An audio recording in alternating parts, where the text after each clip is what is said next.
One day, the world suddenly came to an end. A pandemic, wars, economic collapse, food shortages. Such ominous omens were not brought about by those who drove the final nail into the coffin of humanity. It was not the people themselves, surprisingly, who brought about the end of humanity. The game characters, the monsters, what happened next was quite predictable. As in the novels, superhumans appeared who possessed special abilities. However, what distinguished reality from fiction was that the superhumans were not strong enough to end the apocalypse. 3 days later, the world has not yet come to an end, because our hero is still living an ordinary life. Of course, he went too far with ordinary life because our hero lives in complete solitude. He lives alone in this apartment, which is 100 square meters in area. His mother, father, grandfather, and grandmother are outside. My father decided to buy this place and spent 200 million won borrowed from the bank. And all the family property, which amounted to the same amount, is the reason why he remains in it, although he was not born rich. The fact is that someone must live there for 2 years before the family can receive a tax deduction on the purchase. That's why he lived here, and now he locked it up because of the sudden apocalypse. Of course, there wasn't even internet in this cage. Suddenly, a terrible scream was heard. A disgusting monster attacked the building. Our hero, who had no abilities, could only scream helplessly. The system reported that a subject who was not allowed to enter was trying to enter, and our hero was called a complete recluse. The reason our hero is still alive is because no one can enter the back without the owner's permission. But our hero couldn't get out either, which couldn't help but irritate him. It was the 3rd day since the world met its end. Thanks to this damn system that protects him, he's locked in. A complete recluse who couldn't leave the house? Of course the guy was depressed. Moreover, the system itself calls him a recluse. The hero desperately thought about what he could do. After all, he has problems with food. Yesterday, the electricity in the refrigerator was cut off. Our hero survived on the supplies his mother had prepared from the refrigerator, but they wouldn't last long. There were only a few packs of doshirak left. The guy was driving himself into a panic when suddenly a new notification appeared. The system decided that our hero killed that monster, and for this, the guy received a large amount of experience. The guy looked out and saw that the monster was lying below, and the other monsters had already started eating. The monster crashed into our hero's house, so the system decided that it was the monster that killed him. At first, our hero wasn't particularly happy, but suddenly the system gave him bonuses and skills. The monsters outside began to howl. Perhaps they were grateful to our hero for the meal. The spoils were counted, and in the end, our hero received about 2 million won in his wallet. And lo and behold, the electricity returned to the house. And not only that, the power level also increased. Now it's at the 3rd level. The system advised that in order to preserve his dignity, half of the house's functions would be restored. The guy shouted with joy that the house was working as before. Everything was back to how it was before the end of the world. Overjoyed, he ran to the phone, hoping for internet, but the miracle had not yet happened. But then he went to the computer and started looking through the photos of his mom and dad. After looking at all the photographs, our hero set himself the goal of bringing his family here, no matter what the cost. The system told the guy that he could buy goods in the store at the indicated prices. Since the system shows how much money he has, it means it is connected to his wallet. As expected, he was unable to leave the house. Although his skill level had increased slightly, he still could not get out. But now our hero knows one thing for sure. If he hunts monsters, his level will increase and he will receive a new skill. And so on until he knocks out the one that will allow him to come out. But the question is how he can do this while remaining inside the house. It is unlikely that a similar situation will happen again. Our hero looked down at the monster's corpse and realized that he could definitely kill the goblins. He took out a bottle of water and threw it into the sky with all his might. Luckily for him, it worked. So he can throw objects outside the house, in which case we can come up with something. Our hero got something heavier than a bottle. Dumbbells could kill any goblin. However, just as our guy was getting ready to attack, he saw that the goblins were slowly starting to leave. So he hastily threw the dumbbells at the group of monsters. He didn't even take aim, just praying that he would kill at least someone. Unfortunately, he hit a corpse, which attracted the attention of the goblins. Well, the first pancake is lumpy. It's bad because this is all he has left. He doesn't have another dumbbell, so it's worth thinking about. What should he do?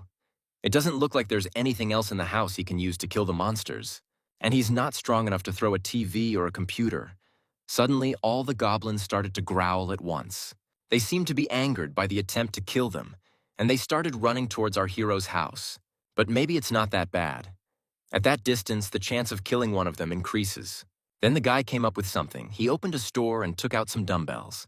Classic dumbbells with a non-slip coating weigh 3 kilograms. They cost the same. As with online shopping, it seems the market price here is what it was before the end of the world. The system works. Now our hero can breathe a sigh of relief since he has figured out how to handle the system. The guy immediately threw the dumbbell down, and this time it worked. He managed to kill one goblin. The goblins examined their dead comrade and shouted at our hero at the same time, but not for long. The guy threw another dumbbell, and the goblins scattered in all directions. Unfortunately, our hero didn't hit any of them, so he had to buy some more dumbbells. Before all those goblins ran away, the guy threw another dumbbell, and this time he was able to kill another one. He killed a large goblin and was able to increase his skill level and gain a new skill: storage, an alternative modification used to store items. The recluse opened the vault and placed the dumbbells in it, then opened it again, and the system asked if the recluse wanted to summon the item. And the recluse answered, yes. The dumbbell appeared in his hands. Now he can summon items from the storage to any place. Then our hero had a brilliant idea, and after some time, he opened the vault again, and he summoned dumbbells. The recluse bought a bunch of dumbbells and made it rain dumbbells so he could kill several monsters at once. Points and money rained down on the recluse. He quickly raised his level and gained a ton of experience. The recluse added 10 items after opening the store. He added dumbbells, which he used to defeat the goblins, as well as all kinds of food products and everyday necessities. The system opened, and the recluse noticed that he had lost 1-1. Saving life does not cost money, right? The electricity, gas, and water bills must be because of the refrigerator. What a hassle. Is it really true that even in the apocalypse we still have to pay for housing and communal services? Our recluse was upset. After the recluse hunted the goblins by throwing dumbbells at them, they fled and abandoned their former home. And since then, the recluse has only managed to kill a couple of monsters. Are there any other creatures that our hero can terrorize? But when the recluse looked outside, he saw no one. He would have to look for another way. Then the boy asked himself if he would be lucky if a stupid calican flew by. As soon as he said this, a huge calican appeared in the sky. What luck, you can kill it. The recluse was delighted and quickly constructed something, apparently wanting to attract the monster's attention. And it worked. The monster began to scream and fly straight towards our recluse. The monster kept attacking, and our recluse watched it with satisfaction. At this rate, the job will be done. The recluse will definitely level up if he kills this creature. But the monster did not calm down. He only became more ferocious. And something terrible happened. The monster managed to break through one of the barriers, and now he is closer to the recluse. The monster began to pound the barrier with its beak. The system repeated that the creature was trying to enter. And our recluse, in a panic, thought that the monster wouldn't break through, so he hastily opened the store. He decided to do at least something. From what he had observed so far, the loot counting only occurs in that case. If a corpse is nearby, the recluse's goblin hunt was not successful. Some survivors took the corpses of their fallen comrades, and they were not counted as loot. In other words, if the distance exceeds a certain limit, loot counting does not occur. The recluse can't allow this. Is there a way to kill such a huge monster with one blow? Suddenly, the recluse noticed something, and then he bought 10 bottles of canola oil. Then he grabbed the bottles and poured them into the pan. While the oil was on the fire, he made a torch out of a mop and napkins. Then I opened the storage and added these items. The oil heated to boiling point was added to the list. But the recluse did not stop there. He soaked some napkins with oil and set it on fire. Now that he had a torch, it was time to act. The recluse approached the balcony, and as soon as the monster noticed him and decided to attack, the recluse summoned hot oil. The oil had done a lot of damage, but it couldn't stop there, so the recluse threw a torch at it. It seemed to work. The monster fell screaming onto the asphalt, and soon its screams disappeared. The calculations were completed. The recluse had gained a huge amount of experience, and had also received almost 10 million won. But that's not all. The expansion of the house's territory began. The house began to shake, and not only the house began to change. Now our hero can see the entire house, all floors, corridors. The recluse has received an incredible skill. Then he saw a family. These were neighbors from a nearby house, a mother, a father, and their children. It looks like they are also locked in this house, just like our hero. If they are here, then there are others. The system showed each family member, their names, ages, and said the recluse had discovered the creatures. those who meet the requirements for obtaining citizenship status, and offered the recluse to grant them citizenship. The recluse asked what would happen if he did not give them citizenship. The system replied that beings who did not receive citizenship would be expelled from the house. If this was not done, they would all be under threat from the monsters, so the recluse gave the family citizenship. This can also help the recluse himself. He can acquire other skills related to citizenship. It's time to check. Absolute eyes. Nothing in the house can hide from his eyes. Big Brother is watching. The recluse decided to take a look. Does he have any citizenship? For some reason, our hero was the master of the house. It turns out that there are about 600 people in this house, and you can also see how much they trust our hero. The speed of distribution of experience and money probably refers to what they will share with him. He can even control as much as he wants. That's how he should become stronger. He gave the father of the family a quest, and he could also choose a reward and even a punishment for failure, which could make him a dictator in the near future. Of course, he didn't give him a punishment now, but this is only the beginning. Here is the usual reward. The recluse asked how far he could go with punishment for failure. He tested it and saw that he could kill a person for failure. So the guy can kill his own citizens anytime he wants. It smacks of dictatorship. The house was completely under the guy's control. The recluse was thinking about what to do now. Then he turned on his absolute eye skill again and looked at that family again. Wendy asked June what they should do now. June replied that he still needed to go out and at least get some water. He asked Wendy to stay here with the children and wait. But Wendy was against it because it was too dangerous outside. But June said he knew, but they just had no other choice. Wendy asked if there was any water anywhere in principle. June replied that he wanted to try going to the nearest store. It was quite big, so there should be something there. The baby said she was thirsty, and of course, the father could not bear to see his children suffer. That's why he said that Wendy trusted him. He would definitely bring something, so let her wait for him here. The recluse dispelled the absolute eye and realized that the situation was much worse than he thought. He opened the store and thought it would be nice if he could store more things there. And he opened the skills window. The system asked if the recluse wanted to increase the level of the absolute recluse shop skill. The number of items in the list has now been increased to 20, and a 10% discount has been applied to the prices of all products. He has 2 points left. He needs to invest more in the store and maintaining dignity, since it can meet even more citizens, a function that can restore old items and turn them into new ones. Great, so upgrading the shop to level 3 was worth it. He opened the shop again. Then he bought water and jeju tangerines. The recluse wanted to improve the level of his other skills. If he provides his neighbors with electricity and water, he can ask for a lot in return. The system reported that the skill of maintaining the dignity of an absolute recluse is now at level 2. Now he can register vassals. Meanwhile, June packed his things. Wendy called her husband, and then June promised to return and asked the girls to protect the house while he was gone. The daughter asked if Dad was really leaving. June answered, yes, he would go get them food and water and ask them to listen to Mom. But then my daughter shouted, no need, there are monsters outside before this apocalypse began. The girls were playing in the sandbox when the monsters appeared, and their parents saved their daughters in time. The children cried loudly while Wendy tried to calm them down.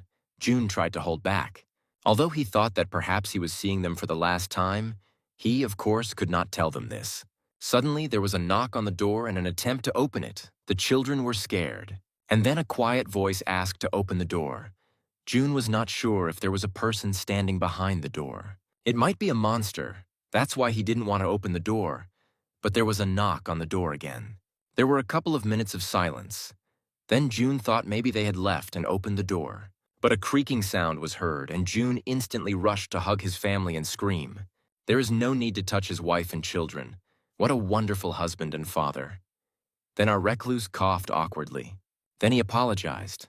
Then June opened his eyes and saw that there was a man standing at the door. And he asked who he was. And finally the recluse gave his name. His name is Jean, and he lives next door. Jin said he had water and tangerines. They could talk after they drank and ate. June was hesitant at first, but then he looked at his family and thought he had no reason to refuse. Perhaps this man could help them, so he allowed Jin to go inside. Naturally, the children didn't really trust the stranger, so they didn't leave their dad's side for a second. A little awkward, Jin thought. Maybe he scared them too much. Then Jean noticed that the curtains were drawn and blocking out the light, which made sense. After all, it really does reduce the likelihood of monster attacks. But they need to turn on the light, thought Jin. Having quietly turned on the light through the system, Jean reached into the bag while Wendy and June were surprised. Jin gave them a bottle of water and asked them to give the children a drink first. June thanked him. The children hurriedly drank water. Little Sunny started coughing. Wendy asked if she was okay. Jin handed her a tangerine and asked if she liked tangerines. The little girl took the fruit from Jin's hands with disbelief. And thanking her, she was very hungry. Wendy took the tangerine to peel it. Then she fed the baby. Sunny was very happy. Wendy asked if it was tasty and Sunny answered yes. Then little Nellie asked for a tangerine, and Wendy gave her a piece too. While the family was rejoicing, Jin's experience points grew, and the boys' trust increased. And now that Nellie's trust level had risen to 50, the system reported that Jin could enroll her as a vassal. Jin was unhappy because she was still a child. It turned out that, unlike the citizens, he can only register a dozen vassals, and they must be at least at June's level, and to be able to carry out his orders. But June's trust is only 30. Of course, he is an adult, so trust grows more slowly. Jin thought about what needs to be done to make June trust him. Jun thanked Jin and said he didn't know how he could repay his kindness. Then Jin asked him to talk. They both went out and Jin asked if June had received citizenship. Jun opened the window and said his whole family had received it 30 minutes ago. Jin asked if there was anything special, and June replied, yes, they couldn't move for some time. Then Jin said that he would help them return to the life they had before all this. He can make it so that the monsters don't invade their home, of course. June couldn't believe what he heard. But then he said, he knows it's not free. What does he need to do? Then Jin asked. June may lose his life, he still agrees. June was silent for a moment. And then he said, yes, he had to go for food and water anyway. Even then, he put his life on the line. Jin nodded and asked if Jun had a golf club. Jun replied that he wasn't sure how much it cost, but it was about 4 or 500,000 won. It's too expensive to add to the list. He needs to save money for the future now. Jun asked why Jin was suddenly asking about this. Jin awkwardly replied, it's a trifle. It doesn't matter anymore. Then he asked Jun if he remembered the day the monsters appeared. Jun replied, of course. It happened over the weekend. It was really terrible. A crowd of goblins were chasing them. Jin replied, yes, he thinks those who stayed home that day survived. A single goblin does not have much strength. Their level is also lower than that of an adult man. The real strength of the freaks is that they always move in groups, but the same can be said about people. So Jin decided he needed to grow his own army, so he turned to Jun. And he said, from now on, he wanted Jun to search for survivors with him. Jin returned to his apartment and looked at the family's trust statuses. Eventually, he will be able to meet his family members as he continues to slowly welcome people. Suddenly, Jin heard screams and ran to the window to see what was going on. And on the street, he saw a group of people surrounded by a crowd of goblins. Jin thought it would be difficult for him to help them, when suddenly one of the guys threw a ball at the monster. And that monster flew back and died immediately. And it wasn't only that guy who was skilled in killing monsters. The girl also quickly killed the monsters with her bow, and the other guy killed them with his bat. This is how a small group of people drove the crowd of monsters away. The girl heard a crunch and was ready to attack, but was surprised to see a simple pack of noodles. And when I raised my head, I was even more surprised to see our Jin waving his arms like crazy. Then there was a knock on Jin's apartment door. Jin opened the door and asked Jun to come in. But as soon as Jun tried to enter, a barrier appeared and the system reported, unqualified people cannot enter the house. This sign was seen not only by our hero, but also by Jun. So he got a little nervous and asked what it meant. Jin thought about it. Could it be that no one can get to him? Only those who are registered as vassals? Jin took the box in which Jun had put everything that could be used as a weapon. Right at the door, Jin opened the store and named the groceries. 5 bottles of water and 5 packages of ramen. The system began to create a box with food, of course. Jun was surprised that as a minor character, he did not receive such abilities. Jin asked Jun to go to the first floor and place them at the entrance. Jun asked if it wouldn't be too dangerous. But Jin said there was no need to worry. After some observation, they found out that goblins were only active during the day. Jin also decided that he had to get people from outside to his side. They will have no choice but to come to him when they realize he has food. Doshirakas are everything. Jin said that he had a plan and again asked to take the box downstairs. Jun asked if he should just put the box on the first floor and come back. Jin replied, yes. Then Jun replied, it would be easy. He bowed and said goodbye to Jin. Jin thanked him and opened the window and thought, he should do something for a guy like Jun. He created a task for him to bring a box to the first floor. As a reward, June will receive a small amount of experience. There will be no punishment. Jin explained that if June completed tasks, he would be able to gain experience. June asked if this was something like leveling up in the game, and Jin replied, yes, June is now at level 9. When he raises it, he will also receive good rewards. Jin added that he would count on June, and June replied that he would try. Despite his fear, June went down to the first floor and went outside. He was lucky. There were no monsters nearby. He decided to just put the box down and leave, when suddenly he noticed the guys.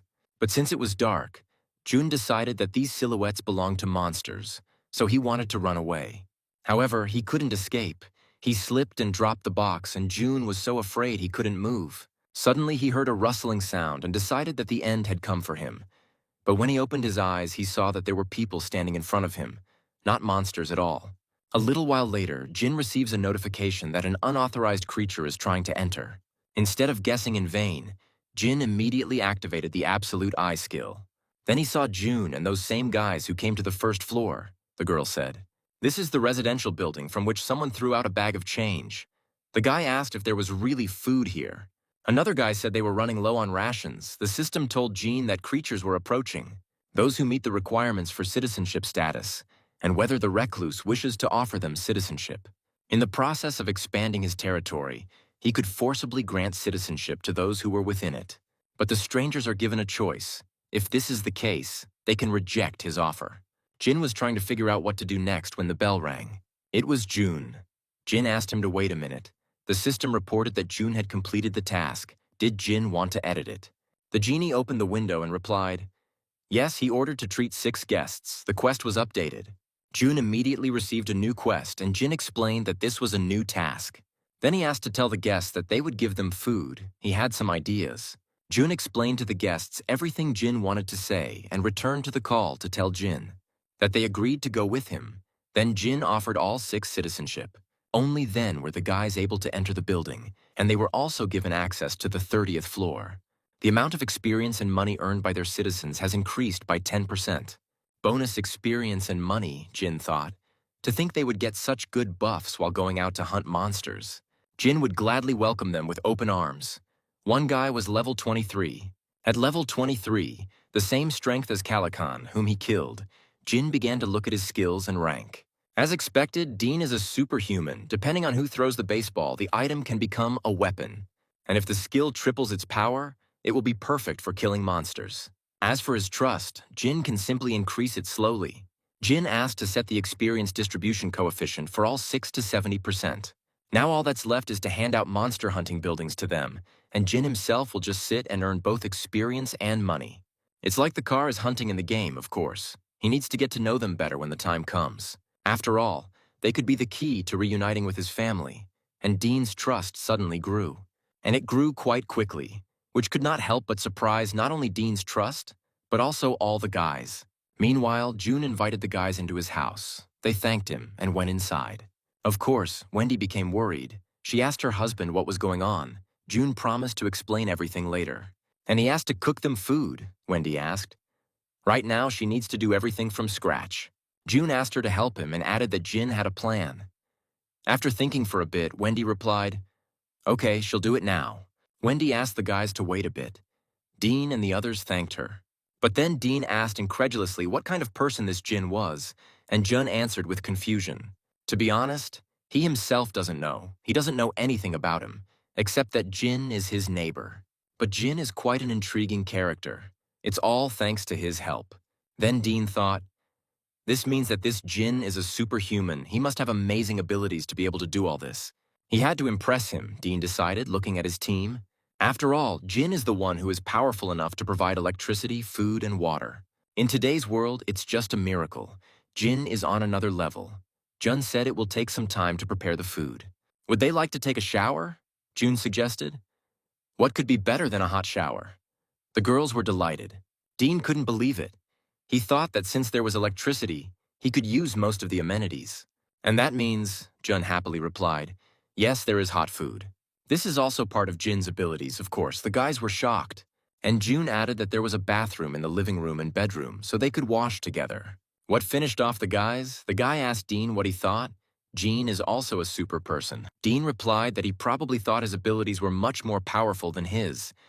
Then the guy burst out laughing and said there was no need to despair. All they have to do is give him a good thrashing, Dean shouted. Crazy. What nonsense is he talking about? They should be trying to impress him instead. So he begs him not to do anything and just keep quiet. The guy laughed and replied, okay. Dean announced that in any case, their goal was to get as much food as possible, they couldn't screw it up, and they had to study the room well. The guys immediately answered, okay, but one guy somehow shrank and remained silent. Then Dean came up to him, and Ben apologized and said that he had missed everything. Dean apologized and said it was all his fault. Ben hesitantly said no. Dean didn't do anything wrong. But Dean said again that he really wished he had invited them to the housewarming. Ben, avoiding Dean's gaze, said it was okay. He went because he wanted to. Dean suggested that they all get a bite to eat and then go to Ben's grandmother's together. The boys nodded. Although Ben agreed, he himself thought that it was probably already too late. He imagined the monsters and thought the likelihood that she was still alive was minimal. Dean said it was close by, so they could get there if they worked together. He asked Ben to be patient for a little while. Ben replied, okay, but now suddenly there was a knock on the door. Then it opened, and Jin appeared on the threshold, of course. He didn't come empty-handed. Soon they all sat down at the table together, and then an awkward silence fell.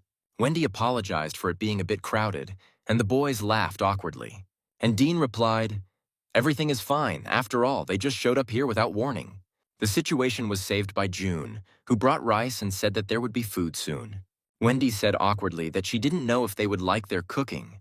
The guys started eating and the girl shouted, everything is fine, no, this is amazing. It's some kind of feast for the stomach, of course. This is a compliment, perhaps not entirely objective, because they were starving. Wendy said it was because of the ingredients Jin brought. Otherwise, she would have just offered rice and tangerines. Wendy's trust grew, just think. Her trust reached 50 before her husband's. The boys thanked them for the food and began to eat actively. The girls said how delicious the food was. Wendy was delighted and asked to continue eating. And then the baby came. And she said that she also wanted an egg roll, and her mother promised to make it for her after their guests had dined. But the girl called Sunny and said that she could eat the roll with her. The baby flew into the girl's arms and ate from her hands. Jin asked June and Wendy to join them. There was enough food for everyone. The guys thought for a bit and finally agreed. While the boys were all eating together, Jin was nostalgic about eating with his family. He thought, it's been a while since he ate like this. He hopes they are all safe. After eating, Sunny said she wanted to sleep, so Wendy took the children to put them to bed. Then Jin said, okay, it's time to end their conversation. The guys became wary. Jean asked why they couldn't go to Ben's grandmother's, even though she was right next door. Dean replied, because of the goblins, there were too many of them, apparently. The underground culling area is a place to hide, so they decided to make it their base. They estimated that there were at least a couple thousand goblins in this place. Jin thought then. The absolute recluse ability only works up to the 30th floor, which is why the goblins can enter here through the underground levels. Dean said they saw that all the entrances to the apartments were connected to the subway, so they didn't dare go out. Jean said that as far as he remembered, there were other ways. Dean replied, yes, that was their original goal. It was possible to use the road and get out, but there was a monster there that looked much more dangerous than the goblins. Jean asked what kind of monster it was. Dean replied that the monster looked like a wolf or a bear. They were only able to escape because the monster was fighting a group of goblins, and they don't know for sure because it was very dark there. Jin replied. After all, they can't avoid them forever. Dean replied. Yes, but they have their limits. The girl replied, they use bows and throw baseballs, but sooner or later it will just end. Jean said he could solve the problem. He asked to look at their arrows and baseball. He added the items to the list, and the system announced that he needed to pay 1,000,000 won to add a compound bow in good condition to the item list. Then Jin asked if they could all use a bow, and there was an awkward silence. Receiving no answer, Jin bought 5 sets of bows and arrows and explained, even if they don't know how, they should take advantage of this opportunity to practice. From that moment on, they would use them, and the guy's trust in him increased. Ben felt hope. He thought that if they worked together, they could save his grandmother. Dean said that with them, the hunting speed would be much faster, and you wouldn't have to put yourself in danger to get arrows. Jin said that before they could continue, they needed to significantly reduce the number of goblins. Dean said, okay, when they start hunting them, Jean replied, Tomorrow. The sooner the better, Dean, although he wasn't sure, still agreed. And Jean added that tomorrow they would definitely save Ben's grandmother. And of course, Ben was beaming with joy. But Dean asked uncertainly how they would do it. The genie replied, they would use a bait strategy. The guys thought about it and said that maybe it's not so unrealistic. The main thing is that it works. Suddenly a notification appeared. Jun completed the task. The cost of completing the task is 30,000 won. This means that money had to be spent on this. And it turns out that only thanks to the availability of money will Jin be able to raise the level of citizens. But since there is no urgent need for it now, there is no need to do it for now. Jun's trust rose to 51, and Jin was again offered to add a vassal. Jin registered Jun as his vassal. Of course, Jun felt it. Jun's awakened ability is the power of a gorilla. The user gains strength equal to that of a gorilla. Experience and money gained from killing a monster are doubled, and the absolute eyes skill can be used within a 5-meter radius of the house. Jin saw the button and decided to check what was there. Jin was offered to spend 1,000,000 won to level up Jun. Wendy, seeing Jin's condition, asked what was wrong with him. Jin replied, nothing. It's better to let them tell you how they feel. Jun responded, filled with strength, and asked if Jin had done this too. Jin replied, yes, that's right. Jun said he seemed to look 10 years younger. Then Jin held out the bow and said, if that's the case, this time Jun will take part in the operation. Citizens receive a bonus of 10% additional experience. Due to the double effect of the citizen, he will be able to gain even more experience. Jin asked Jun to make sure to try to kill as many monsters as possible. Jun replied fearfully, okay. Then Jin said that he believed in him. And so, the day of the operation came. The guys went down to the first floor. The guy with the bat asked for Dean. They really are charming to check the first floor. He saw before that all the windows there were broken, but he doesn't say anything about its condition. Dean replied, and they still need to check it. They came here as a rescue team. This is the first task given by Jin. All survivors in this apartment building must be sent to the 30th floor. Dean said their job in this operation was to attract and kill as many goblins as possible inside the house. Besides that, they need to find at least one survivor. Everyone knows that, right? The guys answered, yes. Then Dean said, okay, let's start with apartment 101. They don't know where they might run into a goblin, so they need to be on guard. But as soon as they entered the apartment, the guys froze in place from the horror they saw.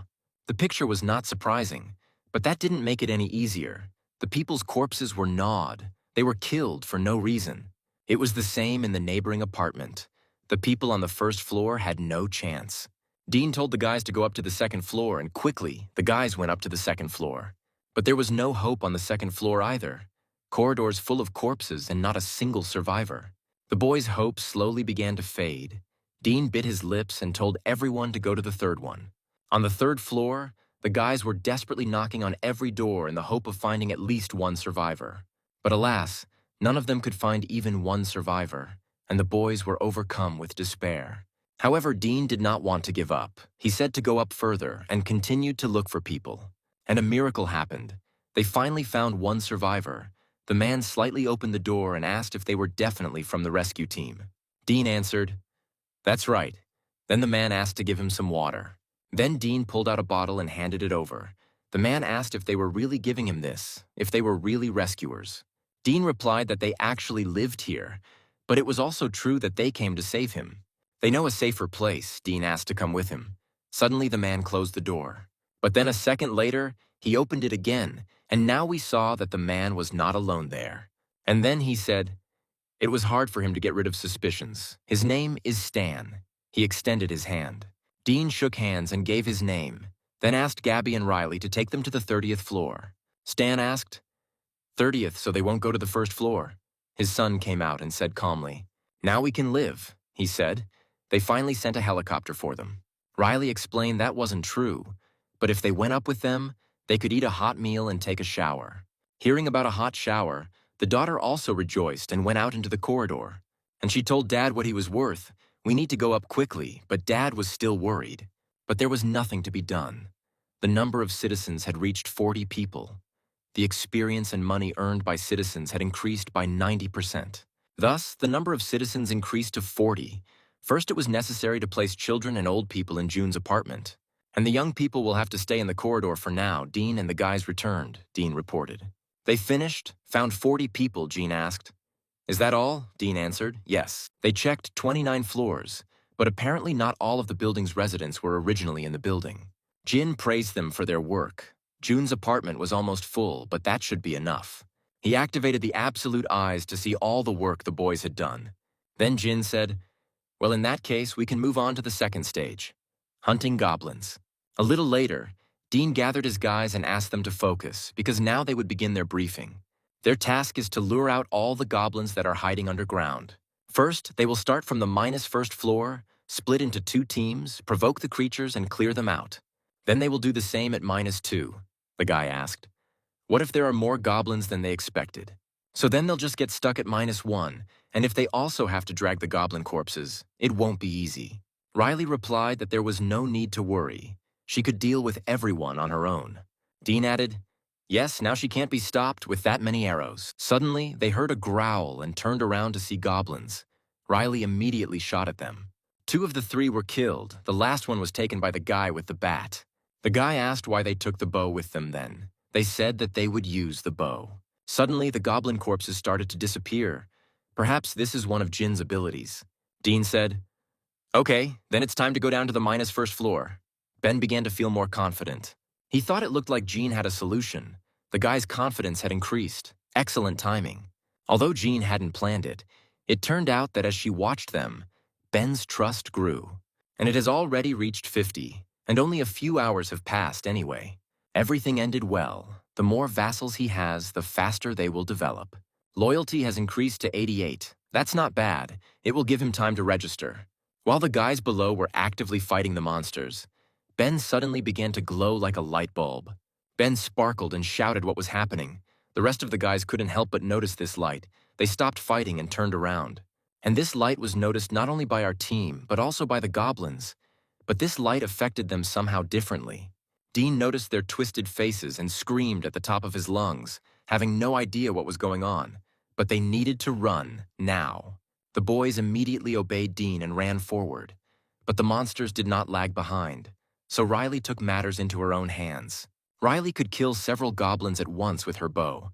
But even so, the situation did not improve. There were so many goblins that it was impossible to count them.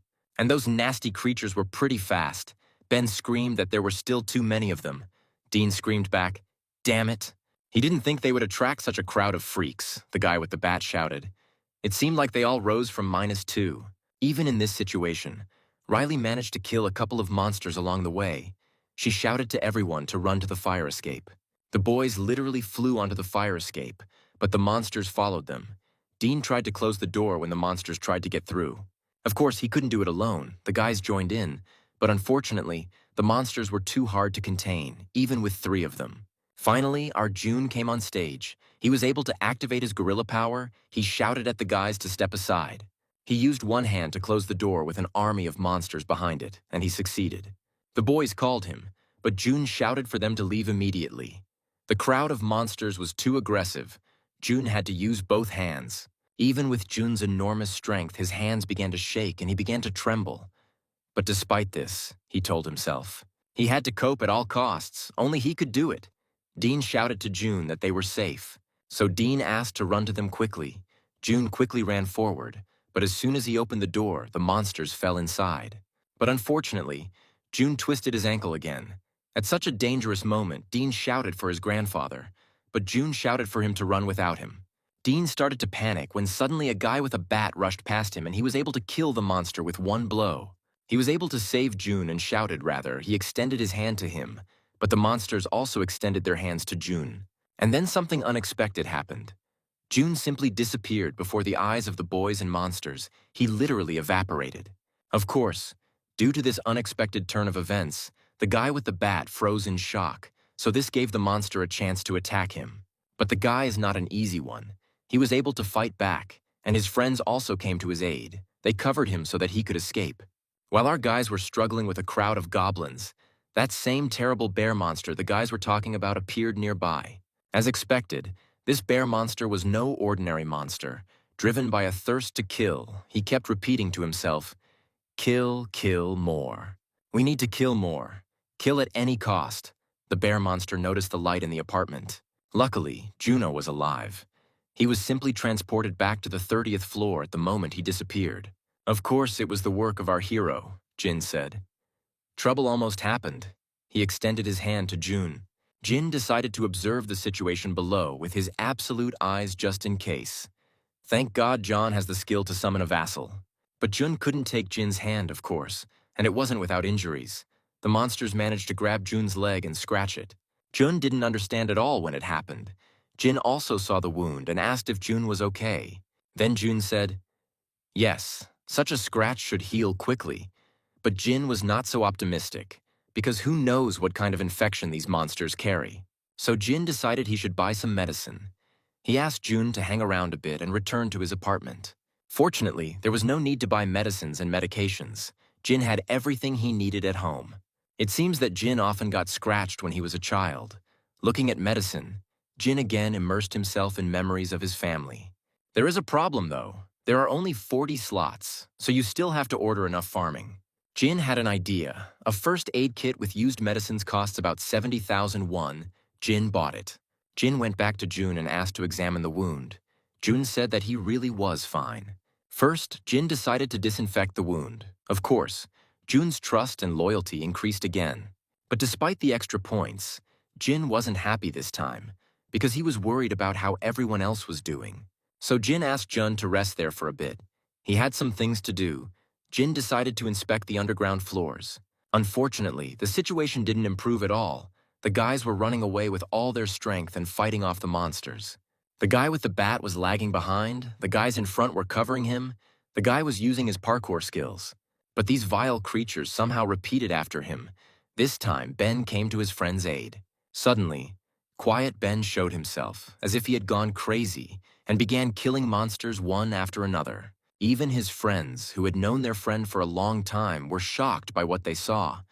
They froze in place, asking how long Ben had been hitting so well. Jin thought, great, they're doing well. But just in case, Jin decided to activate teleportation so that if anything happened, he could quickly pick him up. A pleased Jin thought and knew that registering Ben as a vassal was a lucky decision. When the situation improved slightly, Dean asked Harry if he had figured out the extension cord. Harry replied, yes, it was all done. Then Dean asked what about the water tank. The guys replied that everything was fine with them too. Dean called Ben and he jumped towards the guys. A couple of seconds later, the guys threw a tank of water at the monsters. And then came the key moment. As soon as the water enveloped the monsters, Dean shouted to Harry, now. And then Harry pressed the switch. The wires that were under the monsters' feet began to spark and fried the monsters. Jin received a large amount of experience at once, which knocked him down a bit. But on the other hand, about 300,000 won came into his wallet. The skill level was also increased and a new skill was even mastered. The radius of the absolute eyes became larger. And now Jin could detect hostile creatures. And since they were on his territory, he could destroy them with just one push of a button. Seeing their fellows simply exploding, the goblins hurried to the exit, but there too, a big surprise awaited them. The bear monster immediately began to tear the goblins apart. For some reason, this monster intentionally kills other monsters. The bear mercilessly tore apart each goblin, scattering parts of their bodies into others. He didn't even eat these goblins. He simply killed them. The goblins did not play the victim. They began to attack the bear. The battle became more fierce. The goblins climbed onto the bear's body and began to gnaw at its face and body, when suddenly the goblins simply exploded. It seems that Jean did this, but he did more than that. Unexpectedly, Jean gave the bear monster citizenship. The bear began to shrink until it was the size of a man, and then the fur disappeared and we saw that it was a girl, not a monster. The girl lost consciousness. Jin felt worse, so he slowly removed the absolute eyes.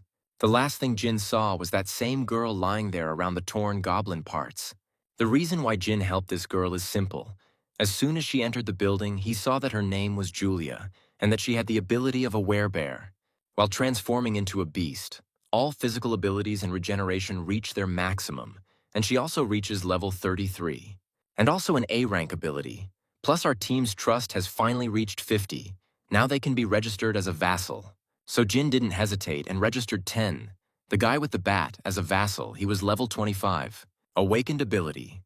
Steel Knight. The knight summons steel armor that protects the entire body and a halberd. A vassal's level depends on the ability they awaken.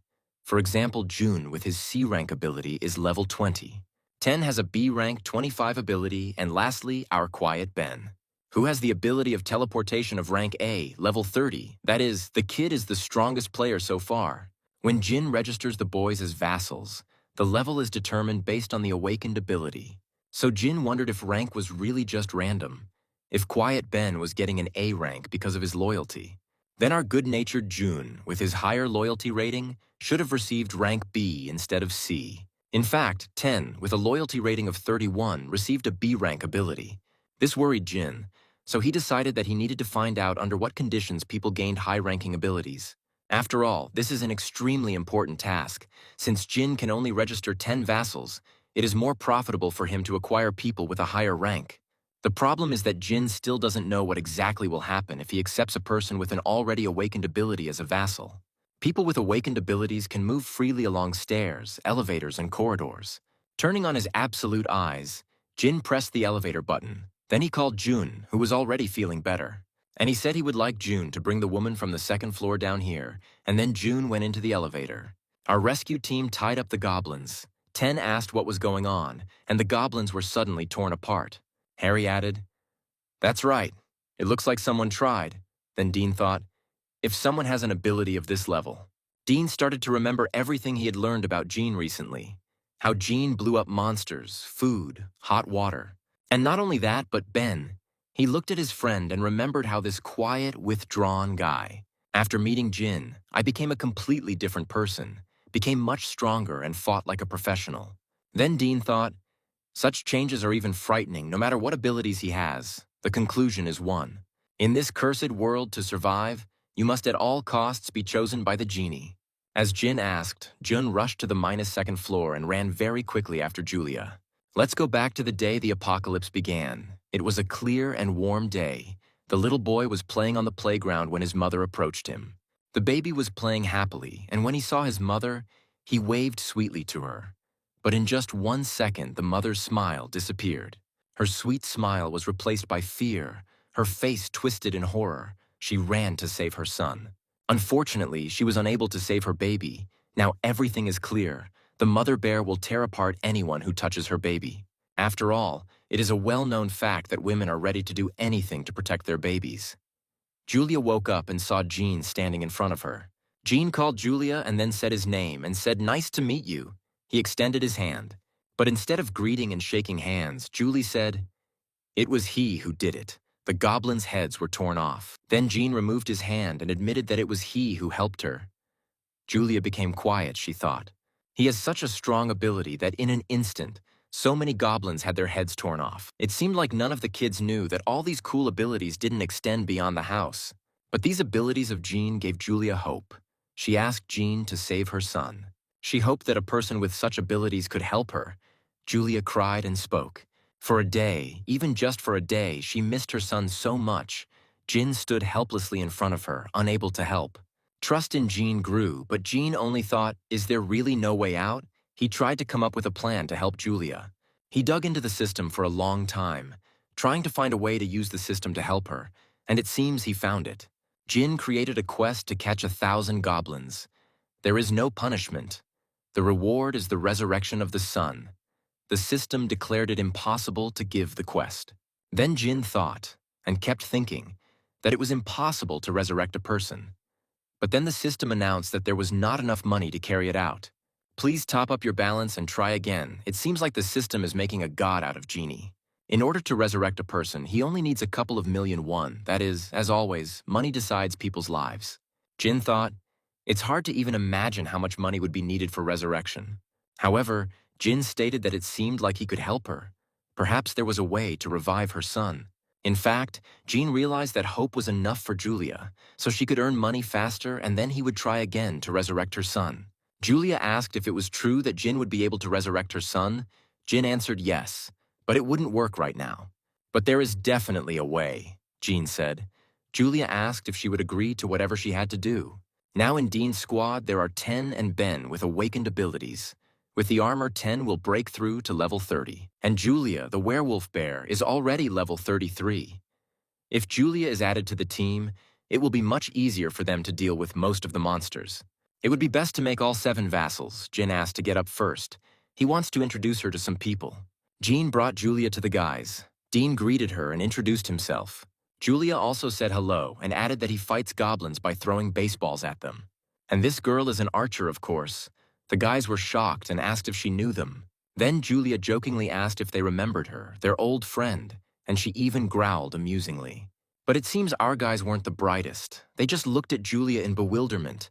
It seems that even in her bear state, Julia understands everything. So Julia decided to show them her ability. She slowly began to transform. And soon a huge bear appeared in the apartment. Lucky that the apartment had high ceilings, Riley screamed. This is the same bear that killed the goblins. Julia laughed and said, to be more precise, a she-bear. In this form she can even talk. Then Julia asked if she had helped them several times or if they had forgotten it.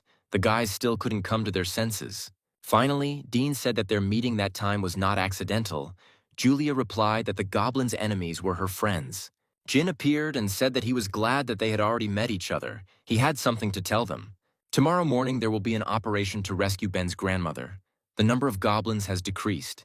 They will be able to take advantage of this to save her. Also, June will miss this surgery due to injury. June's bed was occupied by Julia for some time. So Julia would be taking part in tomorrow's operation, and Julia herself was happy to help. Then Jean added that in that case they would see each other in the morning. The boys agreed and were about to run away, but then Jean called Ben and Ten and asked them to go out into the corridor with him. He needed to talk to them for a while. When they left, Jin asked if they knew why he called the two of them. Ten immediately answered, no, he doesn't know, doesn't understand at all, and Ben asked if it was somehow connected with strength. Jin answered, that's right. This time the two of them woke up. For some reason the guys were surprised by what they already knew. Ben gained the ability to teleport. Ten gained an ability called the Steel Knight. Before tomorrow's operation, they needed to see what these two were capable of, so Jin decided to give them a group assignment. The task is to demonstrate awakened abilities. The time limit is 1 hour. The reward is increased strength. The punishment is spending the night in the corridor. Punishments slowly began to appear. Whether they would reach the dictatorship of Jin. Ten called Jin. And he asked, Jin said that he woke up, just like Dean. Jin answered, yes, that's right. Then Ten happily asked, so it's good. What kind of ability does this Steel Knight have? Jin replied that Ten could summon steel armor and a halberd, but Ten tried to figure out what kind of armor it was. Suddenly, a bright light appeared and Ben disappeared, leaving only Jin and a surprised Ten in the corridor. But after a couple of seconds, Ben appeared in the corridor again. He screamed. It worked. With this strength, he could do it. Ben's trust and loyalty increased again. Ben started to thank Jean, but Jean said there was no need to thank him. And he explained that Ben couldn't go to his grandmother right now. Ben asked why. Jean answered because right now there is no guarantee that Ben will be able to handle his abilities. Perhaps Ben is just lucky now. He thinks it's better to find out for now. What is the maximum distance Ben can move? And what is the penalty for using his ability? Ben was a little upset, but still agreed with Jean. And then, unexpectedly, a Steel Knight appeared in the corridor. Ten himself didn't expect that he would succeed, but he was glad that everything worked out. And of course, his trust and loyalty to Jin increased. While Ten was there rejoicing, Jin called Ben and asked if Ben could use teleportation to get there. Ben thought for a bit and said he would try. Then Jean gave him a task as punishment, sleeping in the open air. Then Ben concentrated. Ten encouraged his friend. Ben tried his best and was able to teleport, and exactly where Jean told him to go, so Ben completed the task perfectly. But as expected, after using his abilities for the first time, Ben lost all his strength and fell. Then Jin immediately called upon Ben's vassal, and thus the boy was saved. Of course, Ben lost consciousness and was carried to the bedroom. Apparently stopping requires a lot of endurance. The guys were nervous. Ten asked if Ben would be okay. Jin decided to check his status window. Luckily, Ben will be fine. Jean saw that Ben was just sleeping and in good health, so he said, if Ben gets enough rest, everything will go away. It seems that this is because Ben is not yet used to his abilities. Ten said that he could breathe a sigh of relief then. But then Jin asked if Ten played any sports. In short, Jin didn't give him any time to rest. He created a task for him to exercise in this armor. Ten successfully completed the task, but it seems he is already on the edge. since 10 is a student of the Faculty of Physical Education. He has incredible endurance. Suddenly a system window appeared and it said, "Evaluation in progress." Jin didn't understand what was happening, and 10, out of breath, asked if he could finish now and rest. Then Jin replied, "Yes, great job, he can rest," and thanked him for his work. 10 exhaled and said, "Yes." He did a great job, and here's the reason why Jin was surprised. The system announced that the power had been slightly increased.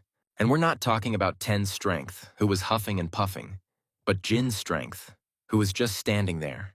Jin thinks this changes the situation a little the next day, somewhere in the alleys of Busan.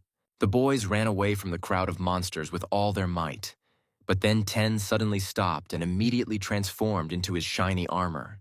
As expected from an athletic guy, 10 wielded his weapon confidently and cut down several monsters. The goblins weren't so stupid when they realized they couldn't defeat 10, so they decided to jump over him and head towards the others. However, even there misfortune awaited them. Ben continued to fight with a bow. Ben was waiting in front of the goblins, and 10 was behind them. So the goblins wanted to run around the corner, but there was a big, no, huge surprise waiting for them there. The bear, who wants to avenge her cub. The goblins realized that they simply had no choice. The monsters began to attack from all sides, chopping, tearing, shooting at them. And in that moment of heated battle, Dean shouted at Ben and told Ben to run quickly to his grandmother. There was no time to waste. Ben thanked him and ran, while Jin sat comfortably in his apartment and devoured ramen while watching a survival show. Julia's assessment was in progress. She completed the task. When the assessment was over, the money went into Jean's wallet, not Julia's. The reward turned out to be different. In Dean's case, it was an increase in strength, which means that in the future, the deposits will be random. Perhaps with the increasing difficulty of the tasks, the rewards will be greater. Ben completed the task. Ben completed all the quests that could be completed today, and the system began processing the entire task. The assessment was over and Jean received the award. He won the jackpot. He, not Ben, who completed all the tasks. Back to the one actually doing something, the center of the action, Ben moved to his neighborhood. Of course, Ben was incredibly worried about his grandmother, ran to her with all his might and shouted at her. By some miracle, not a single monster got in here. Grandma was lying calmly in her bed. Ben ran to her and called. Luckily, Grandma was alive. She woke up and called Ben, who could no longer hold back his tears. Crying, Ben rushed to hug his grandmother and apologize for being gone for so long. He continued to silently thank God and Jean for saving his grandmother. Jin's loyalty has increased greatly. Now that one of his vassals is loyal to Jin by 100 points, the system allows Jin to increase the vassal limit. Jin was shocked. He asked if he could level up like that. He decided to see how much it cost to level up Ben. And the price didn't make Jin happy at all. Ben needed 100 million won to level up. Then Jin apologized to Ben because he would have to give them tasks every day. After all, you need to earn money to somehow increase your levels. Suddenly, Jin heard the sound of an elevator arriving. Instead of investigating who had arrived himself, Jin used his absolute eyes and saw two guys. The boys knocked on the door of Wendy's apartment, and Wendy opened it for them, asking who they were. The girl said hello and said that her name was Betty, and this was her younger brother, Hell.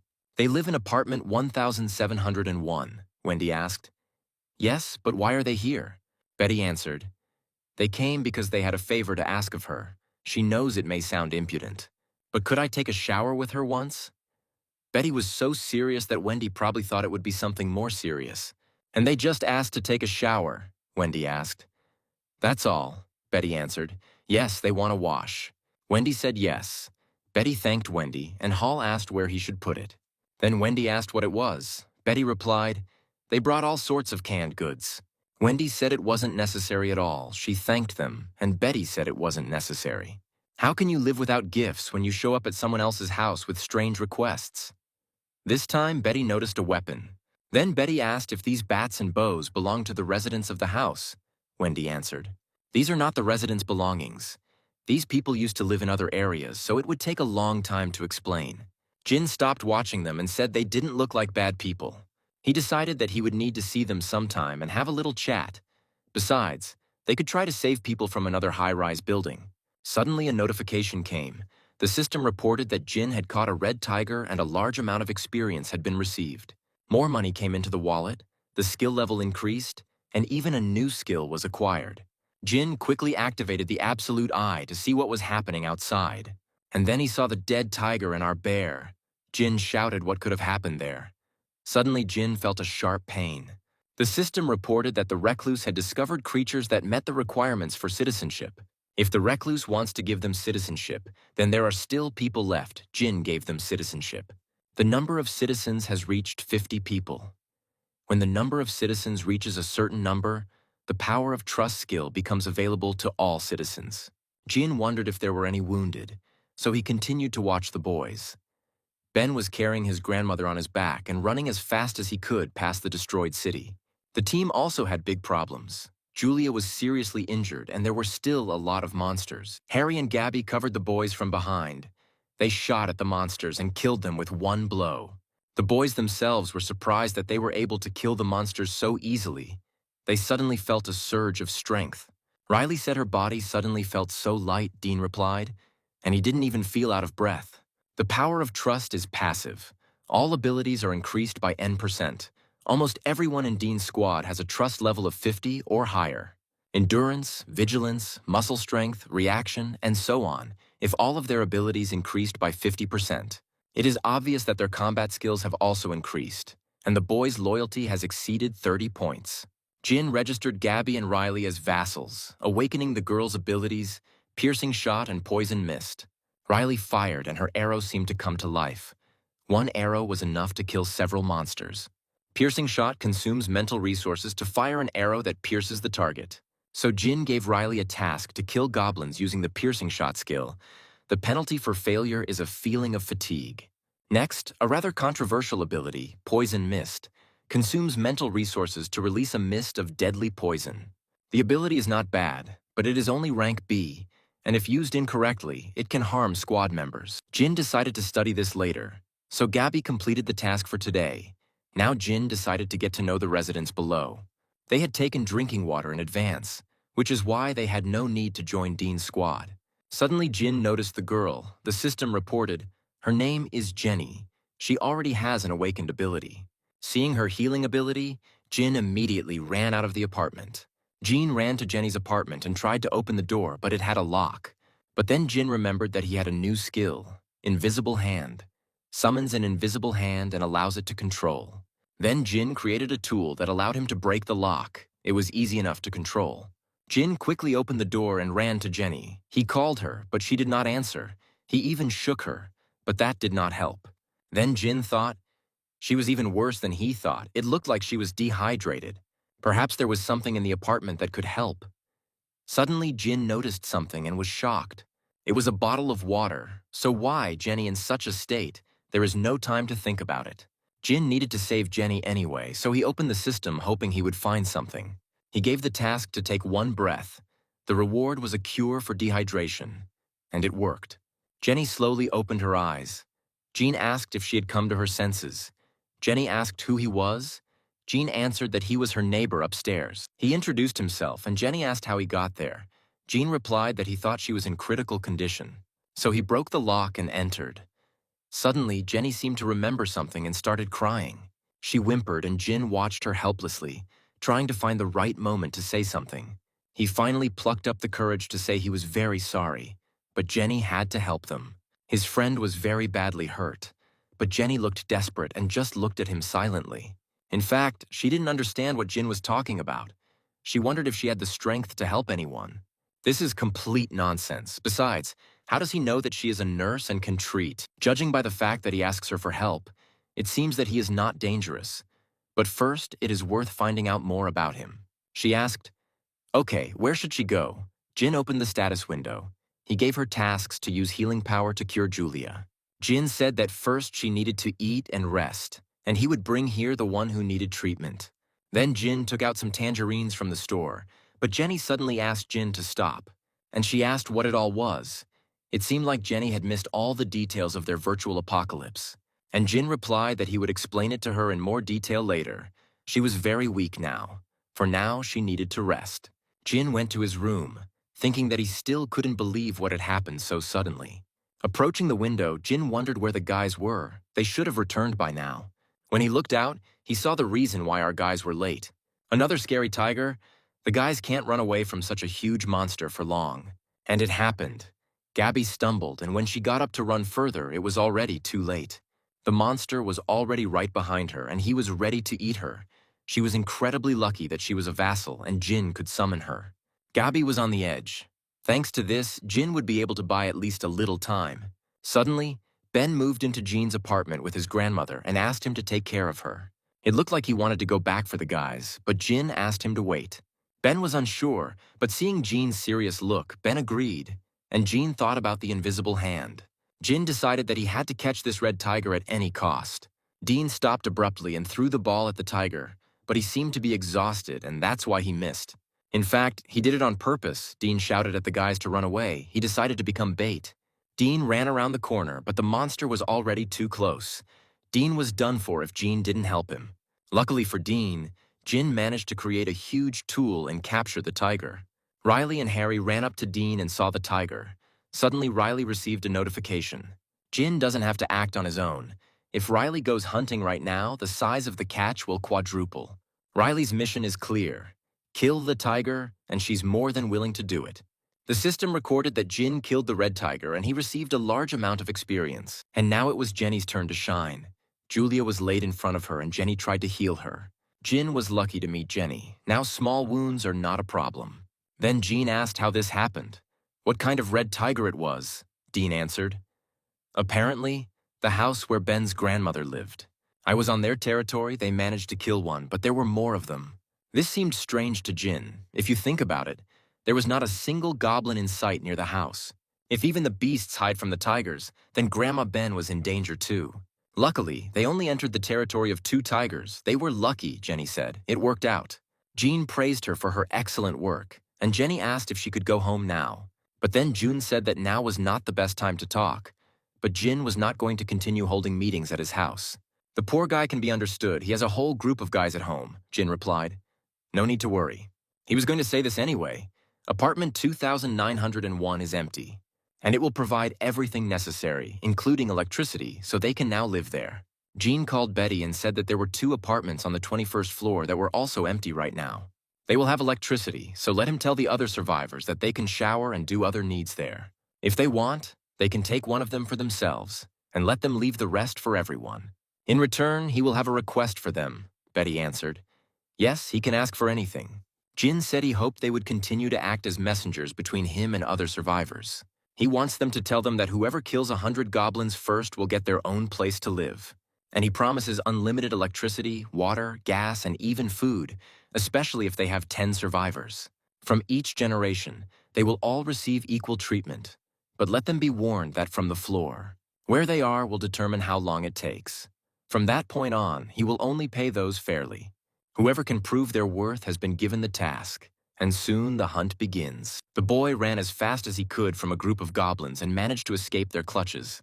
It turned out that he was bait. The guys sent him to make it easier to kill them later, and they were pretty good at killing the monsters. But the goblins realized they were losing and ran away.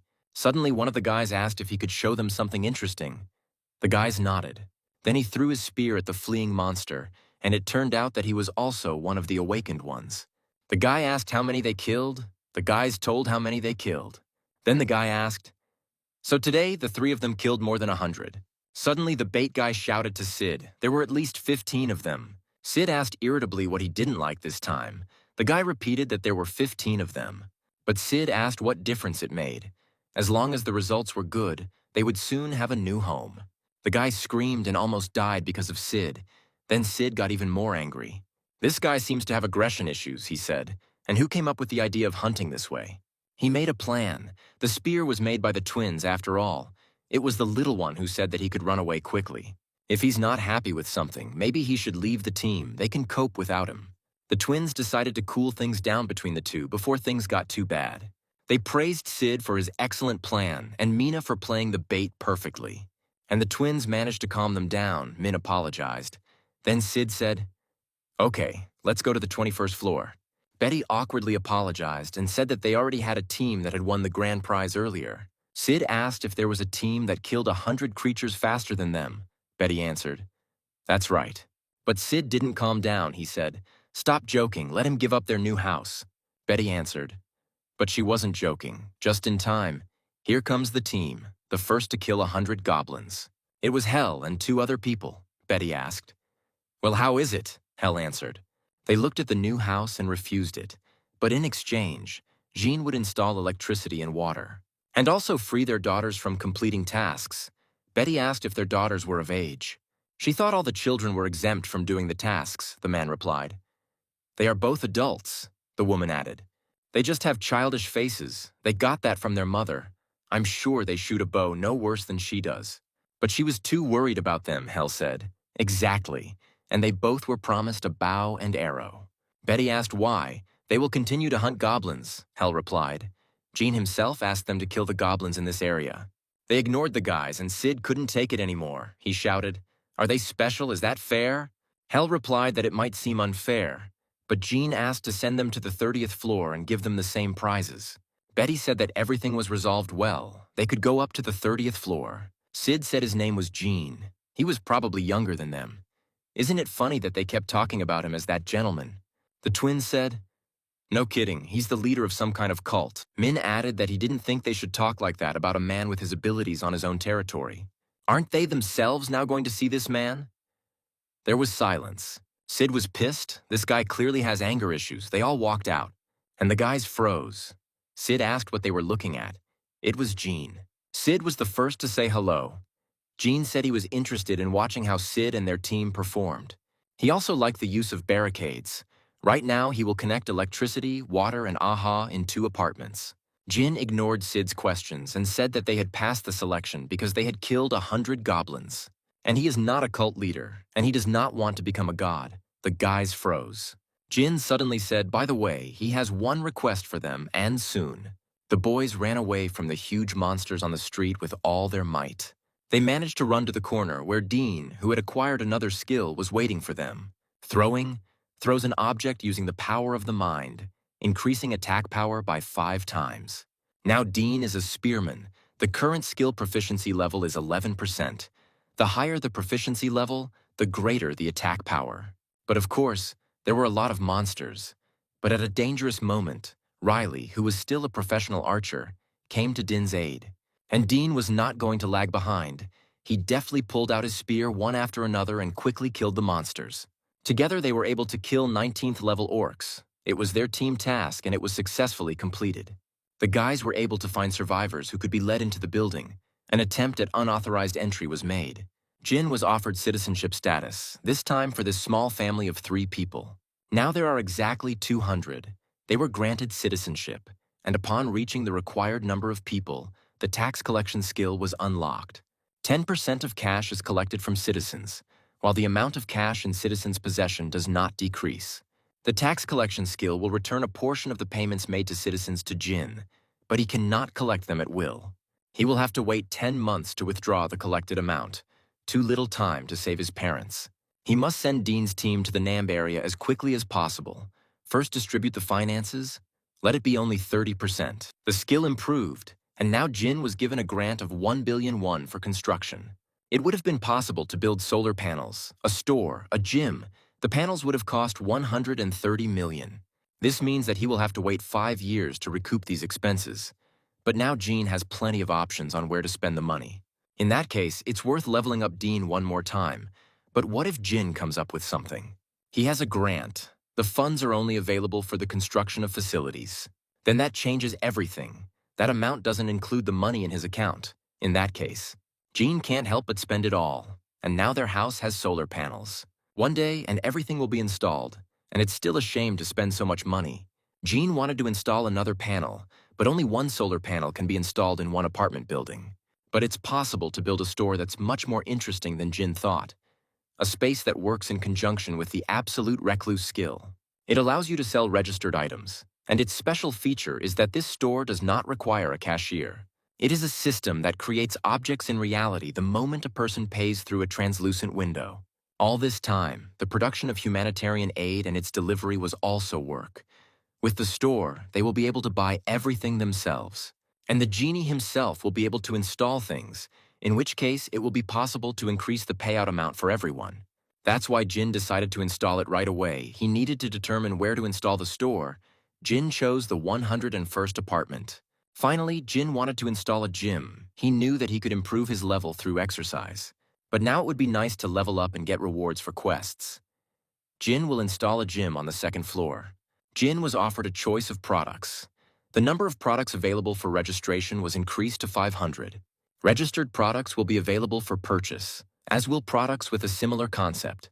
Now they can be purchased wholesale and retail. Jin chose water and was offered several options. This expands the choice. In general, everything is like in a regular store, many options of the same thing.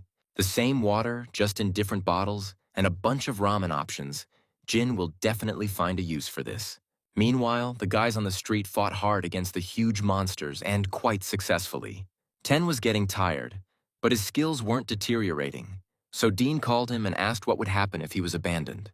And Ten asked, Dean about the weapon. And why was he suddenly asking? Dean asked to look at it. He wants to try something, and when he gets no response from Ten, Dean gathers his strength and throws Ten's weapon forward. Of course, Ten was terrified. He screamed, and what should he do now if Dean threw him to who knows where? But Dean quite calmly asked Ten to try summoning the weapon again. Ten didn't even think about it. Ten summoned his weapon and it actually happened, just like Thor summoning his hammer. Then Ten asked if Dean was crazy, that genius. But Dean himself didn't seem as excited. Then Riley came running and said that they had to leave right now. She had almost no arrows left. But as soon as Riley said this, arrows began to appear for her. Jin is able to use other skills in the area, which she can see with the help of absolute eyes. The guys quickly completed their tasks. Riley's level was increased, so Jin thought that the rewards for completing tasks would allow him to increase the number of his abilities. Now there is at least some hope. It's about 10 kilometers from here to Jin's house. It takes 3 hours to get there on foot. Jin left his apartment and went out onto the roof. Now he can get out a little further. The view of the city was terrible. The city was destroyed. Jin felt uneasy at this sight. He thought he needed to hurry. Maybe start with Dean's command. Harry, awakened ability, Raven mission. Now Jin decided to use Harry's C-rank skill. Also, Jin's team has a cool bear and a healer, so it's better to have these strong girls join Harry. However, unlike Julia, who is registered as a vassal, Jenny does not yet have enough loyalty. There are 2 skills. A blessing that temporarily increases the subject's physical abilities by 70% through the power of the mind. And magical armor, which creates armor around an object using the power of the mind, of course. People with awakened abilities are initially more effective. Jin kept thinking, is there really no other way? Jin still doesn't have enough money to resurrect Julia's son. Not yet. First, you need to raise the difficulty level of the task as much as possible. The creatures at level 40 are probably stronger. Then Jean decided to assign Julia a task with a time limit of 1 day. And the punishment for failure is death.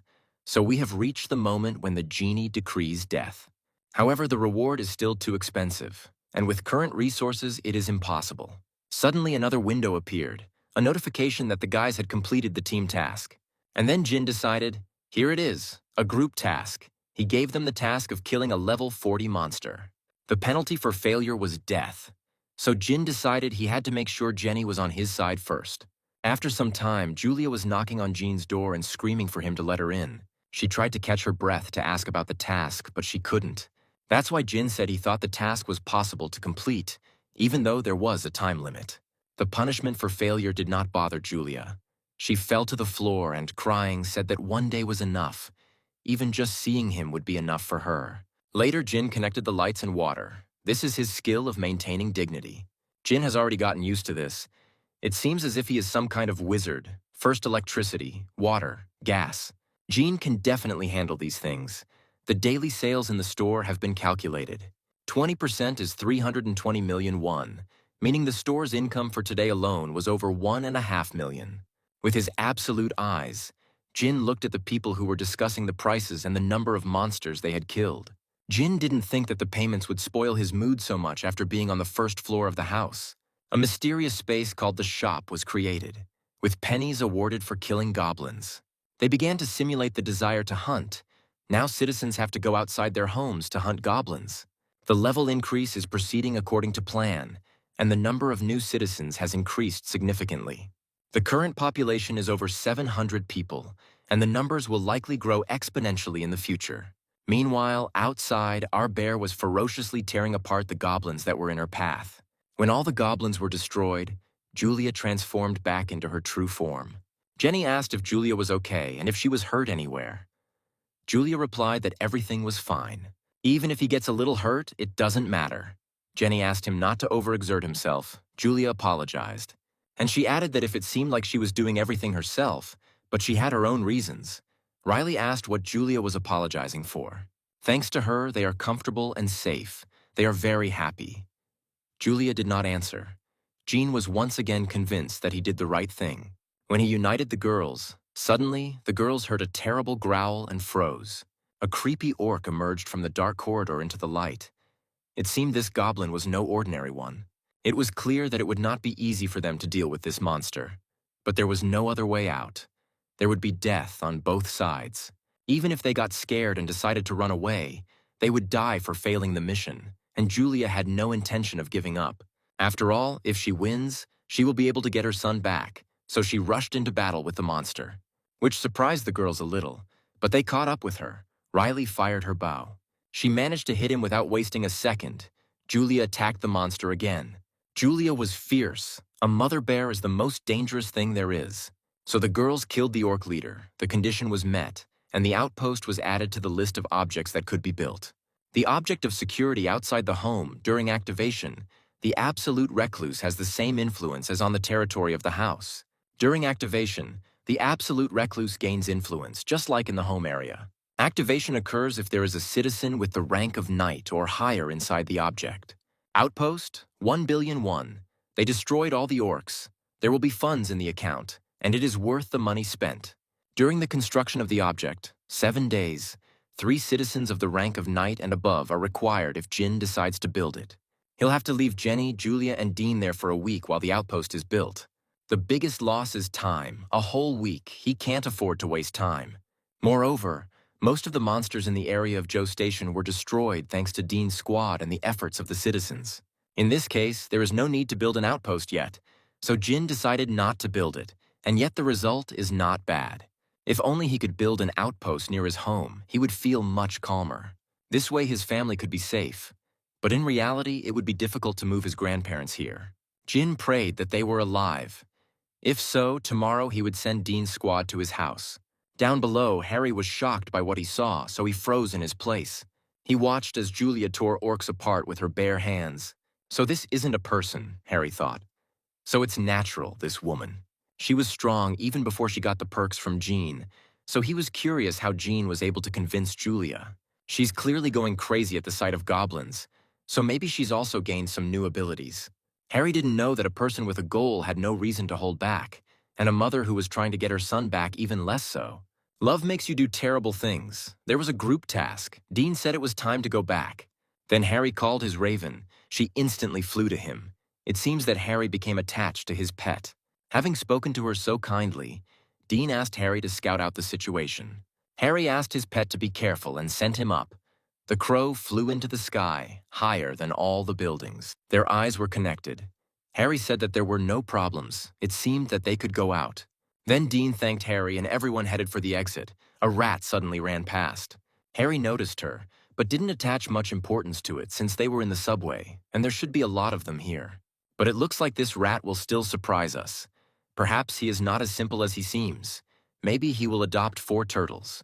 When the boys returned to Jin, he surprised them by admitting that he needed their help.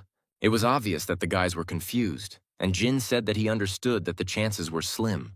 Dean asked if there were any family members in the complex. Jin replied that he couldn't vouch for that.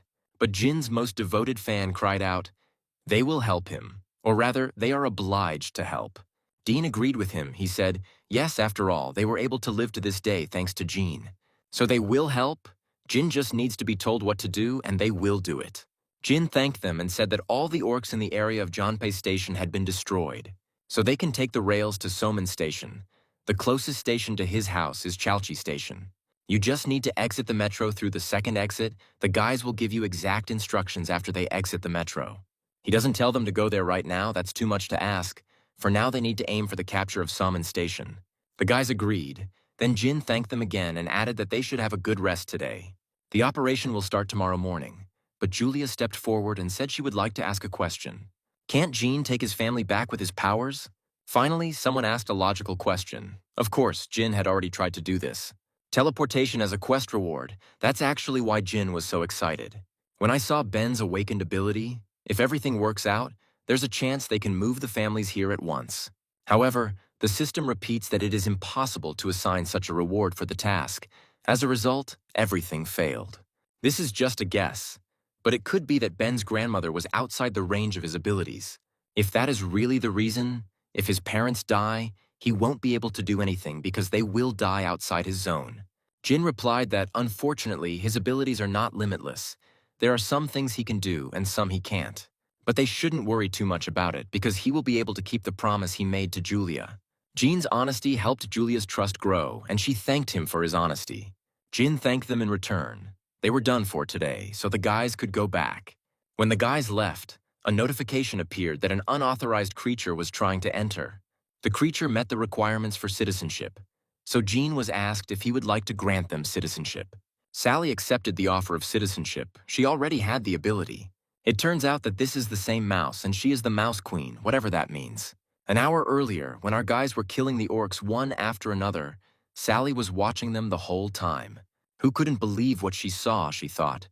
What kind of suckers are these killing orcs? Maybe they have all already awakened. But is this possible? First, she decided to follow them to observe them some more. After all, it's becoming increasingly difficult for her to be responsible for everyone alone. Her abilities must be sufficient. But it wouldn't hurt to keep an eye on them. Sally ran outside after them when she heard voices.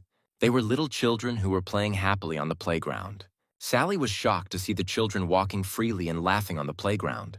She couldn't understand why there were so many people in this building and what kind of place this was. So Sally decided she needed to take a closer look. But of course she couldn't because the house had a barrier. The system asked Sally if she wanted to become a citizen, and Sally agreed. But before she pressed the button, she thought, maybe a mouse can't do that. Of course, the system allowed her to be a citizen, but as soon as she entered, people began to squeal at the sight of her, as if a rat was more terrible than monsters. Sally quickly began to run away from the attempts to kill her, dodging as best she could. So she ended up in the gym, where she saw the guys working out hard and wondered what kind of place this was. But at that moment, when she froze in surprise, she was killed. Fortunately, her real body was fine. Although the blow affected her, at least she was alive, and most importantly, she finally found a way to survive, which she had been looking for so long, and yet there was a problem. It was how she would get there. By a funny coincidence, she is now at Soman Station, which is exactly where our guys need to go tomorrow. Sally thought that first she had to somehow get to Jeonpei Station, but she became worried when she realized that there was no other way out. She can follow the subway tracks, but the problem is that monster at Seomyeon Station that Sally was so afraid of. Although it is precisely thanks to him that everything can work out for her, because there is no place where she cannot get to. Jean also quickly realized that Sally was simply controlling the rat, not being her, and that every mouse that encountered her would swear allegiance. Tamed mice can be controlled like limbs and can also transmit their sensations. Jin decided to find her. A person with awakened A-rank abilities came to him himself, so Jin decided that he should accept her unconditionally. But I couldn't find it anywhere. I tried to contact her by giving her the task, but then I remembered Julia's question. Will Jin be able to take the family with his abilities, he thought. He tried several times, but without success. Perhaps the issue was that the territory was not under his influence, meaning that those who received citizenship were controlled. No matter how far away they are, Jin can see the corpses of the monsters they killed. Finally, Jin found a way out. He gave her a task to visit the apartments in 10 seconds. The punishment for failure is a call. Jin didn't even know that it was possible to set a penalty for failure if he managed to summon an outsider at least this time. He might be able to move his family, and it was also said that he would have the same influence over the outpost. As with this house, in that case, after sending Dean's squad when the outpost is built, perhaps he will be able to grant citizenship to his family members and recruit them by issuing a task. Jin hoped that he would succeed. The only question was how much it would cost him. A little nervous, Jin pressed the button to give the task and asked that it not cost $1 billion. He was lucky. It cost 30 million. And the second piece of luck, Sally turned up right in his apartment, so her dangerous plan could be postponed. Jean greeted her, and Sally only became more nervous. asking who he was and how he knew her. Then Jean answered, he was the one who gave her citizenship. Sally still had many questions, but Jean interrupted and said, it's the apartment building she saw as a mouse, and he apologizes for inviting her so suddenly. She must have been scared. Jin finally introduced himself when he gave her some food. Sally asked, so it was he who teleported her here, simply by summoning her. It turns out that that strange task was also his. Jean answered, yes, he gave it to him. Suddenly Sally screamed, in that case, it's impudent, but there are people she is responsible for. Can Jean accept them too? Otherwise, it would be very difficult to gather them all here, which was just what she was about to take the risk. Jean interrupted her. Asking how many people there were in total, Sally replied, 35 people. And Jin didn't know that there were other people with her. He admitted that it would be difficult to do something like that. He wouldn't be able to bring them here on his own. Sally got nervous and started begging him, saying that her mother and younger one were there, and she promised that she would complete the most difficult tasks. Jin himself was the same as she, so he asked to give him time to think. Even without having any personal contact with Sally, he was able to grant her citizenship, meaning that the territory of the house recognized the mouse as Sally herself. If everything worked out, maybe he is capable of this too. It would be possible to give him a task or expel him. The trust indicator has already increased. This is a situation where she can only trust him, Jin asked. She can really do anything. Sally replied, yes, she could handle anything. Then Jean said there was one way, but first she had to trust him completely and unconditionally. It was a strange request. So Sally was surprised. So Jin promised that if she believed in him no matter what, he would definitely save her family. After thinking for a moment, Sally shouted, yes, she believed him. She would do everything to save her family. Then Jin registered her as his vassal, and another skill was added to her ability line. The trainer, the tamed creature, continues to develop. Creatures that have reached a certain level can develop. Jean asked if there were tame mice where her relatives lived. If so, then let him send them to his family right now, Sally answered. Okay, and began to concentrate. Taming the rat was not difficult. It followed the group of people, and they immediately realized that it was Sally the rat. A window appeared behind the rat, and then food flew out of it, and the boys froze in shock. Then they started discussing where the food had suddenly come from. Maybe Sally had sent it to them. Sally's trust in Jean grew. Just as Jean thought, Sally's absolute eyes and abilities combined just perfectly. Now all tens of thousands of rats crawling through the sewers will become Jean's eyes. Jin was incredibly happy about this because now he had the best spy in his hands. Sally asked if when she spoke of the Nambi area, she meant the one near Songdo Beach. Jean replied that it was all true.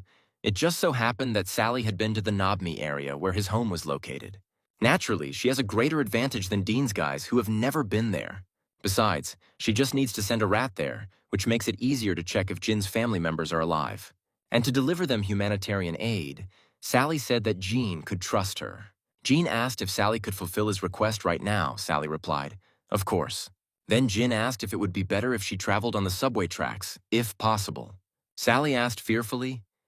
He was talking about the first line of the Busan subway, Jin answered. Yes, later he was going to use it for evacuation. As soon as Sally heard this, she screamed, he can't do this, Jean, of course, did not understand her fear.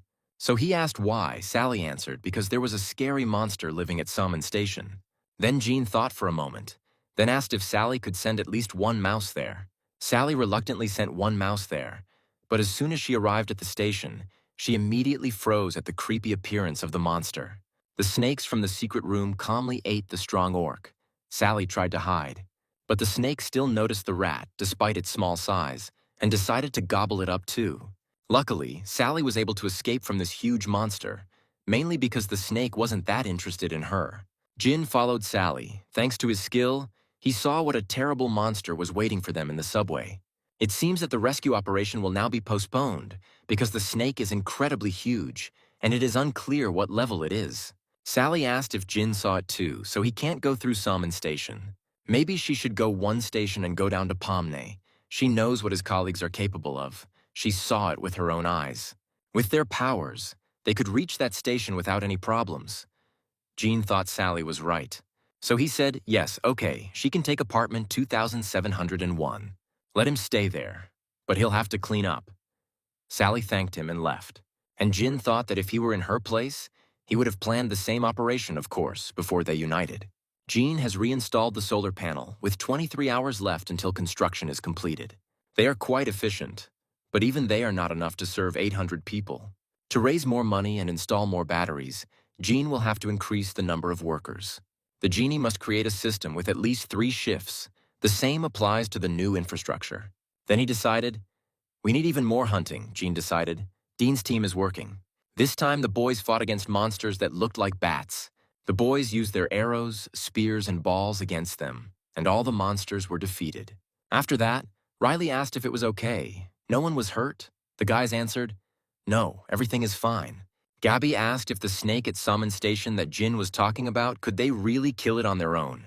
Riley replied that everything would probably be fine. At worst, Jean would be able to call them back. Gabby then said, right, it looks like she worried for nothing. Dean added, right, no need to worry. But all their confidence quickly evaporated when the guys arrived at the Soman station and saw what was going on there. The subway was littered with the remains of monsters and severed limbs.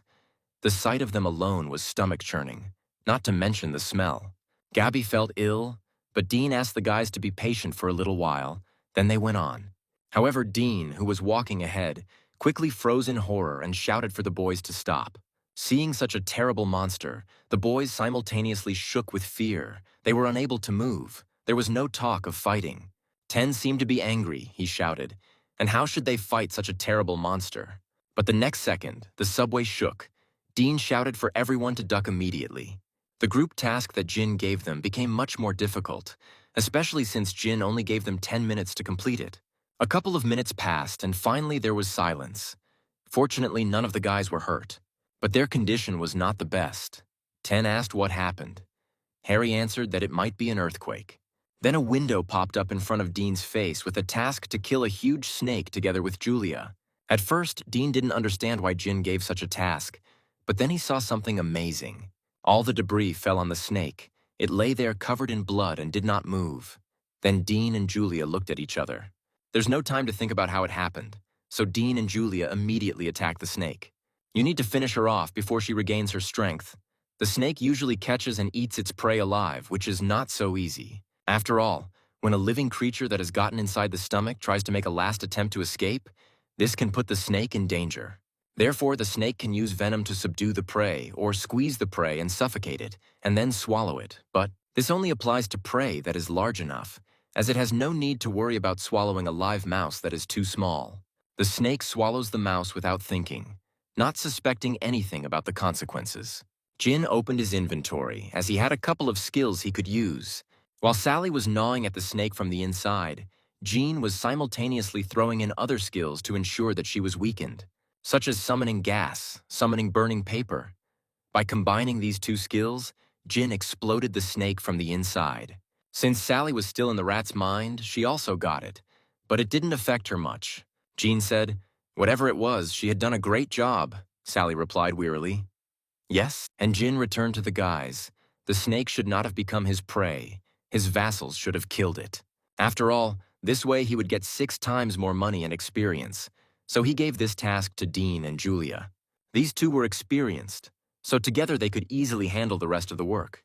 Dean struck the first blow, and Julia finished off, or rather tore apart, the snake in the form of a bear. So, having gained a lot of experience, Jin was able to reach level 15, as well as 3 more skills. And while Jin was suffering from the pain of luck, the system discovered the creatures and offered to give them citizenship. 200 people received citizenship. Then the system announced that the number had reached 1,000 people, and when the number of citizens reached a certain number, all citizens will receive a basic level skill. The amount of experience and money received by citizens is increased by 100%. This is the base salary, so even if he reduces these stats to 0, they will still get 100% of the experience and money. Sally called the genie and asked if the genie could transport her people here. Jean thought for a moment, then replied, of course he would do it. Sally thanked him. And Jin asked if she could control the mouse again? Sally answered, of course. She could do it. Jin said he would tell her people to follow the mouse and she would lead them. Dean and the boys went forward and met Julia, who had pieces of orcs standing behind her. The guys froze when they saw the corpses. Julia immediately said that it wasn't her who did it, that everything had already happened like that. This used to be Orc territory. Dean said that since they defeated the boss, there shouldn't be much danger. But still, you can't relax, Riley added. There could be a lot of monsters lurking here. Sally was showing them the way, and then Ten asked if she was smart for a mouse. Ben suggested that this mouse was also one of Jean's abilities as the boys followed Sally. Jin continued to watch them. There shouldn't be much danger, Jin thought. He thought about what to spend the experience points he had received on, since the area had expanded. The first thing you should do is upgrade your absolute eyes. They go well with Sally's abilities. Jin raised his eyes to the absolute recluse. After a small and sharp pain, the skill increased. Then Jin began to see the levels of monsters, also their descriptions. A goblin of the 8th level, height 103 centimeters. They live in groups and are intelligent enough to use tools and have remarkably good eyesight. That's why they can navigate even in dark caves without any problems, Jin thought. Okay, he needed this ability anyway. First, you need to find a monster of the same level and give people tasks to accumulate money for resurrection. Now Jin used the status-saving skill because he would meet more people in the future. Their trust and loyalty are also important. Jin has increased his status maintenance skill. While Jin was fiddling with his skills, there was an explosion. It seemed like gunshots. At first, Jin thought the shots were coming from inside the house, but it turned out that the goblins had thought of using pistols. Unfortunately, there were quite a few pistols. It seemed like every goblin had his own infected pistol. Riley asked how they were able to learn to shoot. Dean just said that if you attack head-on, there is no chance. However, they have Ben. Dean's team was experienced and skilled. They quickly changed their strategy. Not only did Ben have the skill of teleportation, he was also skilled in fighting monsters. The goblin was about to shoot Ben, but Riley didn't let him do it. Ben wasn't alone. The guys also joined the battle. The guys attacked the monsters head-on and from behind, each of them killing a bunch of monsters. Gene saw the gun and registered it in his store, which is certainly a useful thing. But Gene felt he couldn't sell the gun in the store. And of course, there were many advantages to displaying guns. For example, the guys will be able to kill monsters faster, and ordinary people below level 10 will be able to hunt. The experience and money earned by citizens will also increase exponentially. However, there is one big but. It will become difficult to trust everyone now Jin gives citizenship to everyone. That is, Jin doesn't have any criteria yet. It's important for him to recruit a sufficient number of people. He accepted everyone without checking, being confident that he would be able to control them in any case. Of course, with the increase in the number of citizens, many advantages have appeared nevertheless.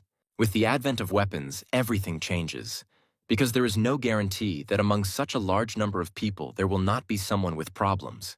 People can easily kill out of envy, hatred, or jealousy, no matter what the accident was caused by. In the worst case, people could die. Weapons can only be distributed to those who pass a rigorous check, only to people with high loyalty, and Jin already knows who will be the first to receive the weapon. The most devoted, puppy-like Ben received his pistol, although he could have picked it up from the ground. Sally led the boys to the door. Dean creaked open the doors, behind which stood people. It doesn't seem like these guys have any abilities. Apparently only Sally has any useful skills. And Jin was finally able to leave the building and breathe deeply. Sally thanked him for coming out to meet them with her. Jin replied that he had wanted to go for a walk for a long time. The system notified Jin of the guy's arrival. He submitted his citizenship application when Sally's mother and sister called out to her. Mom asked where Sally had gone without telling them anything. She was so worried about her. The sister asked if Sally smelled good. She was taking a shower. Sally replied, "There is hot water here. You can wash yourself. There are beds and warm food." The sisters were nice to talk to. When Jean came up to them and said, "Apartment 2701 was assigned to Sally. She could use it as she wanted. But if she wanted to fit all 30 people there, it would be a bit cramped." So Sally felt the burden of responsibility. She asked herself what she should do before she fell into despair.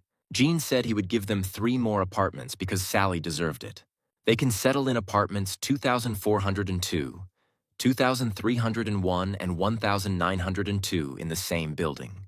Sally shouted that she would work as hard as she could, and Sally's trust and loyalty grew, as did the 30 kids she brought. By the way, Jin seems to have simply leveled up and didn't check the result because he was distracted. Jin opened the window and saw the fundraising management. The system started to load. And she showed 1 billion, not very good news for Jin. He was shocked when he was called. Gabby asked if Jean had a free minute. Jean called her into the apartment and asked what business she had come for. She was noticeably nervous. Gabby said she needed to tell him something, and the heavy atmosphere made Jin himself start to worry. So he said she could speak freely, Gabby said hesitantly, that she was truly very sorry, but she wanted to leave the squad, something Jin hadn't expected. And Gabby added that her abilities were of no use in the squad, and it seemed to her so, that they would be fine without her. So she fell silent. Then Jin said she could speak honestly. Then Gabby couldn't stand it and screamed. She was very scared, and the goblins were scary, and the orcs, and that huge snake. The one they fought today was terrible, and when the red tiger was chasing them, the poor thing apologized over and over again and said that Jean always saved them. But she is useless. She feels like she can't live up to his expectations. It was logical. So much has fallen on her lately.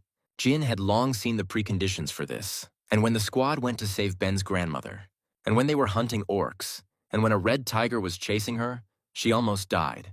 To be honest, her contribution to the squad is small, but she can't be blamed for that, and Jin thought so too if she used her poison mist ability carelessly.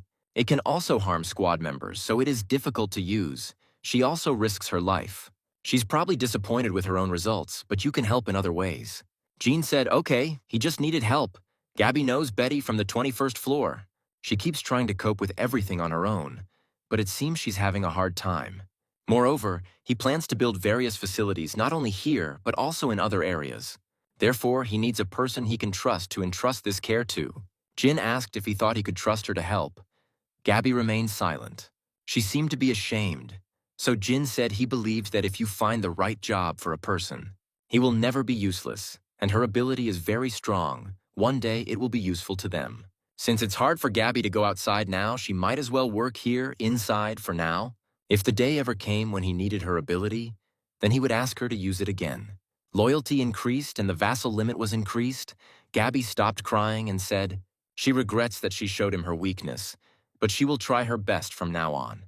Jin replied, okay, thanks for the work. He hopes it will help him in the future too. When Gabby left, Jin began to rummage through the system. There was one interesting skill, summoning a mythical creature.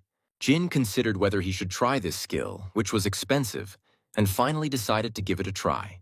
As soon as he paid for the summoning of the creature, the floor lit up and a magic circle appeared.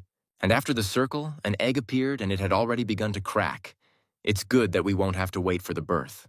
And then a little raven appeared, this sacred creature, three-legged raven, who was born with the power of the sun. This is a small chick that still needs protection. In order for it to grow, it needs to absorb pure solar energy. Jin awkwardly greeted the little boy, who, of course, didn't respond, but just looked at Jin sweetly. Then Jin was thinking about what to name the baby, he asked. Since the baby was a black raven, maybe he should call him Blackie. The baby squealed with joy. It seemed he understood human speech. Jin asked, how much did he like it? Chernish continued to squeak. Jin assumed that the baby was hungry, so he decided to feed him.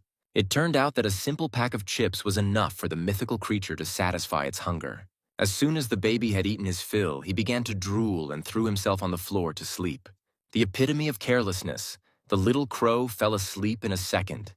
The efficiency of solar panels increased by 100%. Solar panels are a device that generates energy from sunlight, depending on the amount of sunlight.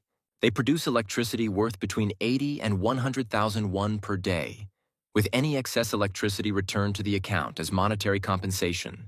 And in 10 newly acquired areas, solar panels are still not installed, as he has almost completely spent his money. Frankly speaking, investing 130 million won in a project that will only yield a profit of 30 million won in a year is too wasteful. But that's another story. It's 90 million won a year. The efficiency of solar panels has tripled. There's no reason to doubt it. Jin decided to build salt batteries in all 10 districts. Then came to Jun. Jun asked what happened. Jin replied that he had a favor to ask of him. Jun asked, yes, what is it? Jin asked if Jun could keep his money. It seems Jin trusts him. This is the conclusion he came to when he thought about the skill of tax collection. If he entrusts the money to citizens he trusts for safekeeping, it may bring benefits. The first time he transfers money, he is charged a 10% commission, but then he can receive 10% profit every month. So Jin thought that he could only trust them to Jun, because the level of trust and loyalty was incredibly high. Although Jin had planned to do so, he didn't expect that it would raise his loyalty to 100, Jun asked. He should, of course, just keep them without spending them, right? Jin replied that it was okay to spend a little. Jun thanked Jin, and he said that it wasn't worth it. And he thanked her for her help. Now Gina needs to deal with other things. Betty asked if she could really just take the person for herself. Jean replied, yes, it doesn't matter. Betty can be on the same team as Gabby. As the team leader, he would double her salary, and Betty was immediately happy to hear about the money. Betty's loyalty quickly grew. She pulled Gabby over and shouted, she will do her job well. She dragged Gabby along with her. Now that the girls had left, it was time for a difficult conversation. Jean returned to Dean's team and said that everyone had done a good job today. Dean said everything was fine and asked what business Jean had come to them for. Jean replied that it was because they had gotten rid of the monster in the subway. There are no more monsters in the area, especially on the metro tracks from Pomni Station. There are practically no monsters near Summon Station. Up to Pommel Station, now is their chance. Before these places were occupied by monsters, they had to act. Jin realized something, watching Gabby in tears asking him to fulfill her request. Those who now stand before him are risking their lives, carrying out his tasks. It took him a long time to understand this.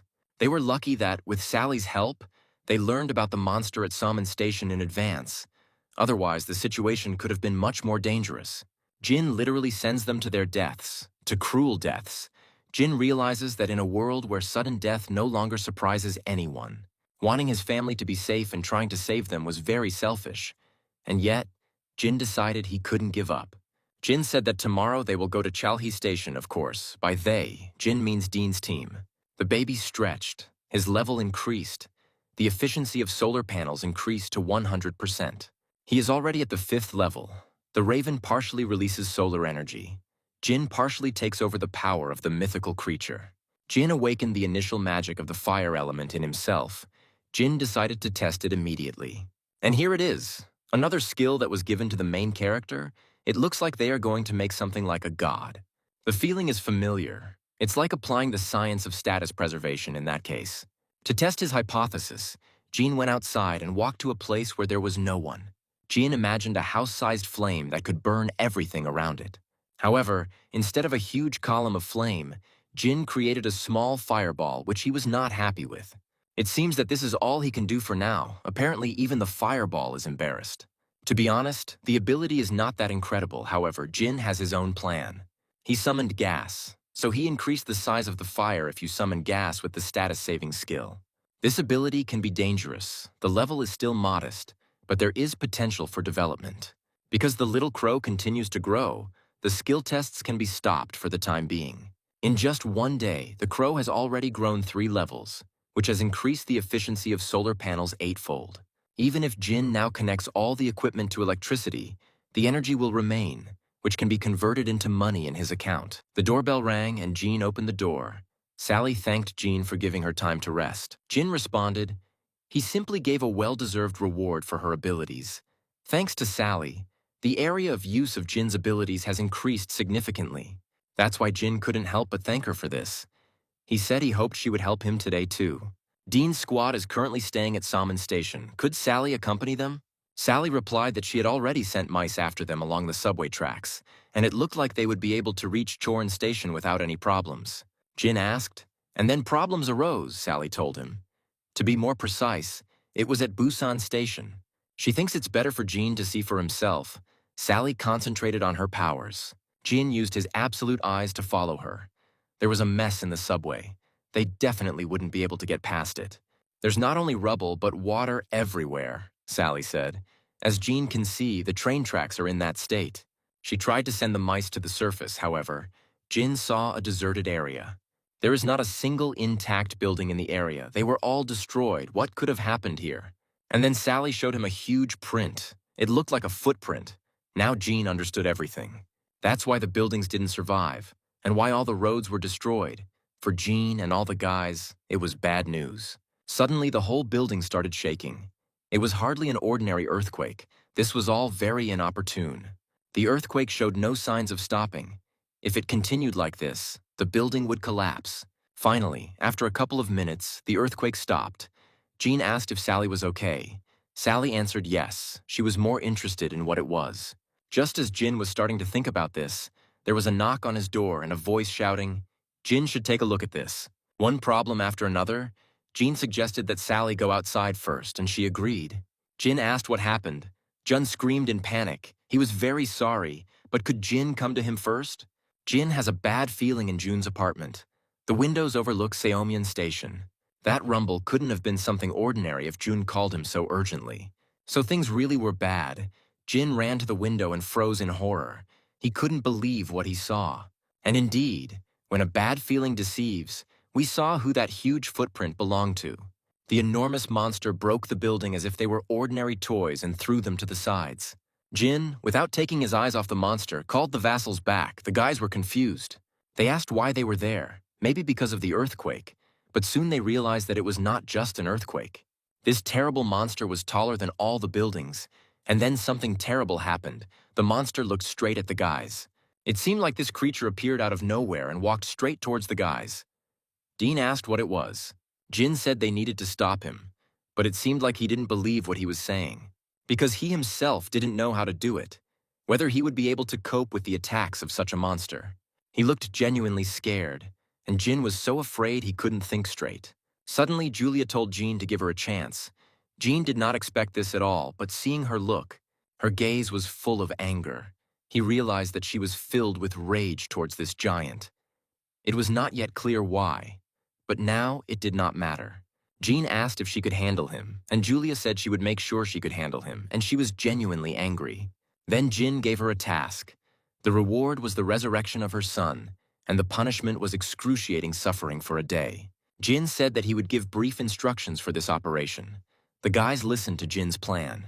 First team, Julia, Dean, Ten, Jenny. Second team, Riley, Ben, Harry. And the last, third team, Jean and Sally. Jean said he would deal with it here.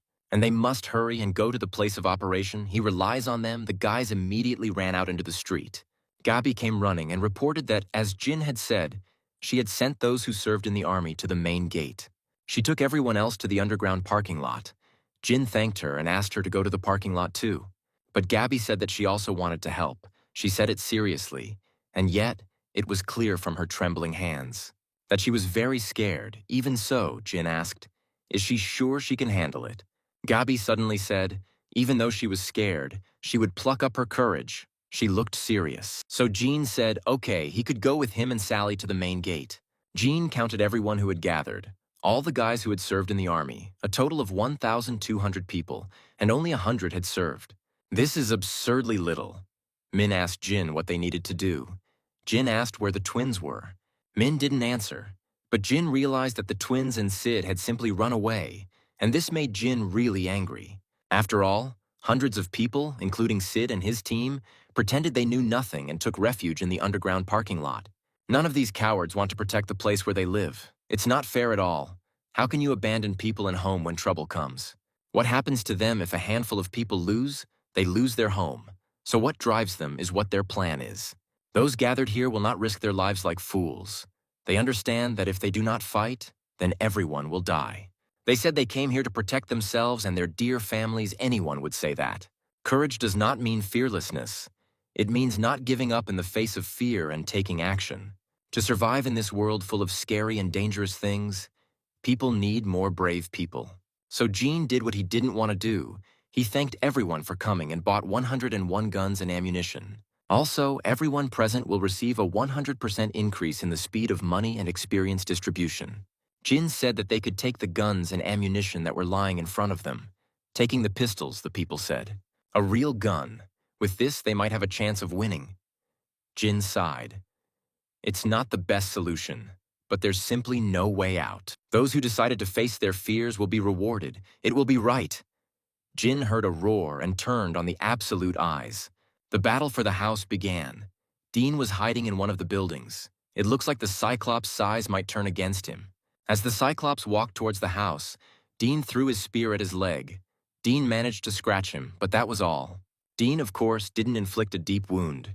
And what's worse, he attracted attention to himself. The huge eye of the vile monster was right in front of him.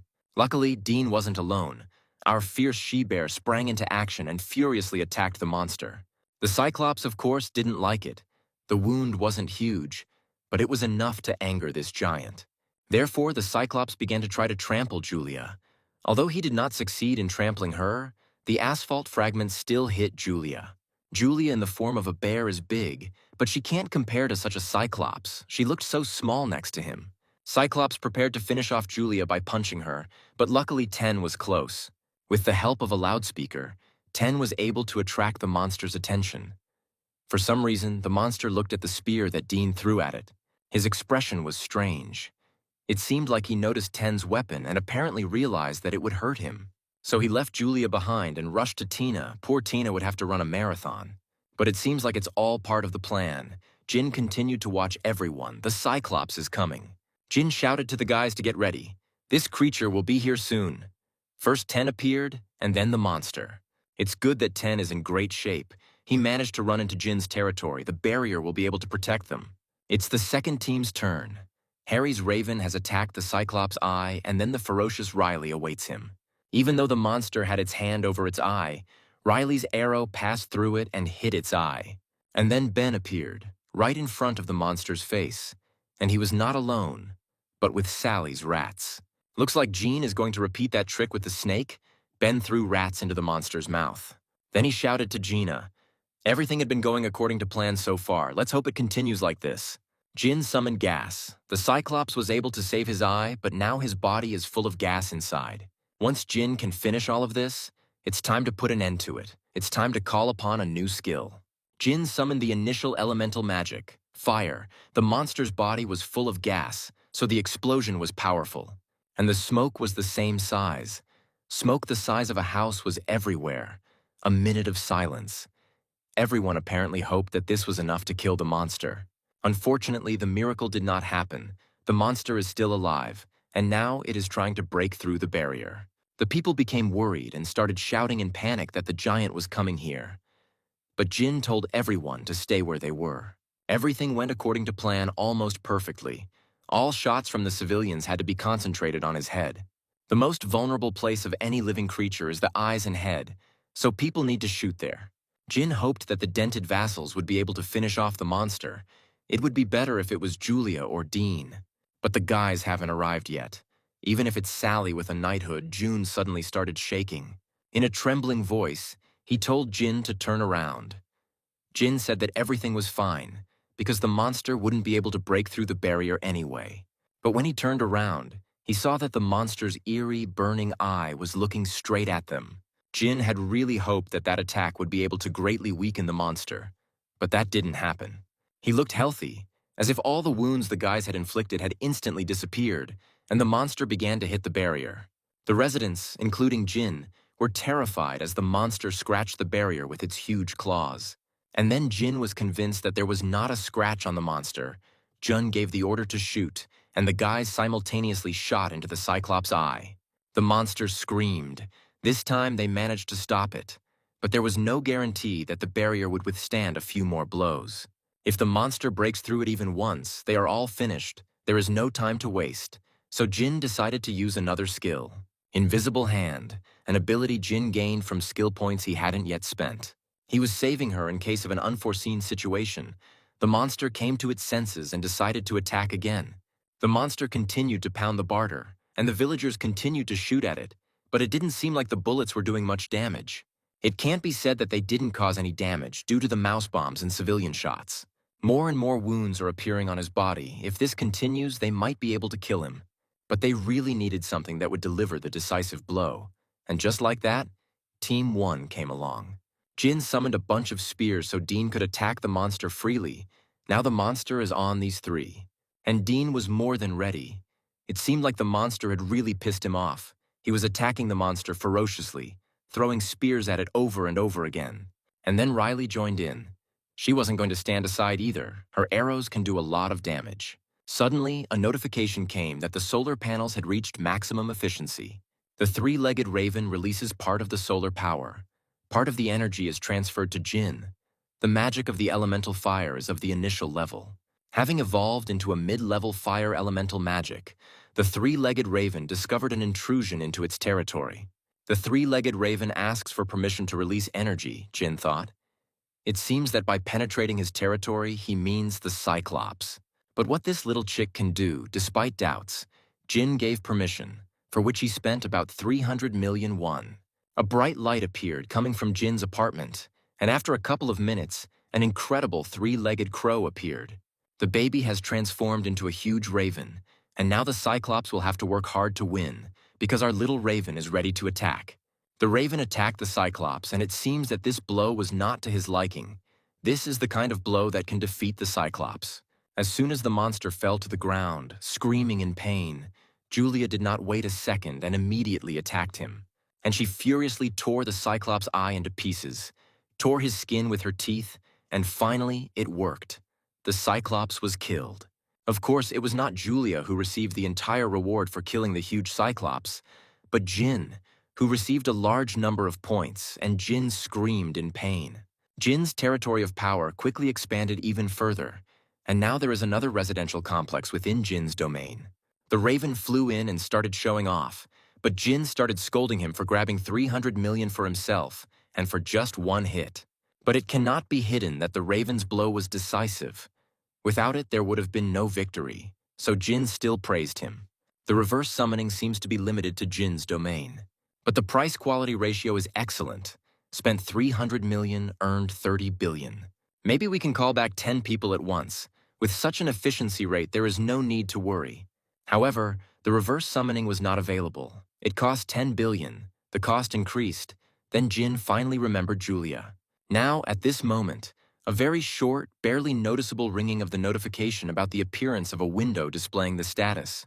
It became the sound of Julia's wish fulfilled. She was able to complete her task. Meanwhile, there was another group of people nearby. Unfortunately, they were in poverty. But this guy had the ability to use water magic. And unfortunately, they ran out of food supplies. He can create water himself, which is a big plus. But they have completely exhausted all the products they obtained while fighting monsters. That is the limit. Eventually, they had to leave. At that moment, the earth shook and the boys fell. Everyone survived. But after that, a guy came running and shouted for Hank to get up right now. Something terrible happened. There was a monster. Hank ran out onto the roof and froze, just like Jean. And they saw the same picture as our heroes. A huge Cyclops that destroyed everything in its path. Hank told the guy to tell everyone to stay underground and not go anywhere. But the guy asked what they would do. Hank only asked what they could do against such a creature. The guy was doubtful, but Hank asked if he didn't understand that there was nothing they could do. All they can do is pray that he doesn't come here, and by the time they've talked, they've missed the entire battle. Finally, they noticed a bright light that was impossible to miss, and then Hank understood. There was someone awakened there, and on a completely different level than him, Hank was sure. He made a decision and immediately began to act. He asked Chen to gather people. Chen asked in a panic why. Hank wasn't going to go there. It would be suicide. Even though Hank didn't know who Jean was or what kind of person he was, he knew that in order to survive in this damn world, he needed to stick with this man. So the guys quickly got together and followed Hank.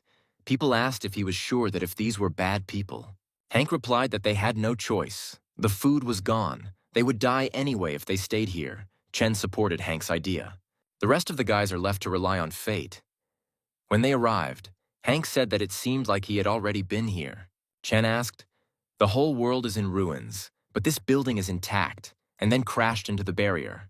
They received a notice that access was restricted, and then they were offered citizenship.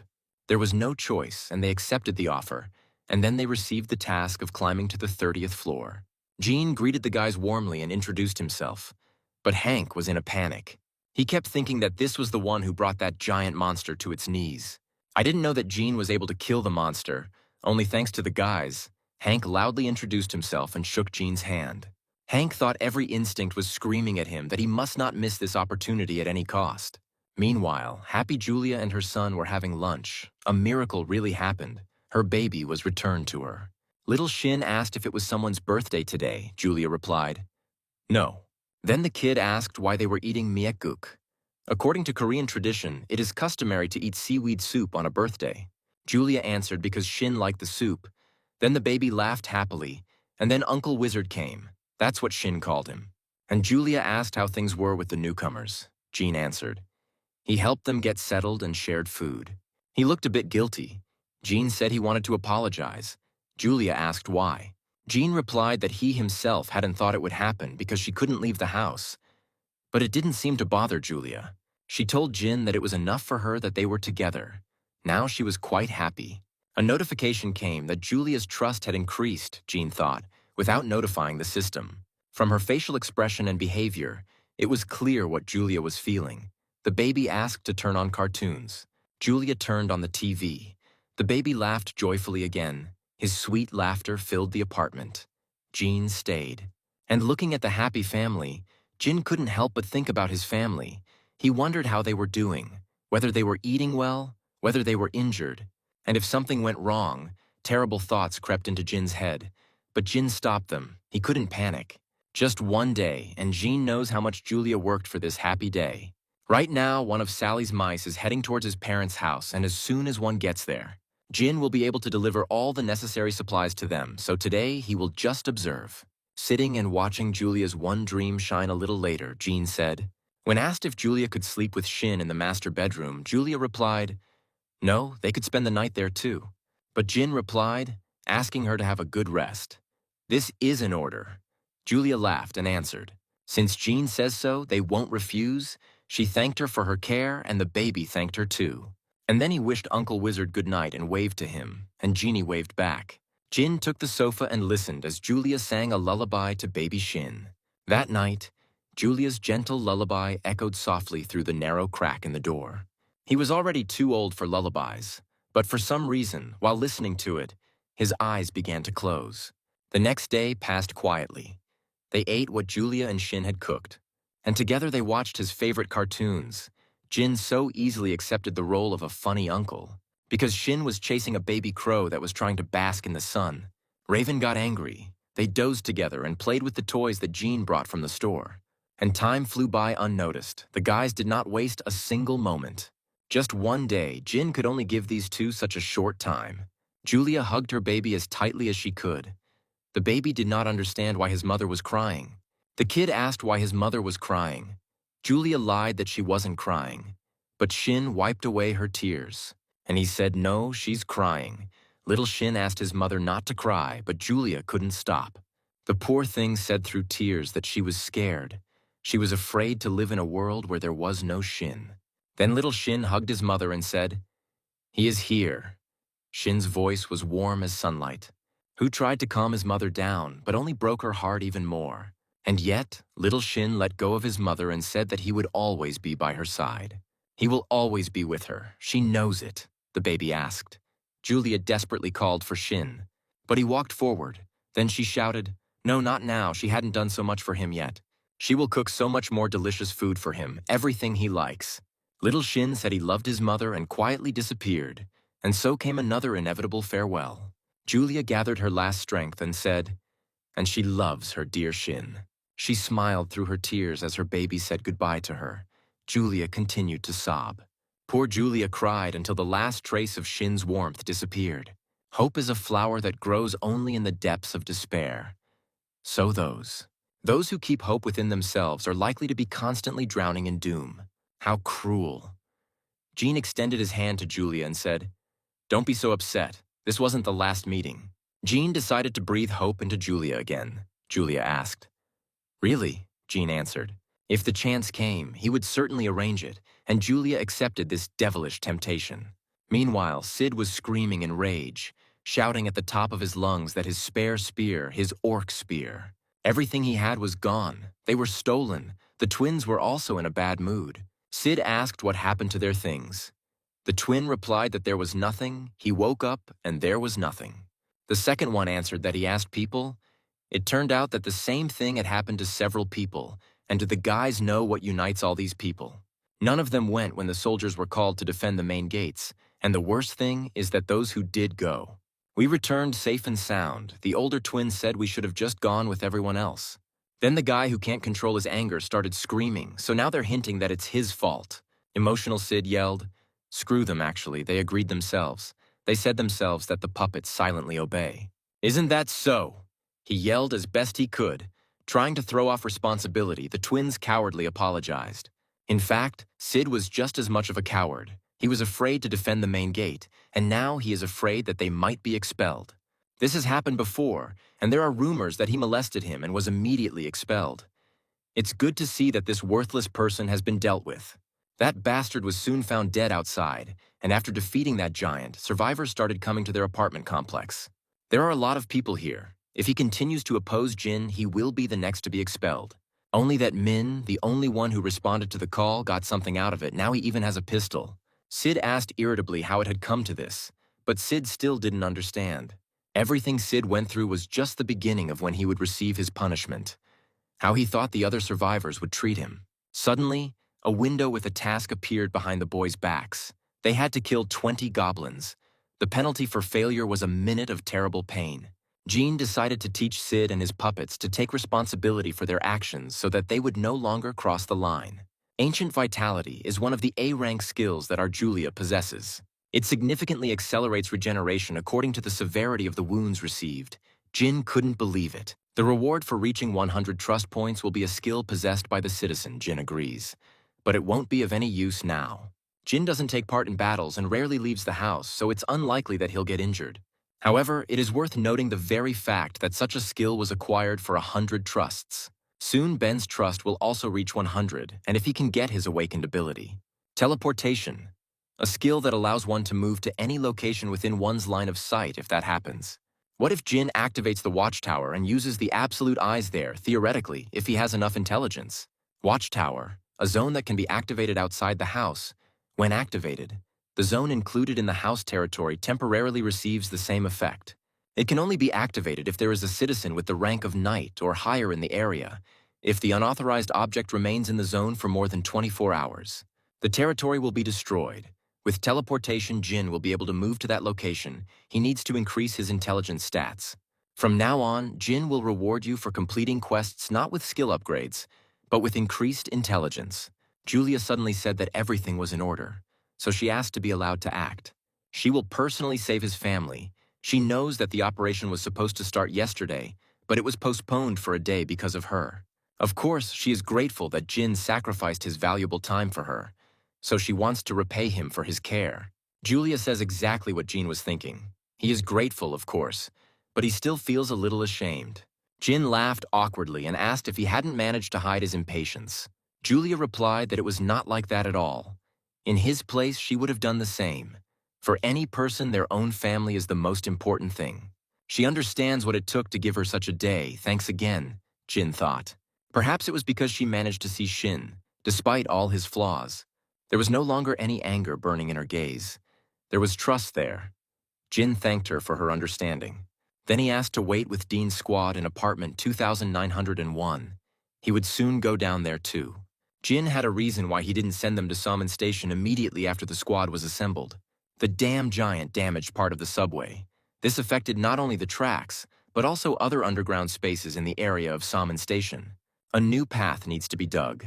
Sally has been using her rats tirelessly since yesterday to find a reliable route, and Jin followed her every step with his absolute eyes. Jin noticed that the tamed giant rat had evolved, now being a level 7 rat. Maybe it's because of the new skill Sally gained after becoming a citizen. However, what is more interesting is why these zombies are chasing the rat, and where they came from in the first place. Unfortunately, all of these zombies were stronger than the rat. The weakest of them was level 9. It looks like it's all over. The rat has been surrounded instead of continuing to senselessly kill rats. It would be better to use a gas explosion to destroy the zombies. But then the rat surprised Jin with her ninja skills. The tenacious little one, Jin was very happy and asked her to run forward. There should be an exit there. There really was an exit, but a very strange creature was waiting for the rat outside. Some kind of incomprehensible thing, either a shark or something else. Where the hell did a land shark appear on the street from? No, there are more important things. It was no wonder that all this seemed so familiar to Jin. This was Nampo Station. It's only a few kilometers from Jin's parents' home, and there's a good chance there are monsters like that roaming around the house. We need to hurry. Team leader Betty was working tirelessly when Jin approached her. He praised her for her hard work. Betty replied that it wasn't that hard, especially since she got paid for it. Betty asked Jin if he needed something, then Jin became worried and mumbled something. He seemed to be doubting. And now Betty was beginning to be afraid, and she asked him to speak frankly. It seemed like something serious, but then Jin said he wanted to ask if he could borrow Gabby from Betty for a while. And seriously? Betty asked in a cold sweat. Was Jin suggesting that she work alone all this time? Jean laughed awkwardly and said he would rely on leader Betty for the next 2 days. After thinking for a moment, Betty asked if Jean would pay her for the overtime. Jean smiled and replied, "Double the amount. Nothing makes me happier than money," so Betty agreed. The guys gathered and Jin said it was time to officially begin the operation briefing. As they all know, due to the appearance of the giant, movement through Salmon Station is difficult. However, it would be a shame to completely abandon the use of the metro line. Now Sally will speak. She said that the tunnel from Salmon Station to Pomne and Chori Station is still intact. There are no monsters along its entire length, so this path is clear, hence their first goal. To secure the route to Pomne Station, she recommends moving along this route. The boys looked at the map drawing. The map Sally drew didn't seem to be something the kids liked. Well, except for one special guy, 10 started giggling and said, "Sally is so good at drawing maps." "Blessed is he who believes," Sally continued to explain, an area in which they should be more careful. Before reaching John and Pomney Station, there is a supermarket nearby, and the orcs are especially active there. And there are about 500 of them. Dean asked if they really would have to fight them. Sally replied that there was no need for that. Their task was to go down to the Pomney Station and cross onto the metro tracks. No need to worry. She's explored the area with the help of rats and found a path where there are no orcs.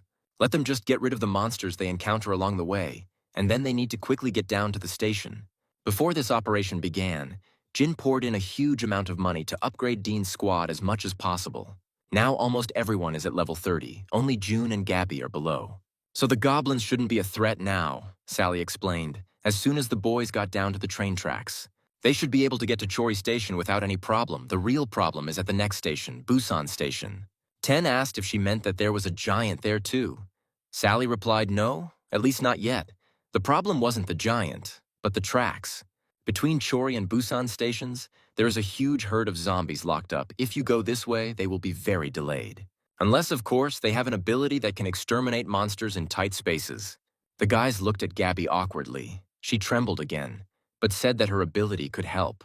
And after some time, Gabby began to summon poisonous fog, about 100 kilograms, and sent it to Jin's inventory. She used up all the space in her inventory and left. Jin praised Gabby and asked, "How does she feel?" Gabby replied that she was completely fine.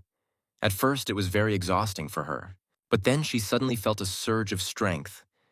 "And now everything is fine with her," Jin replied, glad to hear, and thought, Gabby looked so tired, so he secretly entered the vassal management window in the process and leveled her up. It was quite expensive, but Jean had already made billions, so it was the right decision in the end. Gabby asked if she definitely didn't need to go there personally. Jin replied that she didn't need to. She could stay here and continue making poisonous fog. "That will be enough. Now that everything is ready, it's time to begin the operation," said Jin. The tamed rat Sally ran into the subway. Jean added his absolute eye and added poisonous fog to the rat. Gabby's poisonous mist has a paralyzing effect. If inhaled, it slows down movement and makes it harder to control the body. Luckily, this works on the dead too. The fog then paralyzes the diaphragm and intercostal muscles, causing suffocation. But these zombie creatures, since they are already dead, suffocation is not a problem for them. So Jean has already prepared a plan B. Now it's Sally's turn. She sent a whole pack of rats into the subway. They're about to have a feast. The rats began to tear the monsters apart. Killing the monsters gave Jin experience points. However, a problem arose that the boys did not foresee. The rats that began eating zombies turned into zombies themselves. Now it's a zombie rat. It seems Sally can control such rats too. But this worked too close. If a creature comes into contact with zombie blood, it will also turn into a zombie. This is a big problem. Julia could get infected if they bit or scratched her. Luckily, they managed to avoid the worst-case scenario. Jean asked if the drilled rats still obeyed her orders. Sally replied, "Yes, although they seem a little more aggressive now." Jin thought that everything would go smoothly if they managed to reach Chalgi Station safely. Perhaps this time Jin would really be able to reunite with his family. But Jin was overjoyed when the notification arrived. An unauthorized entity is attempting to enter. 157 people have met the conditions for citizenship. Jin gave them citizenship. Now the number of citizens reached 3,000, and Jin discovered a new skill. Economic Activity Subsidy. This may be quite good. These subsidies are counted separately from the Gene account. It would be ideal to give titles to the Public Infrastructure Management Team. 700,000 won per week was originally promised. This coincides with the daily rate of 100,000 won for workers. Now Jin does not need to deduct salary from his account. Given the current state of affairs, Jin should expand his public infrastructure management team. Thanks to subsidies, salaries for citizens are practically free. And this is not such a small amount, even if the workers are paid 100,000 won. If all 300 worker positions are filled, the total amount per day will be 30 million. If the genie filled all the vacancies, it would be 50 million won per day, and with the accumulation of this money, the amount he could collect with the tax collection skill would increase. And part of the funds will be returned to his account as payment for purchases in the store. It is beneficial for him to distribute as many titles as possible.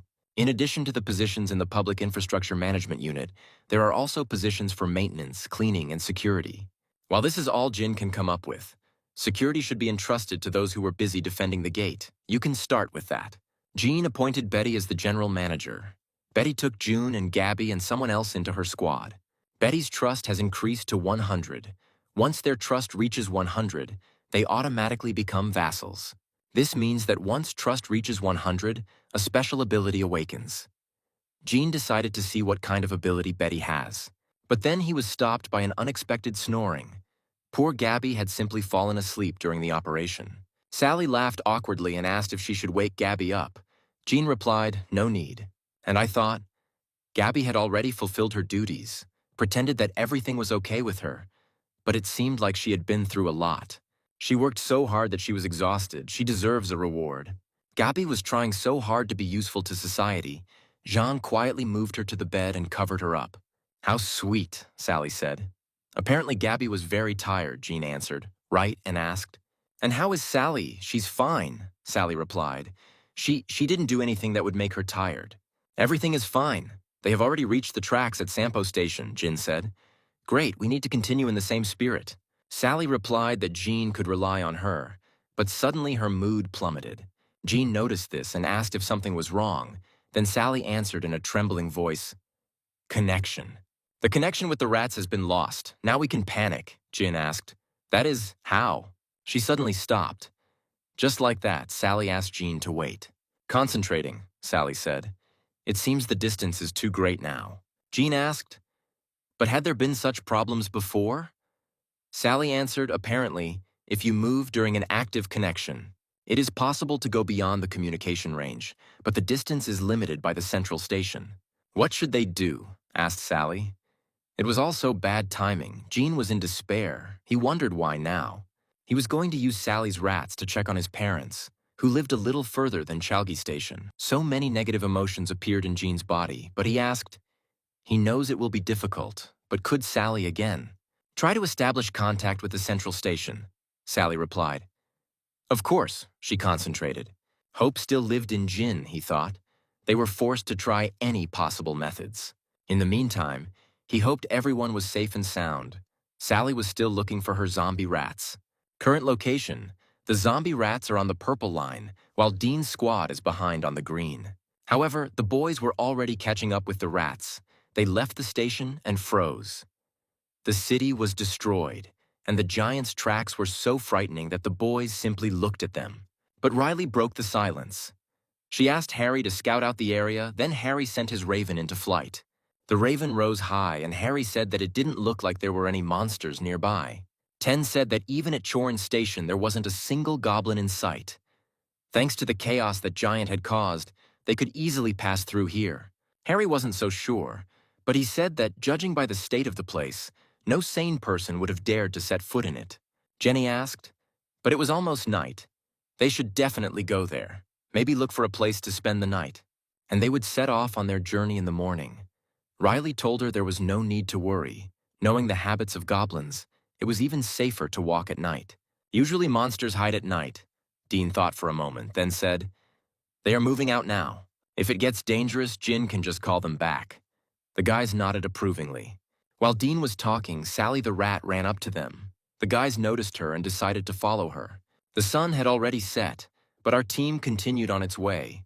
Harry said that Busan Station now looks like a lake. How it happened was also the work of that giant, Riley said. Quite likely. She thinks that these depressions were formed because the buildings collapsed into the ground. The guys were walking along without suspecting anything. And at this time, some kind of creature emerged from the water. It seems that Harry noticed the creature. He turned around. Then the guys asked him what happened. Harry replied that he seemed to have heard something.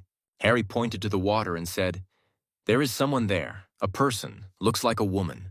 But then he noticed the tail and said, "No, it can't be." The mermaid or whatever it was looked at them. And she started screaming. Jenny screamed, "Everyone cover your ears." The scream was so terrible that the guys started shaking.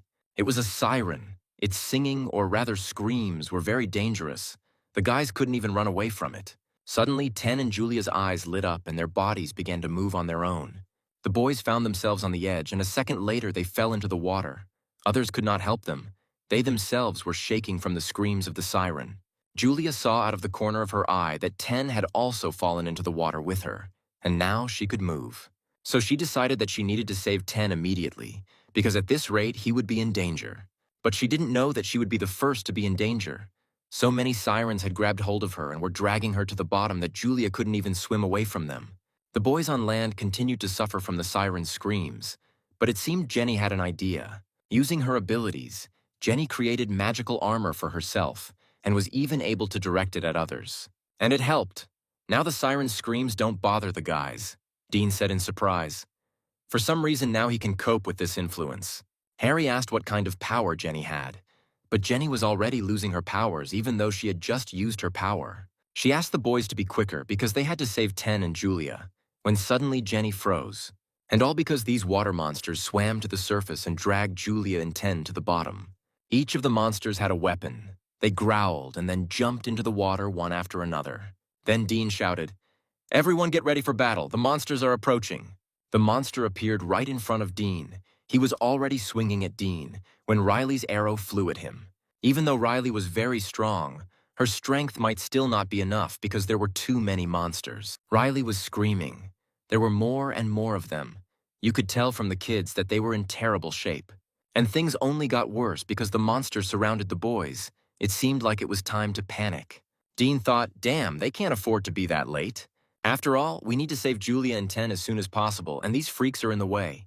Suddenly, a real show began behind the monsters. Strange little fish flew up into the air.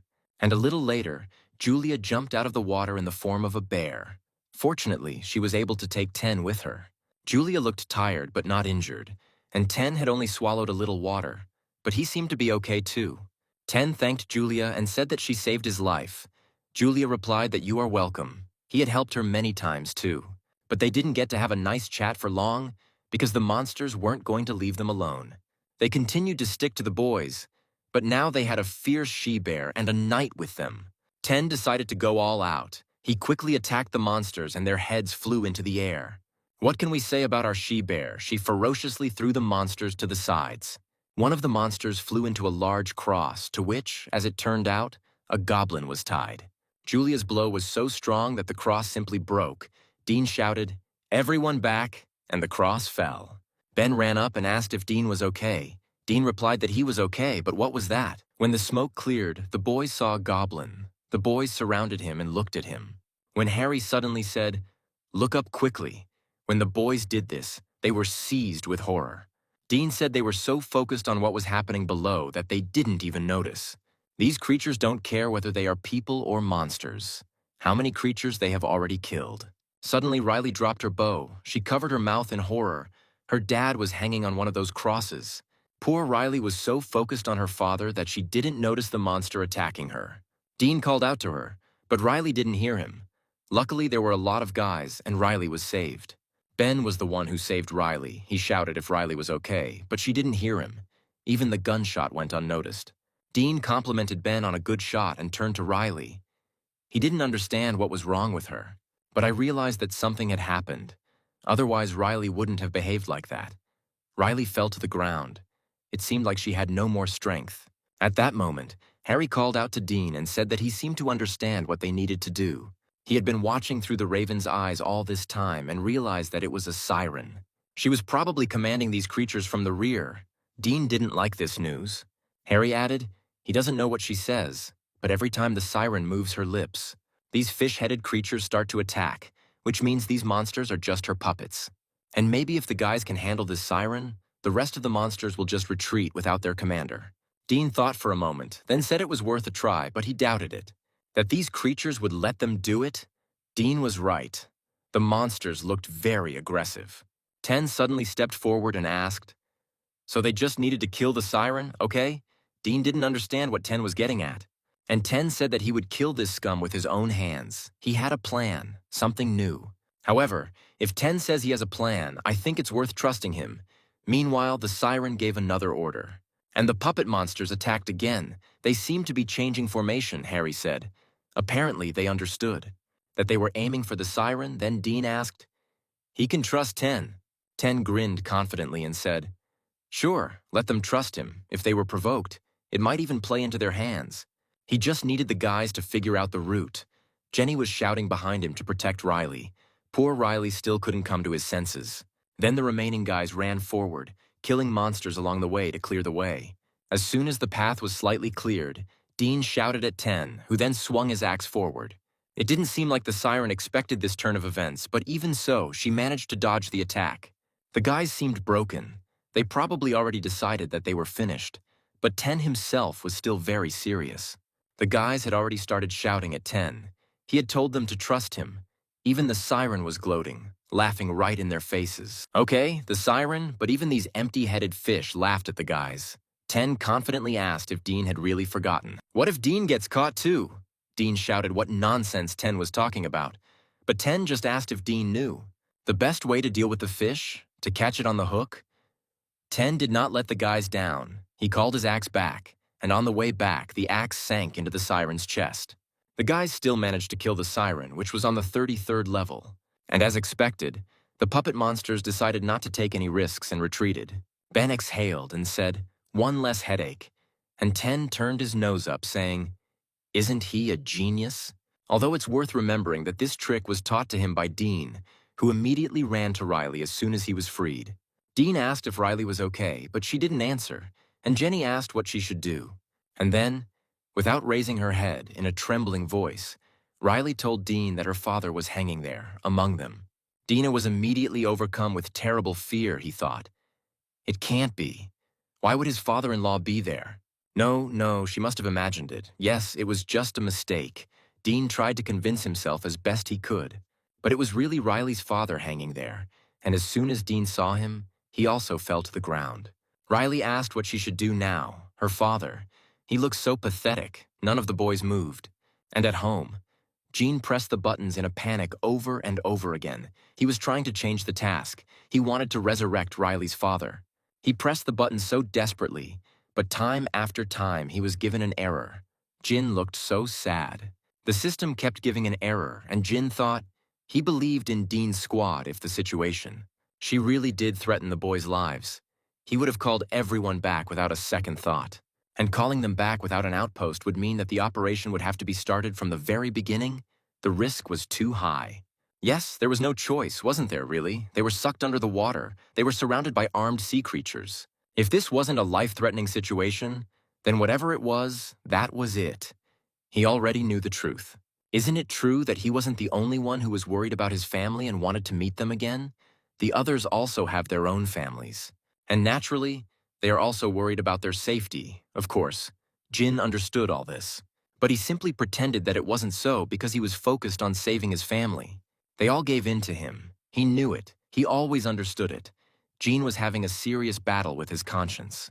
Riley received a task. Dig a grave, 1 hour limit, reward, a small amount of experience, punishment for failure, none. Poor Riley only started to cry and scream in pain more loudly. Dean sat next to her and held her. The boys took Riley's father down from the cross and dug a grave, laying him there. Riley stood at her father's grave. Dean, worried about her, asked if Riley was sure about this. Riley answered, "My father would have liked it here. He worked a lot and was very proud. He often said that he would even be buried next to the railway when she was small. I thought it was such a stupid wish, but it really came true." Riley didn't stop crying. It was all terribly sad. My heart ached from every word Riley said. Jin looked at her, and part of him was afraid that the same could happen to him. Jin hoped that their grief would never be his. So he decided that they would never grieve again. And for this, they need even stronger people. And now the person with the greatest potential. This is Hank. His trust level is not so good right now, but he carried out tasks from Gene every day. So Gene made him his vassal. Hank's friends said that he was all glowing. Hank was level 40, awakened abilities, water creation, water bomb, water control. Title Mage. The power of all mage skills is increased by 100%. Water bomb summons highly compressed water and explodes it. The power depends on the summoner's petty strength. And water control absorbs mental powers to control summoned water. Jin gave him a task to try to use a water bomb and water control. The reward is increased mental strength. The time limit is 10 minutes. The punishment is mental exhaustion. The guys asked Hank what happened. Was he okay? Hank asked to give him a minute and said, now he understood everything. There were plenty of targets to test. He created a huge water ball. The water bomb killed a bunch of goblins at once, and then it started to rain. Now it was time to use the second ability, water control. Hank stopped every drop. Team Hank looked around in shock and then asked if Hank really did it. But Hank, instead of answering, simply started laughing hysterically, and then fell to the ground. And he started shouting, thank you, he will never forget what Jin did for him, naive. He doesn't know that Jin never gives anything for free. The guys looked at their strange leader and said, what's wrong with him? As if he suddenly went crazy. Maybe it's because of that strange glow. Hank's trust grew. Jin thought, if you think about it, his awakened ability is CC rank. It is the second awakened ability of this category after Julia. To be honest, Jin didn't expect this. Considering that Hank's first skill was a B rank, Jin didn't think that everything would go so well. Maybe it's because he was already at a high level. It doesn't seem like it was just luck. In any case, the result is good. But now how should Jin use Hank? Should Hank be added to Dean's squad? Although it's unlikely, he could be useful there. No, because everything in this team is balanced. Jin doesn't want to add just for the sake of it. But Hank has his own group that came with him, and they are united around him. And if he were removed like that, the guys would most likely immediately fall into chaos. It would be better to let Hank continue working with his team. Suddenly, Jin received another notification that the guys had killed the goblin. He thought it was too late even for the squad. The rest were hunting hard. Then Jin's level rose again. Another wave of pain enveloped him. He again received 3 new skills, and the territory was expanded. It seemed that this time the pain was too strong. Sally screamed to ask if Jin was okay. Jin had never experienced such pain before, as if he was being pierced by thousands of sharp needles. Sally screamed at him to breathe. She was in a panic when Jin lost consciousness, even if it was only for a second. She decided to give him artificial respiration. She couldn't think of anything else. It seems she got a C in first aid. Jin asked what Sally was doing. Sally screamed in panic. She was so sorry. She thought he wasn't breathing, and so she wanted to do mouth-to-mouth or something. What an awkward situation. Jin said he was fine. The little crow was also worried about Jin. Jin calmed the baby down and then tried to come to his senses after such a shock. He used the absolute eyes to look at his domain. The size was incredibly huge. The original zone and all the western and northern areas, it swallowed up all the roads within a kilometer radius around this residential complex. Now it's clear why it was so painful. The territory expanded to the maximum level. But Jin was so tired, he needed to sleep for at least 5 minutes. But now was not the time. Firstly, he had received 3 skill points for reaching level 20. Jin has already decided which skill he will upgrade. The most important for this operation is Absolute Eyes. The Absolute Eyes skill has reached level 4, and the multi-vision function has been added. Now Jin feels his field of vision expanding. He sees several places at once. It's like sitting in a security room surrounded by monitors with CCTV cameras. Maintaining his suddenly expanded field of vision makes it difficult for Jin to focus. And Jin can still only watch 3 people at a time. He has 2 skill points left. The second skill he will level up. This is the skill of maintaining dignity. This skill reached the 5th level. Jin suddenly received 300 crystals. They were given to him just to try out the prank, and Jin had no reason to refuse. So he pressed the button. And so Jin received a communication ring. A ring that transmits the voice of the absolute recluse, that is, Jin, to his vassals. Just what Jin needs. The guys can directly receive orders and communicate with Jin. Not bad. In fact, it would suit Betty perfectly since she is registered as a vassal. That's right. And Betty's awakened ability is telepathy, and this skill is perfect for the task. He decided to see how she was doing and saw a crowd of people shouting at her. 50 people had to sleep in one room. Betty explained that these were only temporary measures, but people still went wild, as if there were no monsters behind these walls. They shouted, "Are they cattle?" Before this, they saw a lot of empty apartments. Shouldn't they make sure that everyone sleeps in comfort? Ungrateful bastards. They decided that everything would be given to them on a silver platter. They act as if everyone owes them, of course. Jin got angry. It seems like we'll see the evil Jin now. Jin's door appeared on the same floor. He can get anywhere. This is a new skill. But Jin didn't think he would have to use it so soon, the man kept shouting. Hadn't they already illegally entered the living space? So why are they being so brazen? Jin came out and said that it was he who illegally entered the living space of others. If they don't like the rules he has set here, he kindly asks them to leave this house. The man only got more angry and yelled, "What is this kid talking about? How dare he?" Jin couldn't stand him. He immediately drove him away. The man immediately disappeared, and the people became quiet. Evil Genie said, "It's much quieter now. Great. Does anyone else have any complaints?" The people remained silent. Then Jin said that from that moment on, he would turn off the gas, water, and electricity. For the entire room where they live, people shouted, "He is not serious." Jin replied that he had the same question. What do they think is going on here? Is it really a coincidence that they all appeared here at once? After they defeated the giant? Or the people came because they thought they could protect them? Since they managed to defeat the giant, hundreds of people come here every day for the same reason. They understand what he is talking about. People were silent. If Jin gives in to their demands, 3 problems will soon arise. First, they will quickly run out of empty rooms and will not be able to accommodate new guests. Second, those who already live here will begin to feel angry. Third, if they make concessions once, there will be no end to new demands. Jin shouted, "He will clarify everything here and now. They expect basic rights and welfare. They are not here. Let's look around. The South Korean government has already fallen, and he is not its representative. A tyrant abusing his power, that's probably how they see it. But today's world is too cruel for such naive ideas as rights and welfare." Jin said, barely holding back, "If they want to enjoy the privileges, they must prove themselves worthy." Other survivors endure harsh conditions as they try to adapt, sleeping in 3 shifts to make better use of their living space. And they ask for advice from those who have already gone through the adaptation period. Even in such uncomfortable conditions, there are those who look after the sick and children, trying to survive. These same people are making demands, rather than looking for solutions to what privileges can be discussed in the apocalypse. How stupid. It seemed that they had settled too comfortably in their place and had forgotten about everything.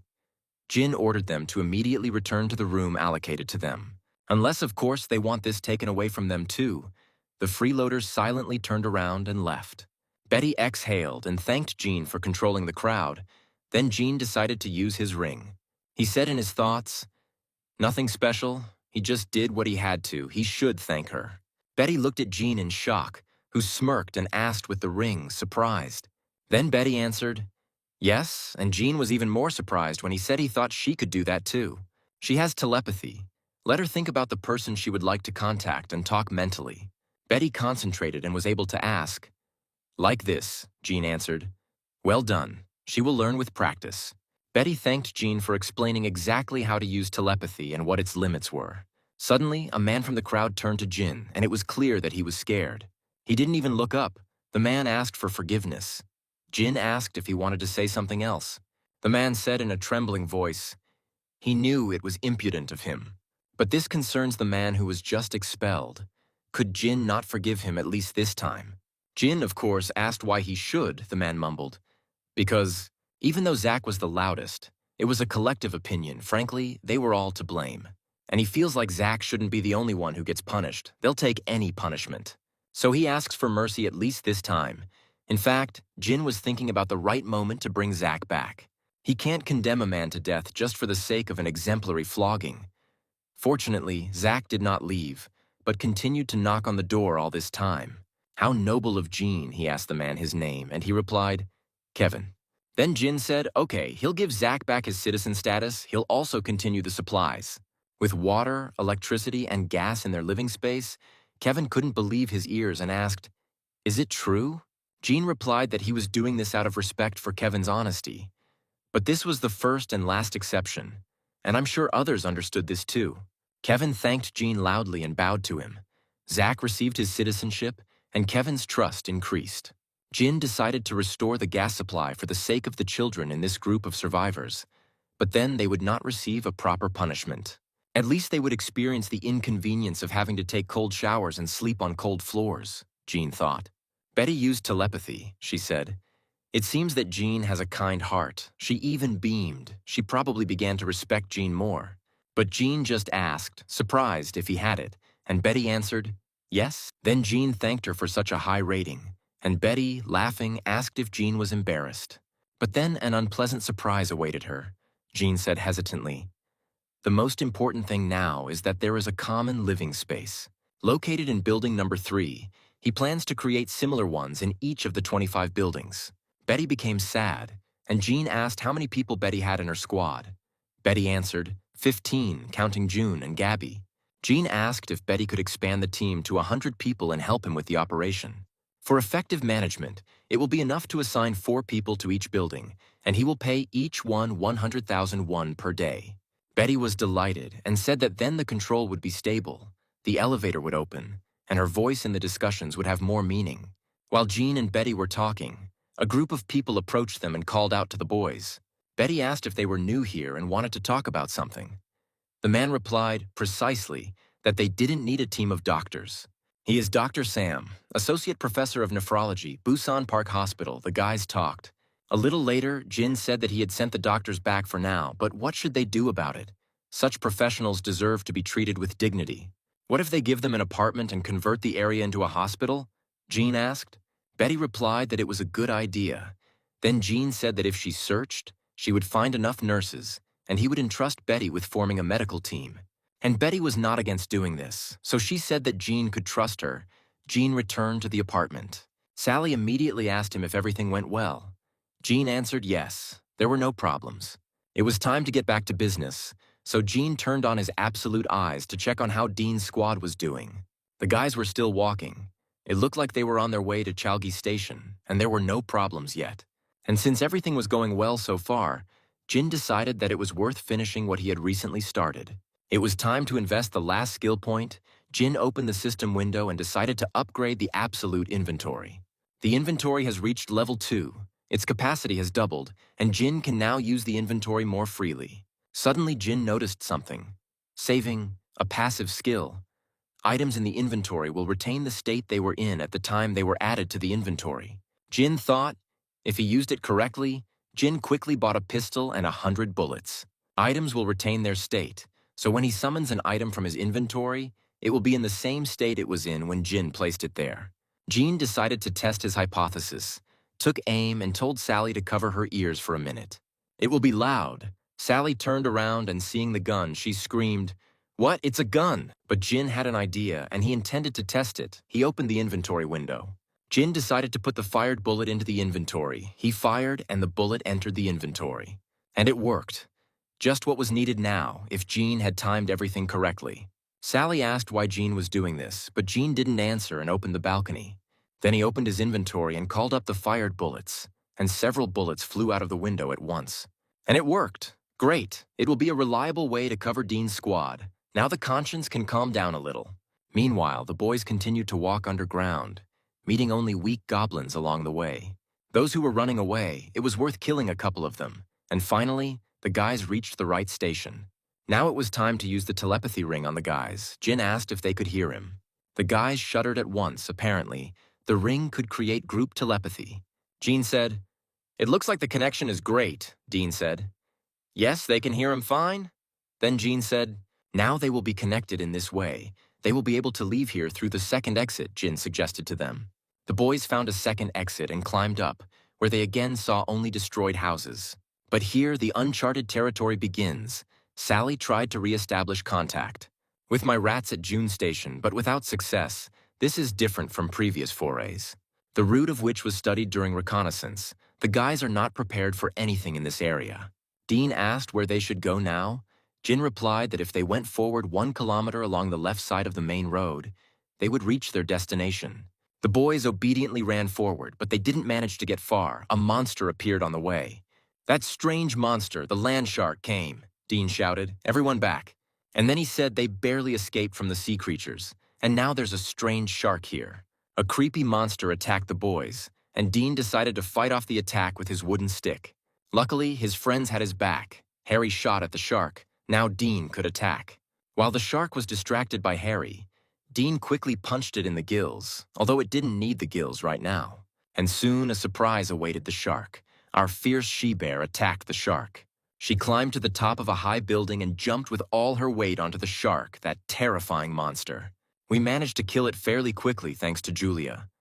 It's worth noting that the shark was level 24, meaning it was weaker than the siren. Then Dean shouted to Harry to scout. Harry sent his raven up. It wasn't even a couple of minutes before Harry's face darkened noticeably and he shouted. It seemed to be everywhere here, but he didn't have time to finish because a terrible scream was heard. And then a crab appeared. Unfortunately, the crab turned out to be much bigger than the shark. It must be said that it will be more difficult for the children with the crab because the crab has a huge shell. 10 shouted, "Guys, there's something there too." He was right. Even more monsters appeared from above. But this is already some kind of strange game, something between a narwhal, a dolphin, or a shrimp. And these strange shrimps flew at the guys at once. The group of guys was surrounded by so many monsters. Dean shouted at 10 to stop them. It's easy to say. These shrimps have a huge, sharp sword instead of a nose. 10 quickly transformed into his armor. Gathering his strength, he swung his axe. He managed to kill a sky marlin, but it was only one fish, and there was a whole school of them there. So the boys didn't stand aside. Riley shot with a bow. The others used a pistol. "If they start killing one after another, there will be no end to them," Riley correctly noted. Suddenly, Riley froze and then called out to Jenny, all because she was not very good at shooting. The flying fish was already very close to Jenny. With the aim, as we have already found out, everything is bad with Jenny. Luckily for the boys, Jean's plan worked. Jean opened his inventory in time and fired the bullets. Jin managed to kill the fish using the bullets he fired, but the reward for the kill was small, which Jin didn't like. So Jean called Sally and told her to stop trying to make contact for now. Instead, Jin asked her to shoot for him, and he gave her the gun. Sally asked if she should shoot. Jean answered yes, but faster. Then Sally asked where she should shoot. Jean replied, "Anywhere, it doesn't matter." It seemed like Sally didn't understand anything. But Jin was rushing her, so she started shooting. Jin added her bullets inside the inventory. Jean kept yelling at her to keep shooting, and Sally obeyed. Jean intends to use all the bullets Sally fired in the battle against the flying fish. A bunch of system windows appeared in the sky, and all of Sally's bullets started flying out of them. Sally screamed. The drum was empty. Jean told her to reload quickly and shoot again. The efficiency has increased 6-fold. Jean, of course, feels sorry for Sally, but there is simply no other choice. Of course, due to the noise of the shots, Gabby poked her head out. She came out and asked what was going on here. She said she heard gunshots, but the guys were busy and didn't hear anything. Gabby decided that she was just having a very strange dream, but for some reason she didn't wake up. While the boys were shooting and fighting flying fish, Dean and Julia were fighting a crab. Although fighting is too strong a word, how can they possibly defeat this creature? They certainly won't be able to penetrate the armor easily. Perhaps the problem should be solved from the inside. Julia shouted to Jenny that she needed support. Jenny immediately helped her. Then Julia jumped and grabbed the crab by one of its claws, and even managed to tear it off. It was Dean's turn. He summoned his spear and sent her flying with all his might. Dean thrust his spear straight into the monster's mouth, and then Julia decided to attack from above again. Julia attacked the monster with her huge claws, several blows at once. However, as expected, there was not a scratch left on the shell. It was unharmed. Ben shouted for everyone to run, then moved himself into the sky and took proper aim.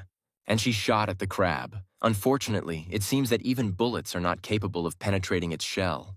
The guys from the side were watching this, of course. They also noticed that everything was okay with the crab. The shell didn't look like it would be easy to penetrate, so Dean wondered what they should do. Was there really no way to defeat it? Jin also thought hard about it. This is not an easy shell. It seems like he needs to hit it much harder. As if struck by a hammer, it suddenly dawned on Jin. He came up with a new plan and decided to immediately put it into action. He started searching for something, using his absolute eyes all over the building. He finally found it, opened his inventory, and then called Julia. He said that as soon as he gave her the signal, she should jump onto the crab's shell. Julia replied, "Yes, it will be done." Jin saw something that could break through the monster crab's defense. Jin summoned a heavy barbell and took it from one of the building's residents. So Jin mentally apologized and promised to register the barbell as a product and buy him a new one. To begin with, Jin decided to throw the barbell at the moment when its kinetic energy reached its limit during the fall. Add it to your inventory and then summon the barbell again, but in a different place. Jin threw the barbell at the crab and it seemed to break through the shell. At that moment, Jin shouted to Julia, "Now!" Julia immediately jumped on the crab and began to gnaw viciously at its shell. Her huge claws were as sharp as blades. She was not one to hold back, and so she managed to literally pass right through the monster, tearing it apart, both from above and from below. So they were able to defeat the giant crab, level 35, and after the victory, the road home was more like a fish market. The boys moved forward, killing various monsters, and the night promised to be quiet. But apparently the sea creatures didn't care about the time of day. Our team managed to kill, time after time, all kinds of fish, crustaceans, and so on. Sometimes they found themselves in dangerous situations from which it would have been impossible to escape without Jin's help. Although it must be admitted that the guys were talented, Jin only helped them occasionally. And all this time, Jin had a vague feeling. Because of this place, even with the current abilities, it will be quite difficult for Dean's squad to get through it. A team of awakened ones, armed to the teeth, and yet they find it difficult to advance even 1 kilometer. What can we say about ordinary citizens who did not receive the ability? Jin thought then.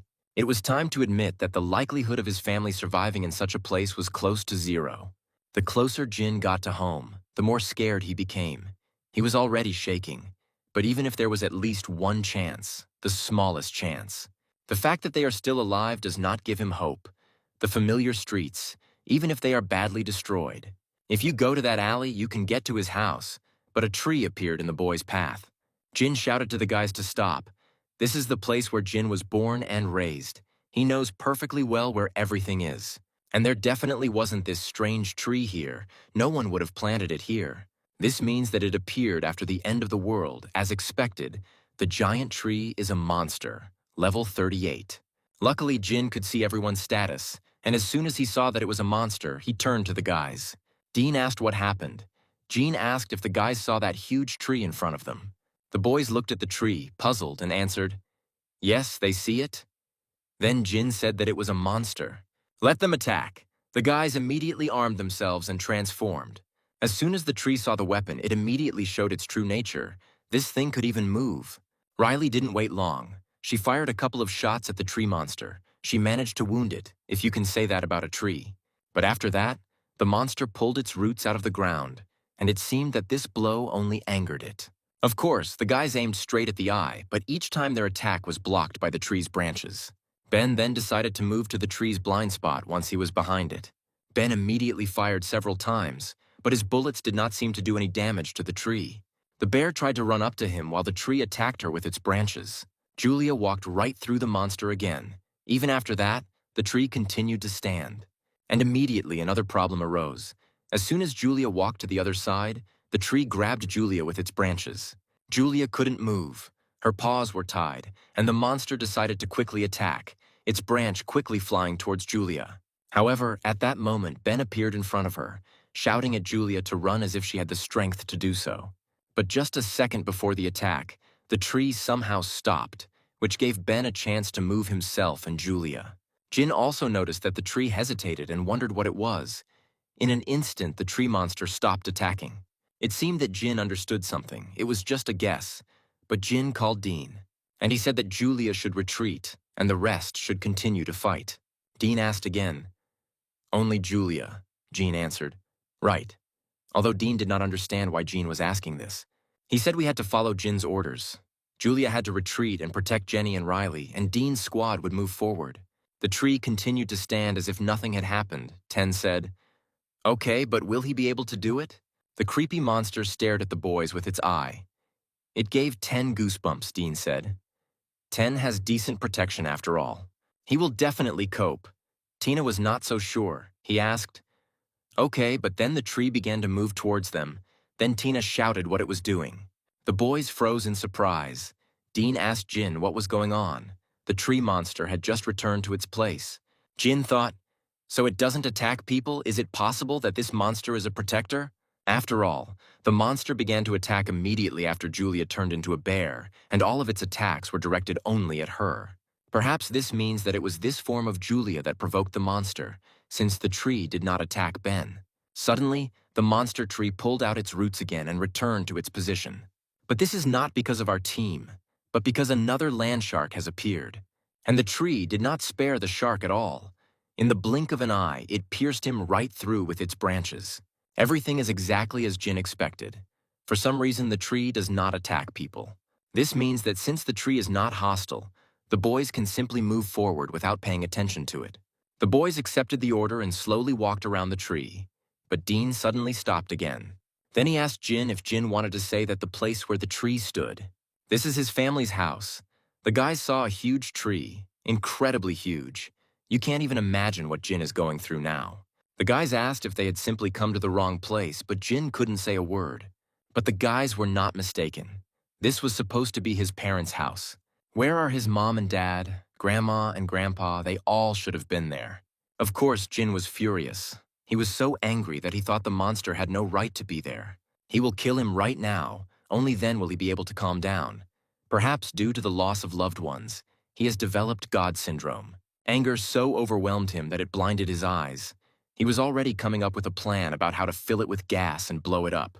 Dean's squad will return through the summoning of vassals, and now they will destroy this monster. Suddenly, the anger in Jin's eyes disappeared, and all because the system reported that the presence of a relative of the absolute recluse had been noticed. The boys were shown with a flashlight and shouted at, asking who they were and how dare they mock little Poppy. As expected, this tree was a protector of people. It has been protecting ordinary citizens from monsters all this time. That's why people took such good care of him, spoke to him kindly, and also scolded the boys for his wounds.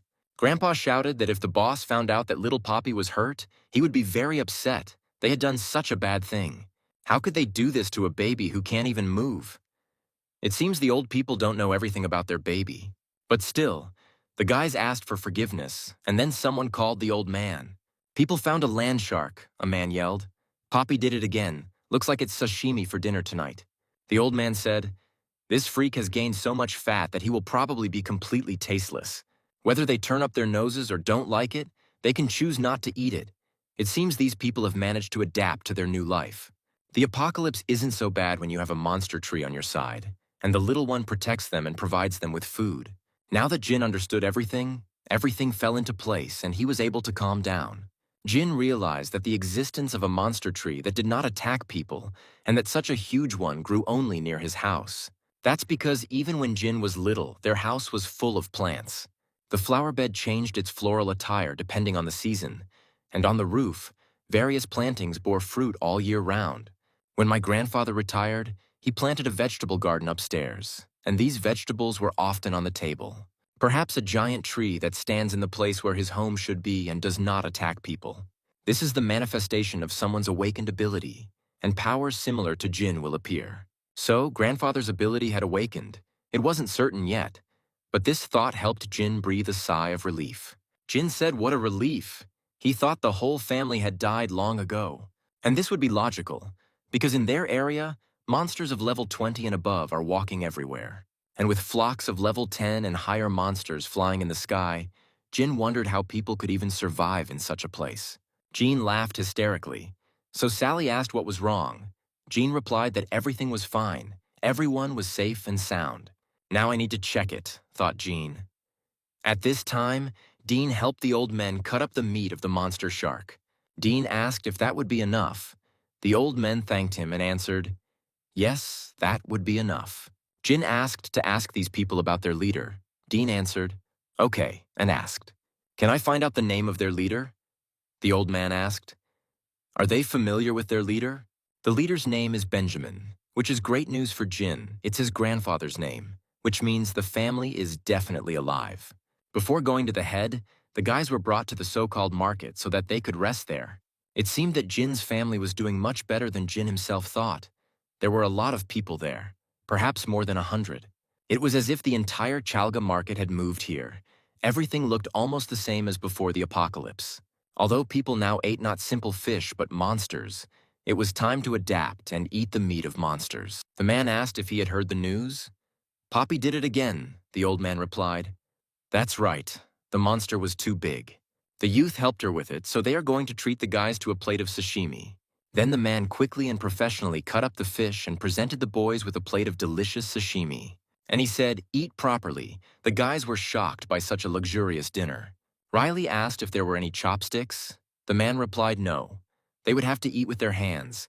But at that moment, Jin came to their aid. Jin quickly created wands for each of the boys. Riley thanked him, and the men looked at them in amazement. They were so shocked that they couldn't figure out what to ask. But the guys tried the sashimi and were pleased with the taste. The boys all started eating together. They hadn't eaten such a dish for a long time. Jin decided to decorate their dinner. He sent the boys 2 large bottles of cola. Dean caught them, and the men who were watching from the side. In shock, they shouted that it was cola and cider. Where did it all come from? How did they do it? The guys invited the men to join them for dinner, and at the same time, Jin created a bunch of food and sent it to the people. There was not only food, but also essential items. The man shouted what it was. They were treating them to all this. Dean replied that it looked like it was a gift from Jean, and the man asked who this Jean was. Can they accept all this? While they were talking, a man approached them and he asked, "What are they making so much noise about?" The man arrived on one branch of that huge tree. So we met Jin's grandfather. He is the keeper of the tree of peace. The tree gives them strength, blessings, and protection. Grandpa literally slid off the branch and quickly landed on the ground. Jin was surprised to see this.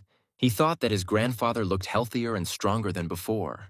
And it doesn't seem like it to him. And it's definitely not his imagination. It's clear even from the way he walks. Before he was old, his mind was no longer so sharp and his legs were not so strong. It was probably because of his awakened ability that Jin called the guys. And saying that it was his grandfather, he asked to greet him on his behalf. Then Dean stepped forward and said it was a great honor for them to meet the leader. The man said that these 2 newcomers were so talented that they could create things out of thin air. Everything the head sees before him, they created, grandfather said, although they had serious problems with water. So he was grateful that they had come. And Dean shook his hand, thanked him, and explained that they had not brought these things. Grandfather asked where they came from then. Dean replied that they appeared here thanks to Jin's ability.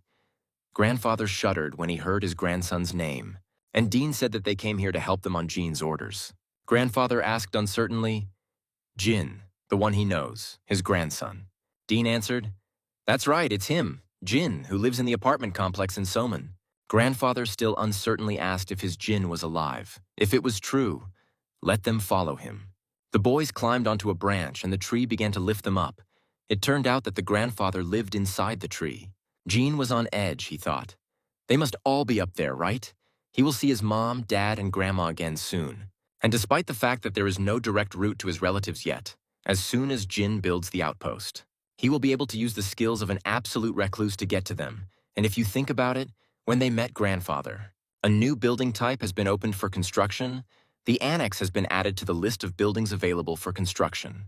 An annex is a safe zone that can be built outside of Jin's territory, its area expanding proportionally depending on Jin's territory.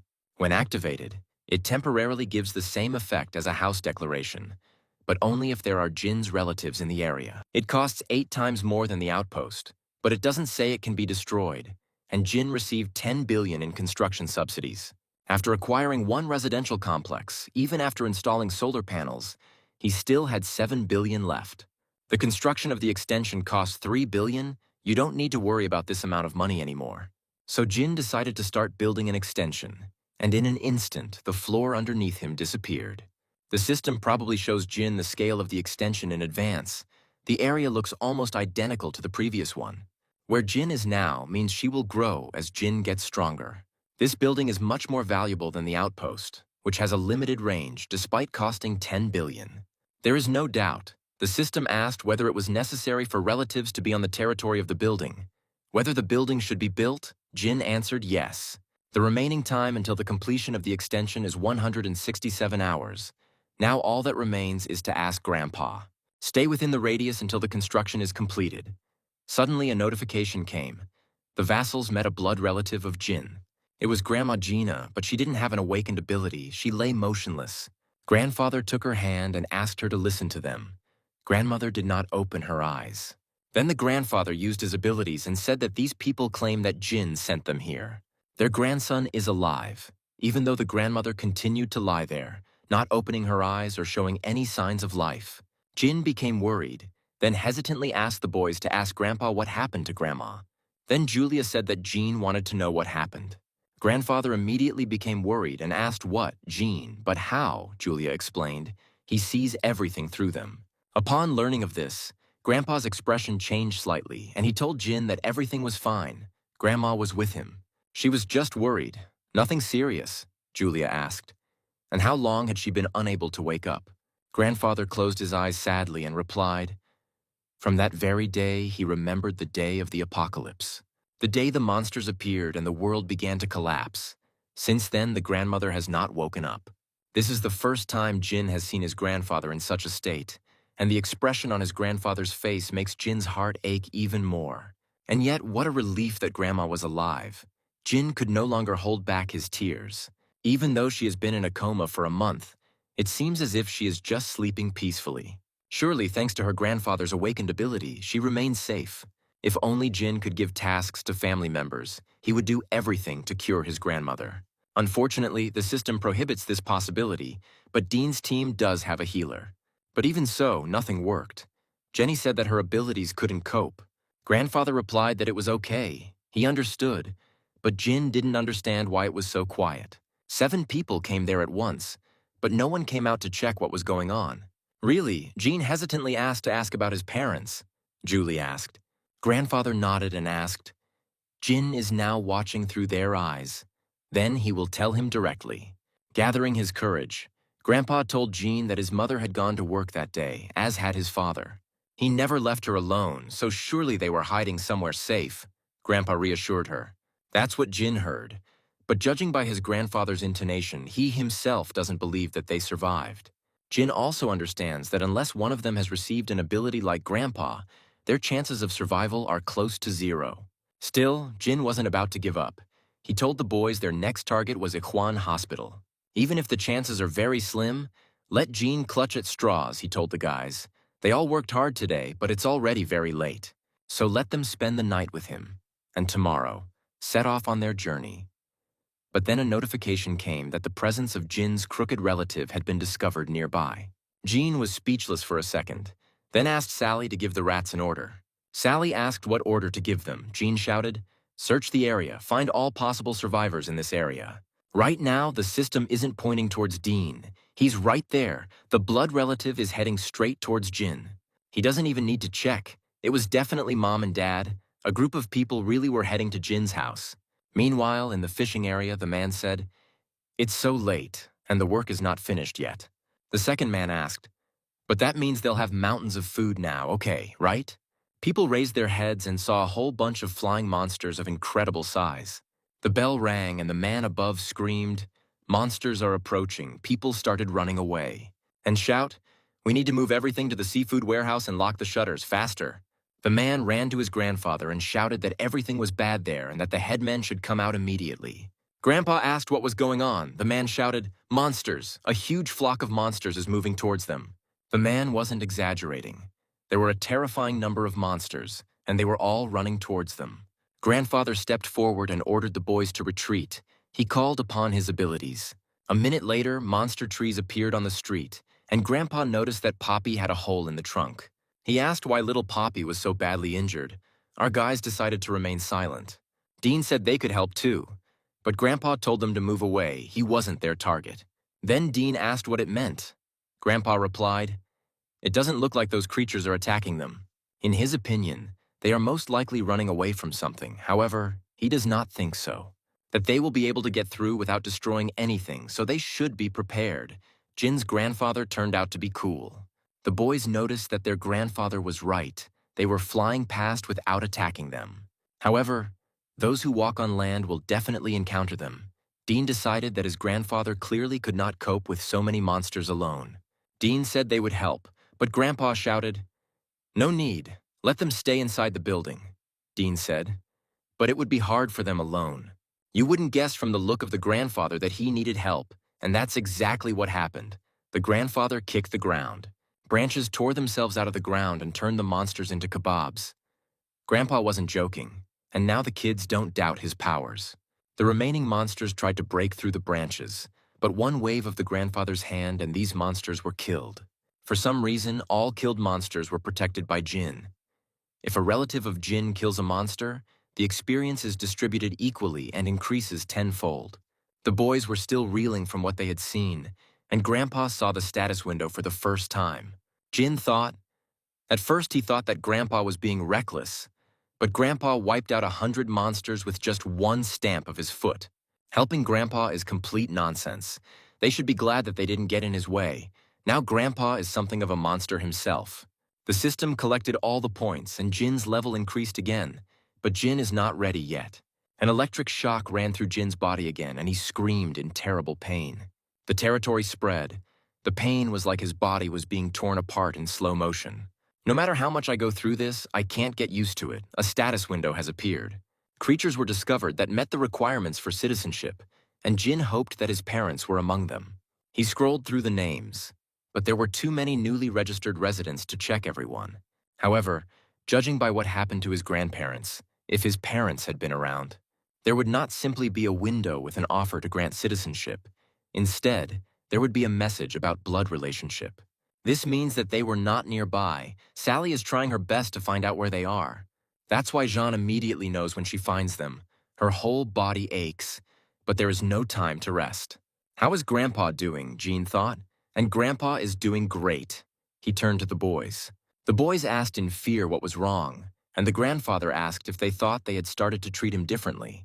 It's not that big of a deal, but before, when he killed monsters, they would disappear, leaving behind few remains. But now there aren't even any bones left. They've completely evaporated, Dean explained. It's probably because of Jinn's abilities. Since they came under the influence of his abilities, the corpses started disappearing.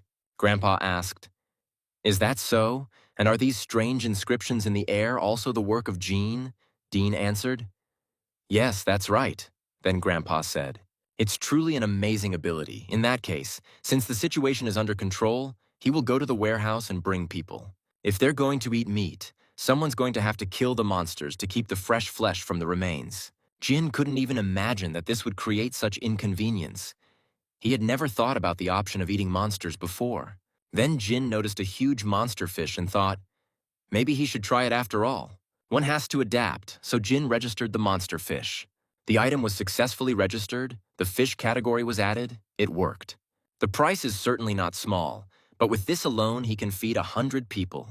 Sally screamed. She found them, the survivors. Sally found Jean's blood relatives. Jean was lucky again. Both his mom and dad were alive and looked healthy. Mom said their house was left untouched. She had an awakened ability, the one that rules. Even Dad had abilities, a strengthened aura of protection. Now it's clear why they were able to survive the apocalypse. Jean followed Sally the rat and saw his parents. The baby cried with joy. Mom and Dad are at the very edge of the expanded area. He quickly created a door on the street. Jin wasn't going to waste a minute. Judging by the distance they had covered, they would soon reach the territory. Since the power of the clan had already been unlocked, fortunately they would not be stopped by the transparent wall. Jin ran out into the street. Finally, he was able to meet his parents. This is what Jin had been waiting for so long, but his parents hadn't noticed him yet, so he shouted, "Dad, Mom?" Then the parents noticed him, and Mom asked if it was really him. Dad shouted, he was dreaming. "Their son is alive?" Jean was screaming in tears. "Mom, Dad, it's him." Then the parents ran to their son. Finally, the family was able to reunite, and the father and mother hugged their son tightly. Mom still couldn't believe her eyes. She asked how. Was this really their genie? Jin answered, "Yes, it was him." Dad asked his son if he was hurt. Jin answered, he was okay. "He was fine," Dad said. "What a joy, really. He was so happy." Jean noticed people. It must be the medical staff from the hospital where Mom worked. All 23 of them have awakened abilities. No, rather their abilities were given to them by their mother. And then Jin noticed the dogs. 2 dogs, it seems, is a creature control skill. Unfortunately, dogs and cats cannot be given citizenship. That's why they couldn't enter the territory until now. Jin allowed the dogs to enter. It's very similar to the vassal registration system, the subordination contract, the ability to make contracts with 100 subordinates and awaken their abilities. This means that when contracts of subordination are made, their abilities are awakened. Considering that awakening is crucial for survival in the early stages, The mother has an incredibly powerful ability. Mom continued to thank fate and God for the fact that their son was alive. Dad's ability was probably also awakened through the contract with Mom. Enhanced protective aura absorbs delusional power to create an aura that protects the entire body. Turning into an aura, physical abilities are tripled. The reason for this ability's enormous power is in the description, 3 times. If it simply said plus 300%, it wouldn't sound so cool. For example, if there was an ability that increased physical abilities by 200 and 300%, when used simultaneously, the abilities would increase by 500%. But if the increase of 200% is combined with the skill, by increasing 3 times, then 300% itself will be increased threefold, which will ultimately lead to an increase of 900%. That's why Dad now has a buff that all citizens have. The power of trust. All stats plus 93%. The power of the clan is an additional 930% to all characteristics. It acts with an efficiency of one whole 120%. And when an enhanced protective aura is applied on top of this, the combination results in 3.300% effectiveness. It's crazy that with such upgrades, he can easily complete several levels at once. Among the 23 awakened, led by Jin's parents, the majority are of B and C rank. But even compared to the unawakened, they are on a completely different level. That's how they were able to get so far without getting hurt. But enough about that. Jin decided to take everyone with him. Jin said that he would give everyone supplies that would be enough for 5 families. They can take a warm shower and rest in warm houses. Mom and Dad did not believe him. They started screaming that he had lost his mind. Jin explained that nothing of the sort had happened. Hadn't Mom seen the light in the windows of their apartment? Mom replied that she also thought it was strange. The lights were on in many apartments, which is why they came here. Jin said, in a world where there is no more electricity and running water, how do they think the lights could come on? Then he snapped his finger and every window lit up. This was also the territory of Jin's domain. So, even though the buildings were all broken, Jin could control them. And then he created several bottles of soda. It would have been better if he had created water, but oh well. The guys asked if they could really drink it. What a valuable thing, Jin answered. Of course. Then the boys thanked him, and Jin said that they should all drink a glass, and then they could follow him. Using the absolute recluse gate, Jin led everyone to the apartment complex, and first showed his subordinates the apartments where they could live. He also gave them everything they might need: ramen, rice, eggs, and milk. Mom asked, "This is someone's apartment. Can they really just move in there?" Jin replied that they would return them when the residents returned. But so far, that has not happened. There's no need to worry about it. At least for now, Jin brought them to his place.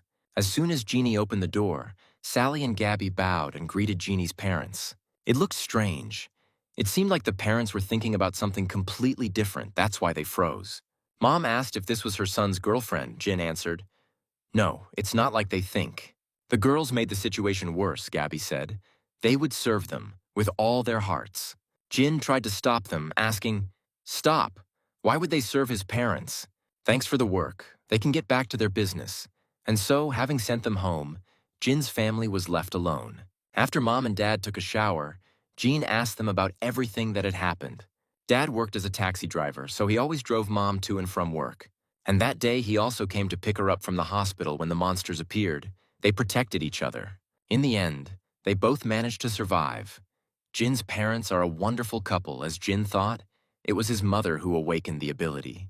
After listening to their story, Jin told them his own, what abilities he had received and how he had lived up to now. He also mentioned what happened to his grandmother and that his grandfather was looking after her.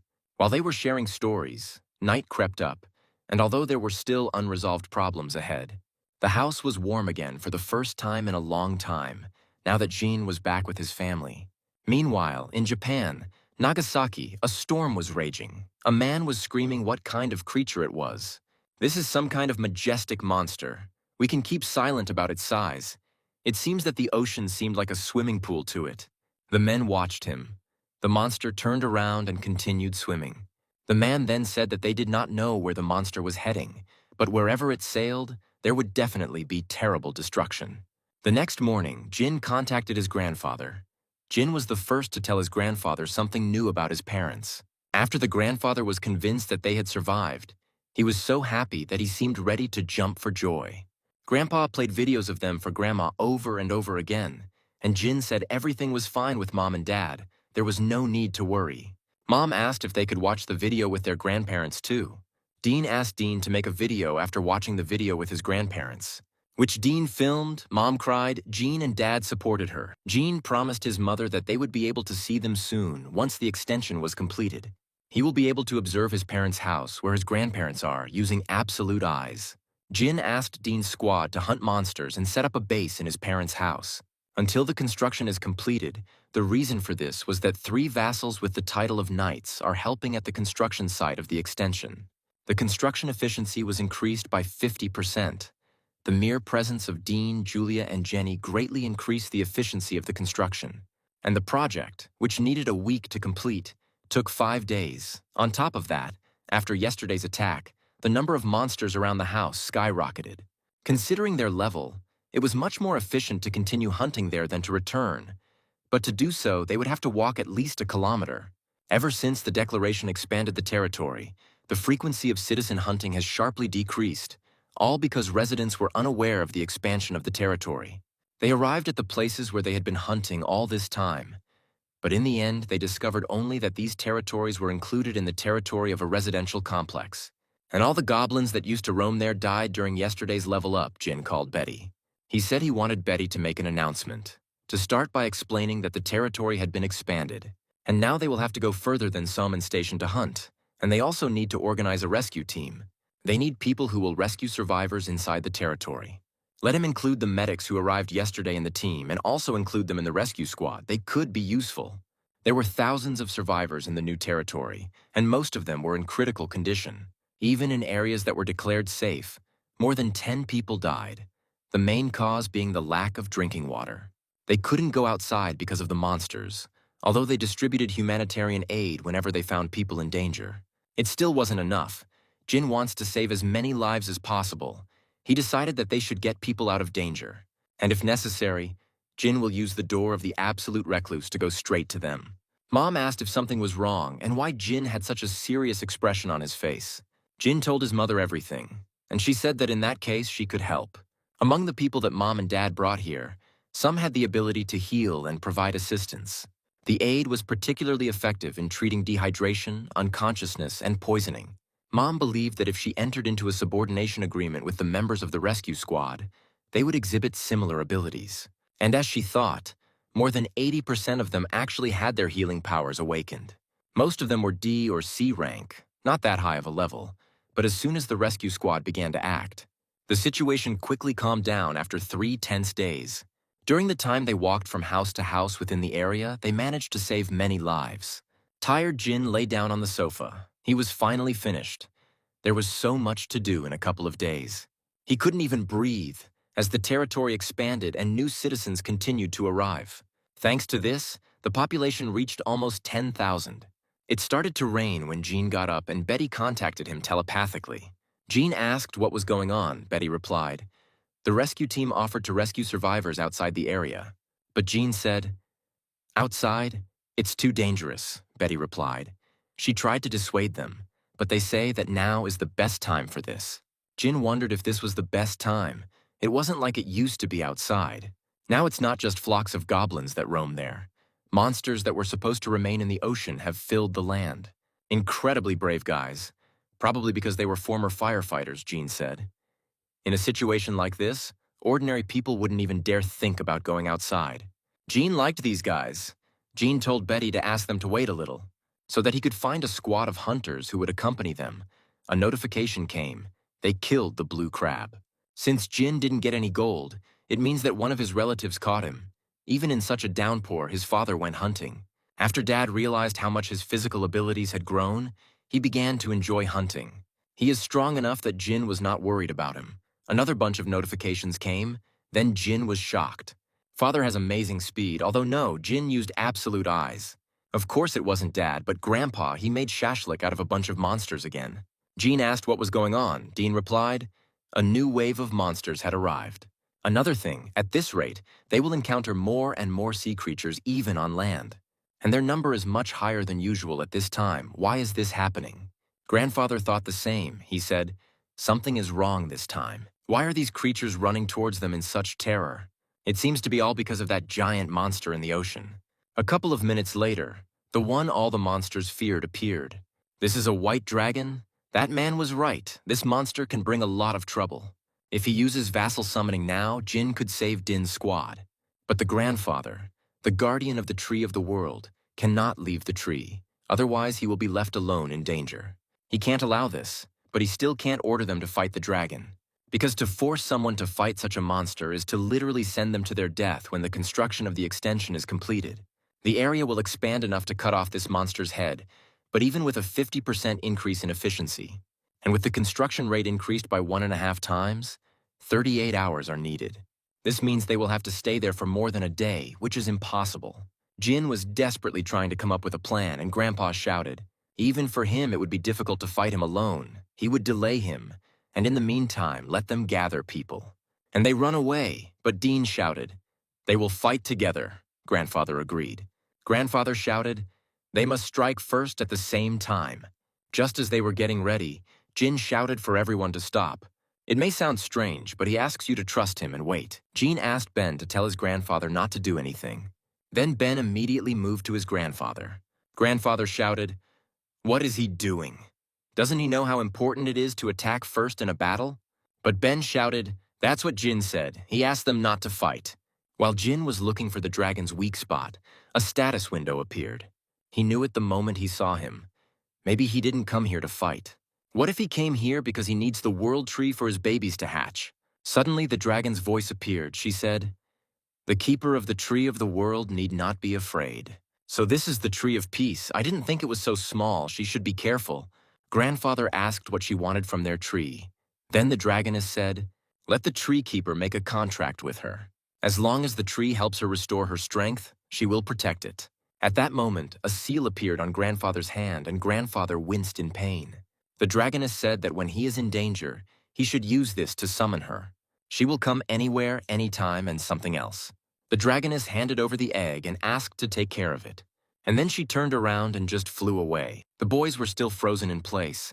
Ten said that if they had been attacked, they would have been dead already. Ben exhaled and said that they survived because they obeyed Jean's order to do nothing. The guys simultaneously reached 100 loyalty points, and the maximum number of vassals increased threefold. There are 18 vassals in total. At this rate, there will be more than 100. It would have been nice to register the people his mother had awakened as vassals, but he tried, and it turned out to be impossible. Once they enter into a subordination contract, they only obey their mother's orders and cannot be registered with her. If only he could awaken abilities himself, and those that awaken on their own are rare. Jin hit the jackpot again, teleported. Even Jin himself was surprised at his luck. The purpose of this pill is obvious. It awakens Ben's ability to teleport. Jin thought about it, but where could he use it? Of course, this was the best option. Having come up with something, Jin asked Ben to bring his father to him. Jin handed over a pill and said it was a gift. Dad asked what it was, but Jin just asked to take a pill. Dad said his son was so caring. I even brought him some vitamins so that he wouldn't exhaust himself. But after drinking them, I realized that it was an unusual pill. Dad asked if his son had fed him anything strange. Jin replied, just let him imagine it. Dad wasn't sure how to teleport from here to there, but Jin insisted. Surprisingly, Dad got it right the first time. A father who is part of Jin's family and fights with his body. What if he gains the ability to teleport? It's like giving wings to a tiger, Dad shouted. What kind of power is this? It's from that pill. Trust increased and skill was acquired, increasing protective energy. You can even gain the abilities of your relatives when their trust reaches 100. And here was another stroke of luck. Only Jin thought that it would be good to have the same ability as his mother. As I understand it, if he increases his mother's trust, he will be able to gain her abilities too. Right now, her trust is at 97th. 3 more and Jin will be able to get her abilities too. He has no need to rush because he already has them. The secret to quickly building trust was that the extension was completed the next morning. Now Jin and his parents will finally be able to meet their grandparents. The monsters spotted in Jin's territory were quickly destroyed. In just a couple of minutes, Jin's level rose again. Jin still couldn't get used to this kind of pain, leveling up early in the morning. After completing the construction of the extension, he cleared the entire new territory of the monsters that were roaming there. The kills count as his own, so he didn't even get much experience. and the overall savings are incredibly huge. Jin found new citizens. These notifications are important, but right now Jin has more important things to do. He came to his mother and she asked what happened. He wanted to say something. Jin said that Mom had been waiting for a long time. It was time to visit Grandpa and Grandma together. Now they can get to them. Mom in tears asked if it was true. The genie created a door and opened it. Behind it, they saw their grandfather and grandmother. They walked in and Grandpa cried out in surprise. Jin, why did he come in from there? Jin apologized for scaring him and said hello. When the grandfather noticed his daughter, she was already running towards him and threw herself into her father's arms. Even though she is a mother, now she is just her father's daughter. She cried loudly, asked for forgiveness, and screamed. Now she's home. She's sorry she was so late, really. She's very sorry. She should have come earlier. Then the grandfather could not hold back his tears and answered, no, she had suffered so much, she and her husband. He thanked her and Jin's dad for staying alive, and now the trust of his relatives had increased. And Jin got his mom's ability that he wanted so much. Dad couldn't come this time because he was still saving people with the squad. That's why Jin hurried to bring his mother here first. She really needed it more. Jin looked at his mother and grandfather and thought, so far so good, that's enough. A little later, Jin and Grandpa went out onto the roof. Jin asked, so Grandpa says that this is a tree, that is, the tree of the world, and it completely enveloped the house, the grandfather answered. Yes, he himself was amazed when he saw it for the first time. Jin asked, what about water and electricity? In such conditions there would be interruptions. Grandfather replied that they get electricity from backup generators, and water from what was left in the tanks. Although the reserves are running low, they ran out of gasoline 100 years ago. Then Jin said that he could help with this. Grandpa asked how he was going to do it. Jin replied that he would show me now. Grandfather stood up and seeing the water said, it was practically empty just now. Jin replied, he did it himself. I replenished their water and electricity supplies so they can now live as usual. And the monsters won't attack them anymore either, Grandpa asked. And it's all thanks to Jin's abilities. Jin replied, yes. The grandfather began to praise his grandson's abilities. Jin would like to explain his powers to his grandfather properly. And the citizen registration system, but it's not easy, so Jin won't rush. He said that he would go down to the first floor. Grandpa told him to be careful on the stairs, despite his strength, for Grandpa Jin is just his little grandson. Jin went down to turn on the absolute eyes. He wanted to test his new skill. First, Jin used his absolute eyes to look at the place where his mother and grandmother were. He used teleportation, a skill he got from his father. His mother and grandmother were still in the same room. Jin moved to his mother. It worked, which means this skill can be used at any time. He can also teleport through the absolute eyes, which adds versatility to the skill. Mom noticed Jin and asked if Jin had just been on the roof. Jin replied that Grandpa was busy there and asked how Grandma was doing. Mom replied that it looked like she was just sleeping. Luckily, it looks much better now, Jin said. Glad to hear. Suddenly a notification appeared. Summon a creature for 10 billion won. The creature activation button is available. After Jin saw with his own eyes what his three-legged raven was capable of, he didn't hesitate. He quickly spent the money and summoned the creature, and a barrier immediately appeared. Mom got scared and shouted what it was. Jin answered, it's his ability. Don't be scared. Let him close his eyes for a second. An egg appeared. It matched the vibe of this place. It was covered in leaves. The egg hatched and a baby fairy came out of it. She was level 1. Mom asked what it was. Jin replied that she was like his raven, a creature he had summoned, and the little girl calmly flew up to Jin. At that moment, Grandpa returned to the room and Mom asked if he was back. Grandpa replied, yes, Jin took care of everything. Grandpa went to Grandma to help her. Grandpa continued to praise Jin and his abilities. As soon as the little fairy saw her grandfather using his ability, she flew away from Jin. She stood right in front of her grandfather's hand to take the energy for herself, and her grandfather, in shock, asked what it was. Fairy level has been increased. Natural recovery speed has been increased by 100%. Grandpa got angry because she took away the energy, but Grandpa wanted to help Grandma, so he yelled whatever it was. Let him stay away from his wife. This power is for her. Such an angry grandfather had never been seen. But at that moment, the grandmother woke up, and she asked what she told the old man. How many times she repeated that he should wash his hands after going onto the roof. The grandfather looked at his wife in shock. The grandmother said it was as if he saw a ghost. However, this did not last long. The grandmother said that she was very sleepy and fell into a deep sleep again. Grandfather shouted again, "Darling," but grandmother did not answer anymore. He was worried about his wife, asking her to wake up, but she did not listen to him. He loved and chewed for his wife so much that he became a little aggressive. He shouted at the fairy what she did again. Let him try again. The poor little girl was scared, and the grandfather kept shouting. He said, "Let him do it." Finally, Jin stopped Grandpa, but Grandpa couldn't stop. He screamed, "But Grandma." But Jin asked his grandfather to calm down. Only then did his grandfather realize that his emotions were overwhelming him. Then he apologized to the fairy and said that he lost his temper for a moment and that he was very sorry. While the fairy's level is still too low, Jin said that from now on he should regularly supply her with life force. The higher her level, the longer Grandma will stay awake. Jin actually found a way to wake up Grandma. Grandpa cried out, "Jin is telling the truth?" Jin replied, "Yes, of course. It seems that when it comes to Grandma, Grandpa gets emotional." Then Grandpa said what a relief it was, and Jin noticed that the baby was also sleeping. And yet, it seems that summoning a creature is not just some random summoning ability. This time, for example, he was connected to the Tree of Life, in which case, perhaps, each summoned creature has its own summoning conditions. While Jin isn't quite sure what those conditions are, he's glad he found a way to wake up his grandmother. Suddenly, Jin realized something. Then he lied that he was a little tired and would go rest in his room. Grandpa said, "Okay, if he needs anything, he can just call them." It turned out that Jin had received a notification that a citizen had died, probably from one of the newly arrived citizens, which Jin accepted with the construction of an extension, a rescue squad based in a residential complex. Still, he walks and tries to save people. Jin was worried that hundreds more would soon die. He would like to move them all here if he could, but they already have too many inhabitants. Wherever people are, they die. Whether they survive or not depends on where the person was at the moment when it all began. And this is happening not only here, but all over the country. No, all over the world, people are dying. From monsters, from battles, from hunger, even from being locked in their own homes. They die in all possible ways.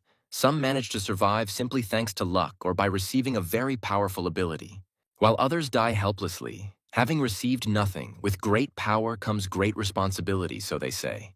Jin doesn't know why the monsters appeared and why only his family members have such strong abilities. The world never gave him answers. He always had to find them himself, and this time was no exception.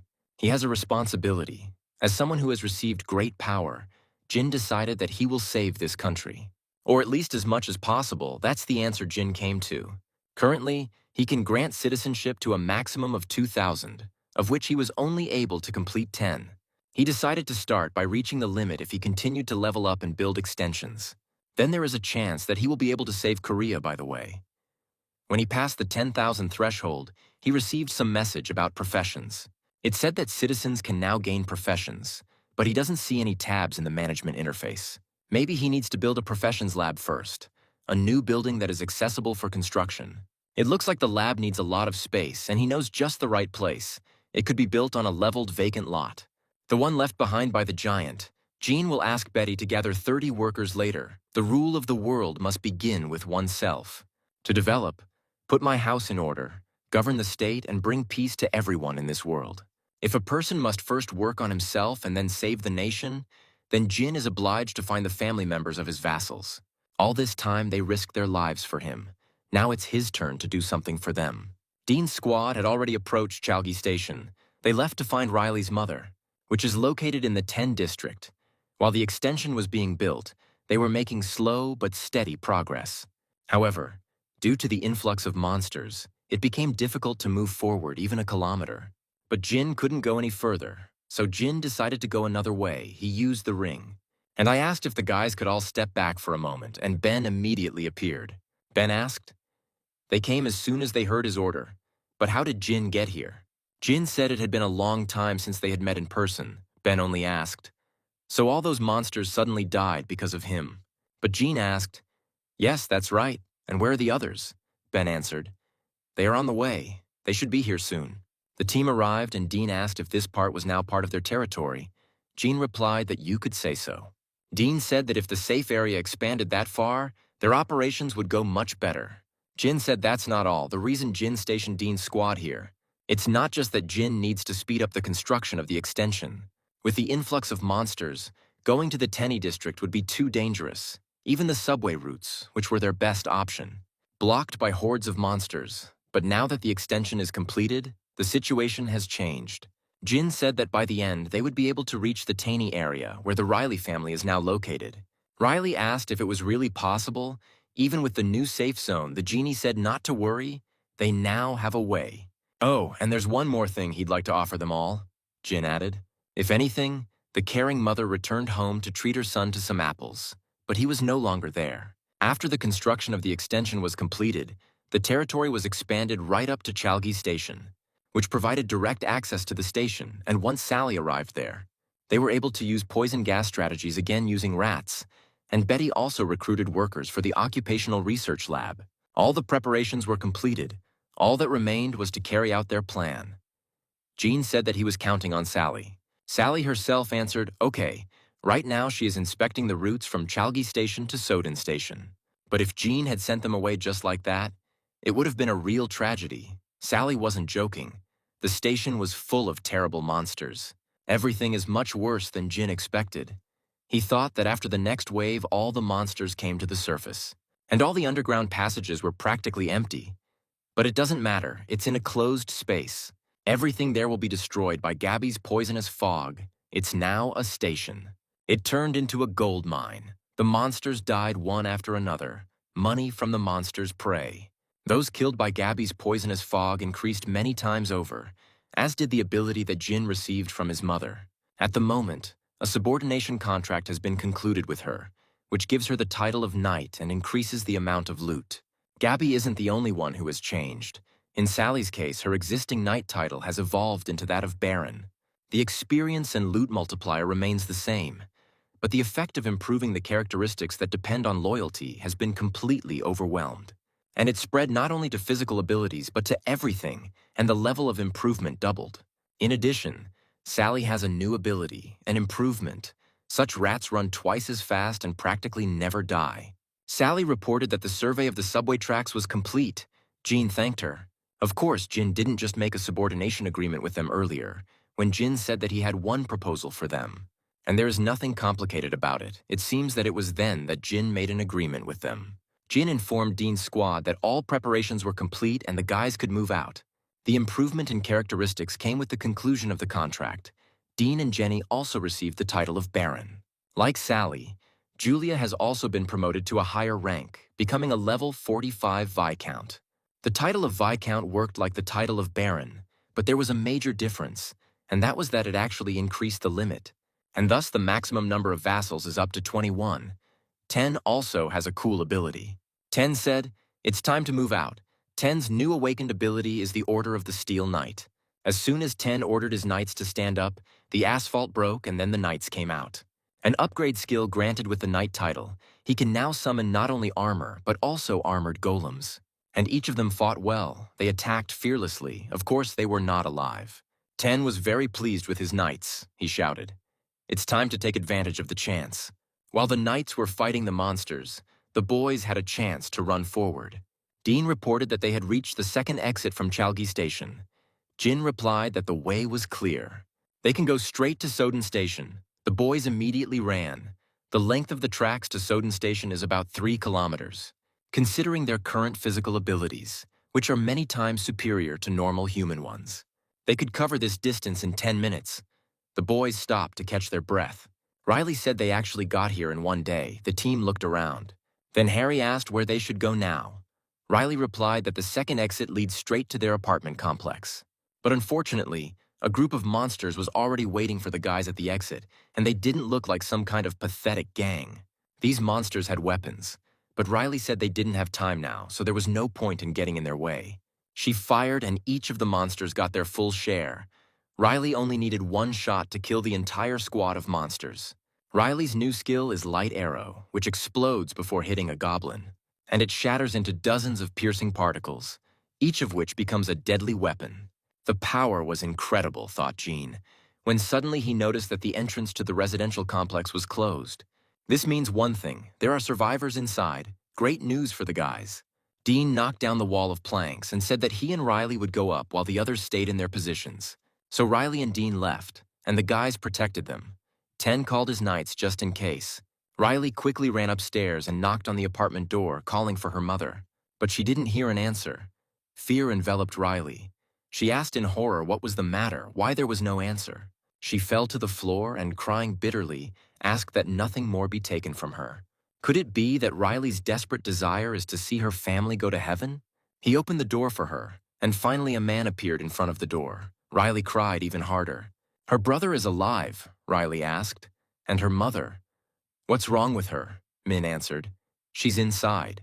At that moment, the mother ran to her daughter and shouted, My dear, what a relief. Mom asked if Riley was okay, if she was hurt, if she was hungry, and all Riley could repeat was one word, Mom. Then the mother asked why her dear daughter was crying on such a good day. But as soon as Riley said, Dad, Mom immediately understood everything, and she began to tremble with horror. Riley couldn't bring herself to tell. She just cried, but even that, it was enough to show what exactly happened. When they understood everything, Mom and brothers started crying. The family, who were in despair simply because of her absence, cried pitifully and bitterly. Their song of sorrow lasted a long time. The next targets were Dean, Harry, and Ten's family. Johnson location, all 3 families are there. Jin decided he needed to hurry. No one else should have to go through the suffering they had endured, and they moved the Riley family to safety. Jin used vassal summoning to summon the missing people, and then they headed to Johnson. Betty contacted Jean, at which point he received an unexpected message. Jean said, So that means the common areas are already packed to capacity, Betty replied. That's right. Betty asked if the common areas could be expanded, and Jean considered this. Then he said he asked to send home those who had a house nearby. Betty asked if that was possible. Jin replied that he was planning to create common areas outside the residential complex as well. For example, such as a community center or a district office, he also plans to open shops in different places. So soon it would be possible to live outside the walls of the residential complex. Jin knew that one day they would reach the maximum. The good news is that all the residents of nearby houses have recently arrived, and when the radius of the safe zone has expanded to 1 kilometer. Many houses were affected. There are quite a few empty houses nearby.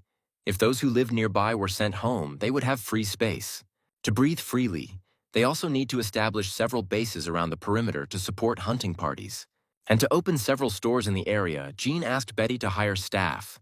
They need workers for new bases around the perimeter. Betty replied that she would do everything, and Jean immediately switched on the construction mode to build several stores. Then Jin decided to return to the guys. They had already reached the Gandhi station. They got there pretty quickly. From this point, the advance should go like clockwork. Gabi's poisonous fog can only spread as far as Gandhi station, after which they will have to clear the way on their own. And that's because the paths from Gandhi to Donny come to the surface in the middle. But the good news is that our guys gained new abilities when they made a deal with Jin. Ben gained the ability to become invisible, and Harry experienced rapid growth, making Dean's squad much stronger than before. Dean shouted to the boys that they needed to retreat behind 10's squad of knights. They were advancing without actually engaging in combat. The boys continued to run, and after some time, they stopped. They could not go any further. Dean said they had no choice but to go downstairs. Most of the buildings here were 3 stories high. For warriors whose average level is between 30 and 40, this will not be a problem. However, something was bothering Jean. He understood that the real problem lay elsewhere. Namely, who or what destroyed all these buildings? How many monsters can break a concrete bridge? There are no large footprints nearby, so it is definitely not a huge cyclops, but still, it is something. Something capable of destroying this bridge is nearby. They must be careful and remain alert. Jean told the guys to be careful. Dean's squad had already landed near Donny's station. From Myeong to Ochon, then to Busan University, the remaining distance to Johnson is 4 kilometers. They say there are residential complexes there too, in which case they should have been able to get there without any problems. Jin hoped everyone had arrived safe and sound when suddenly Jin heard music. It was the doorbell, but there was no door nearby, so Jin turned on his multi-view. The doorbell rang at his apartment, and a small group of people stood at his door. Jin wondered what was wrong. After he delegated some of his affairs to Betty, such incidents happened rarely. So Jin told Sally that he was going to run off to his apartment for a while. Sally said, "Okay, see you later." Jin moved to his place and decided to check what was going on. He was probably on guard, since last time a group of people were asserting their rights. The men knocked on the door for a while. One of them asked if they were sure this was the right apartment. The other one answered, "Strange, it must be her." And at that moment the door opened. Jin asked what was the matter. As soon as Jin opened the door, the men's trust in him increased, which surprised Jin. Their trust simply increased because they saw him. Usually this means they are new arrivals. The man asked if he was Jin, and Jin replied, "Yes, that is correct." Then the man said they had a favor to ask. Could Jin give them a firearm? This request surprised Jin. After all, the weapon is very dangerous, so Jin said. He's sorry, but he can't just hand out weapons to everyone. Why would they need them in a safe zone? The man interrupted Jin and said, "That's not the point. They don't need it here." Plucking up his courage, he said, "They're going to go outside." Jin asked to hunt monsters. The man replied, "No, not for that. They want to go outside to save their families." He asked again if Jin could help them somehow. The men begged Jin to help. Then Jin realized what was going on. They were the same as him. They spend sleepless nights worrying about their relatives, going over every possible scenario in their heads, until they finally decided to take matters into their own hands. In desperation, they even reached Jin. Jin admitted that he couldn't help everyone. The man answered hesitantly, understandably, but suddenly Jin summoned an object, and he said he could give them weapons if they were going to save their families. They would need them. The men bowed at the same time. They thanked Jin, and the man added, "He doesn't even know how to repay." Then Jin said, "And he had a proposal for them." The man asked, "What kind of proposal?" Jin asked if they would make a deal with him. It seemed Jin wanted to increase their chances of survival. After all, the submission contract is an incredible ability that allows Jin to choose 100 awakened followers without any conditions. However, the subordination agreement has one difficult requirement, the man asked. Well, what do they need to do? The reason why Jin's mom didn't fill all of those 100 spots, even with such an incredible ability, is because Jin gritted his teeth and replied that they should kneel. He was so embarrassed he couldn't even look the men in the eyes. Apparently, this is the very beauty that Jin didn't like so much. Of course, the men were shocked. They decided that Jin was a guy who liked to be authoritarian, and yet they listened to him. The man asked. And so an embarrassed Jin thanked them, but it didn't end there. Jin put his hand on the man's head and said, first he apologized and promised that it would only take a second. And then he said that from now on he had to obey him. Now it was clear why his mother and Jin himself were so embarrassed. The man looked at Jin awkwardly, even too awkwardly, and was puzzled. Then Jin asked him to simply say out loud that he would obey. And as soon as the man responded, obeyed, he immediately received an awakened ability. Telekinesis. Rank A absorbs mental powers to convert them into physical ones. The man screamed, "What's happening?" His body glows. The other men started asking Owen if he was okay, while Jin thought he had hit a jackpot he never expected to win. Jin opened the store and bought one tangerine. He gave Owen a task to lift the tangerine using telekinesis. Owen didn't understand the task, so Jin told him to try to lift the tangerine without touching it. Then Owen replied, "Okay, he will try." He concentrated and soon was able to lift the tangerine into the air. Just as Owen was delighted and said, "It worked, he did it," he overdid it in his joy and the tangerine simply burst. Then he screamed and apologized for losing control. Jin replied, "It's okay."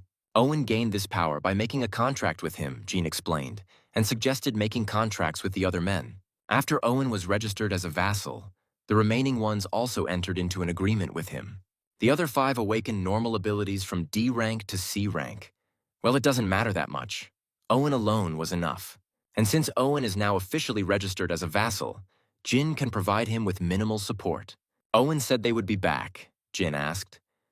Owen said they were at the apartment complex in Jiadong. Owen said yes, that's right. Jin wished them luck. Then he said, okay, it's time for him to go back. He used teleportation. He moved back into the tree. Sally seemed very excited. Jin said he was back. Nothing happened while he was gone. Sally replied everything was bad. Right now, Dean's squad came across a huge monster, creepy and disgusting. The 2-headed monster was level 45.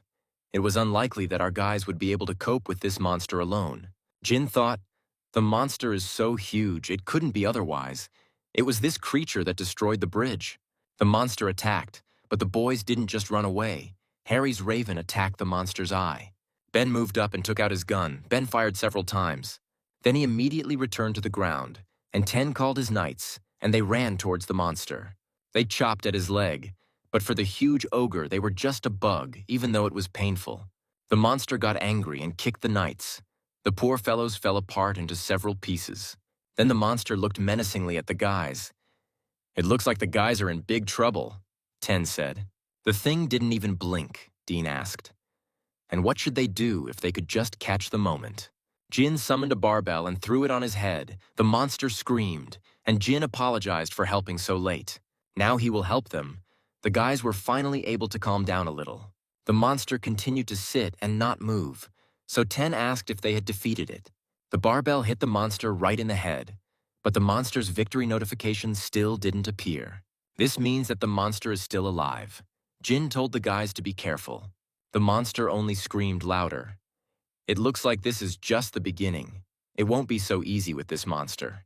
Jean called Julia and asked if she could stop this monster. Julia replied that she would try. Then Jean replied, he was counting on her. Julia rushed forward, accelerated, and shouted. Strengthening, Jenny understood everything and quickly helped her. Jin also did not intend to just watch. He created several system windows and summoned cartridges, bullets flying at the monster from all sides. While the monster was distracted by the bullets, Julia attacked at that moment, cutting his leg. The monster immediately fell. Now it was Riley's turn. She called upon her abilities. This is exactly what Jin wanted, as long as everything worked, and if he could hit him with at least one arrow of light. They can win, but it looks like this monster has other plans. He grabbed the car and squeezed it. The monster threw the car at the boys with all his might, and Riley stood in front of everyone. Riley fired and managed to blow up the car, but the monster didn't stop there. He started throwing cars as if they were simple toys, and a hail of cars rained down on the boys. So Julia ran to help the guys. She wanted to distract the monster from them, but the monster only hit her. Riley was about to help her. Just at that moment, the monster threw an entire truck at her. The truck was literally a millimeter away from her. Jean was in a panic. He could not lose a very valuable person again. Jin tried to think of something urgently. Anything. He had to find a way out. Any way to save Riley, and Jin's wish came true. Black flames burned a huge hole in the truck, and Riley was saved. When the boys turned around to see who had destroyed the truck, they saw Dean. Who told the guys to run away? He would now kill this vile creature. Jean was taken aback. Even he didn't understand what had just happened. Sally shouted to ask if Jean was okay. He replied, yes, he was fine. His legs just gave way. Jin was, of course, glad that he had managed to buy time, but he couldn't understand what had happened. After all, this isn't Dean's awakened ability, so what happened is that Jin didn't grant him another skill. Dean looked like a completely different person, black flames emanating from his spear. He threw his spear at the monster and it literally burned through the monster's entire body. The monster was torn apart, and Dean looked like he expected nothing less, killing a level 45 ogre with one blow. The guys were delighted. They were shouting. It worked. They beat him, by the way. Everything is fine with Julia. Then Ben finally asked what had just happened, where this ability came from. Dean replied that he didn't know. It wasn't him who used her. Jean probably helped them. And Jin himself also wondered what had just happened. Black flame, perhaps. This ability appears only under certain conditions. No, it would be correct to say. Whether this ability belongs to him or Dean is currently hidden from him.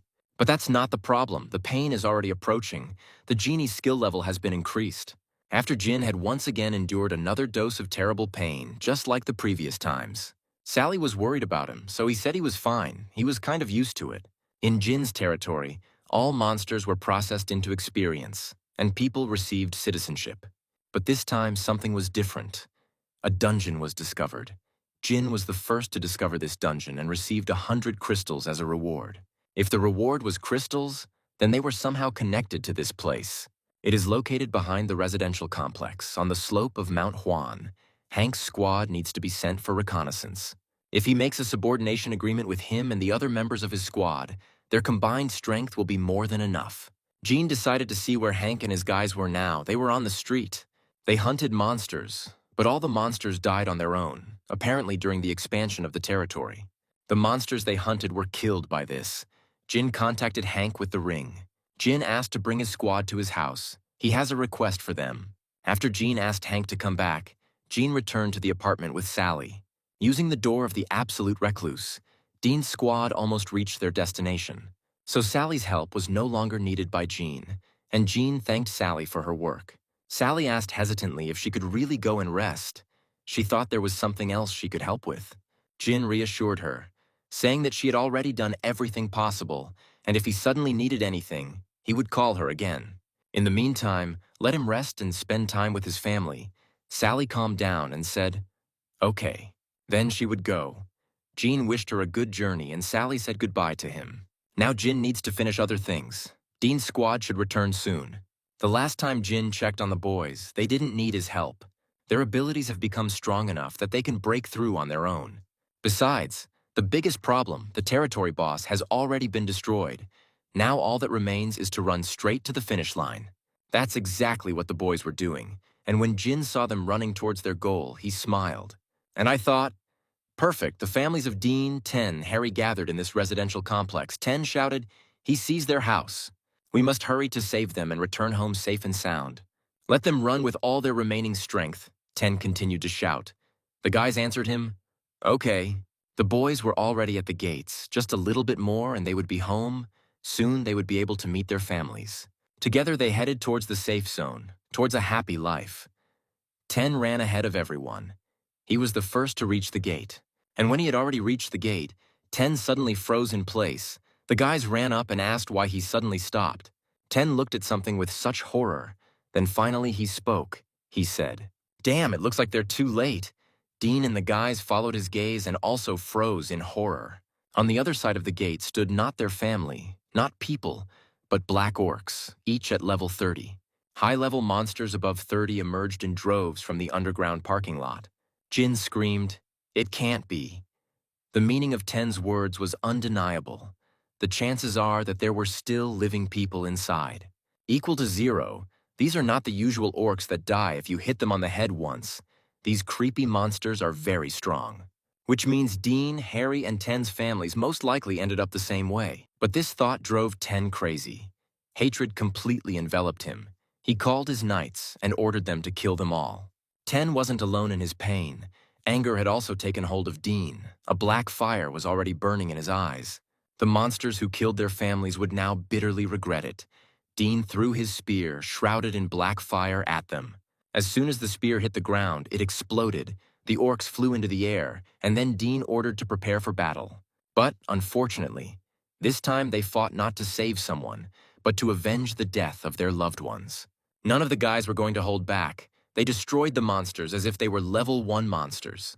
Even Jin couldn't help himself. He also wanted to help. He created several system windows, and bullets flew out of them. The monsters came under a hail of bullets. The problem was not with ordinary rank-and-file black orcs.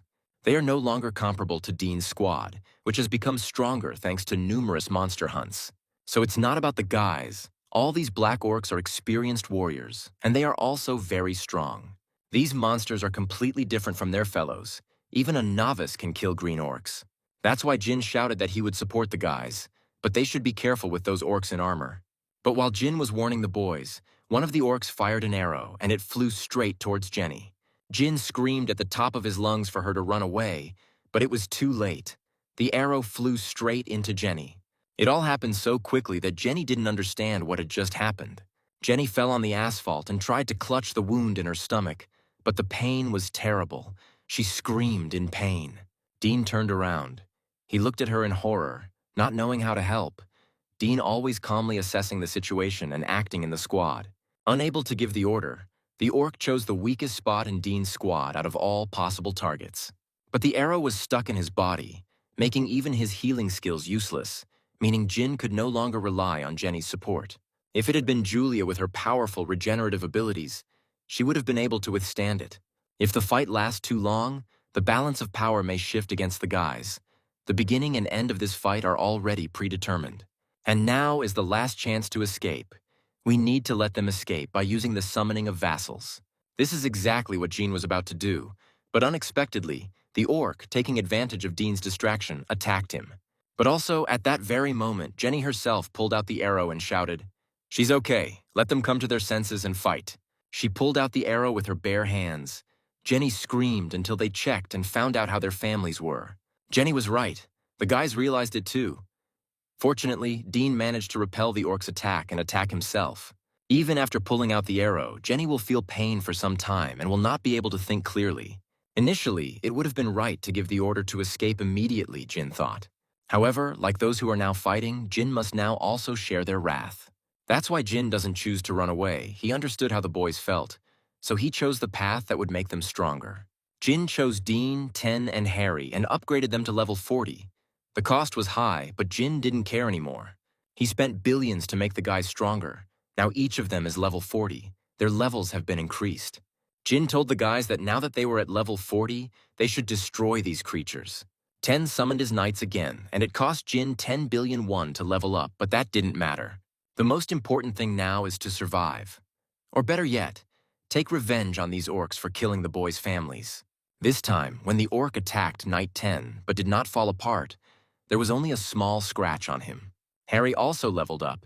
Now he had not just one raven, but a whole flock. Until now, the money they earned has been used to restore the captured territories, provision of electricity, gas, and water, as well as for the construction of new facilities. In that case, why not spend them on Dean's squad? Jin improved Julia's skills. Now she is at level 40. Dean and the guys reached level 45, but on their own, by killing a couple of strong orcs. The battle continued for some time. Jin raised the level of the other members of the squad. Along with the previous vassals, Ben, Riley, and Jenny also reached level 40. Thus, the level of all members of the squad exceeded 40, and 3 of them showed the greatest effectiveness in battle. Dean, Ten, and Julia had already reached level 45, the same level as that 2-headed ogre. These 3 monsters, shortly after they went berserk on the battlefield, remained standing. Only Dean and his squad. The guys killed all the monsters. Dean walked through pools of blood. The guys went into the buildings. As expected, there were only pools of blood on each floor. Unfortunately, the chance of anyone surviving was 0. But Dean kept lifting. They reached his apartment. Riley wanted to stop him, realizing what was waiting for Dean behind the door, but she didn't. Dean opened the door and walked into the apartment. There were people's footprints on the floor. The floor was filled with blood. A kitchen knife was lying on the floor. It looked like Dean's family was trying to defend themselves from the monsters. You can tell from the boys' faces what kind of horror is going on in the apartment. Dean didn't say a word. He went out and closed the door. After a minute of silence, he said it was time to go. Riley called him, but Dean lied that he was okay. Then Riley rushed to hug Dean, sobbing, saying that it would be better if he cried instead of holding back. Dean answered. He had expected this anyway. Dean repeated hesitantly a few more times that he was fine, trying to convince himself of it. Unfortunately, other guys were also not so lucky.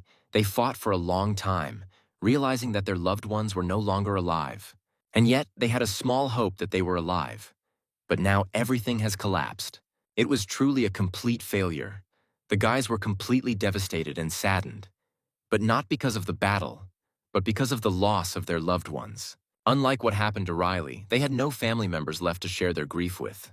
The boys worked so hard, tried so hard, and still found themselves completely alone in this world. Jin thought he could save the country with his abilities. But now, after such a failure, he began to think. He couldn't even save the one who was right in front of him. Jin began to scold himself for his failure. Suddenly, Dean said that there were no traces of blood in the boy's house. Perhaps they were somewhere else and alive. And even if this is not so, you still need to live on, since it was Dean who said these words, and no one else. No one could answer him. Dean said that there was no point in losing hope yet. Dean understood that the guys still had hope. They are in a better position than he is, Dean asked. Is Jin here? Jin replied. Yes, he is here. Then Dean asked Jean to call them back. He wanted to rest a little. Jean constantly had thoughts like that. Was he late because he was too greedy if he had gone to save their families earlier? Could he save them? Dean said. They will go and rest. They turned around. And Jin thought that if he analyzed the situation, there was no need to go out of his way like that. His parents were able to survive thanks to their abilities and came here. His grandfather was also able to hold out thanks to his good abilities. And even if he hadn't gone looking for them, they would have been fine, even though they don't say anything.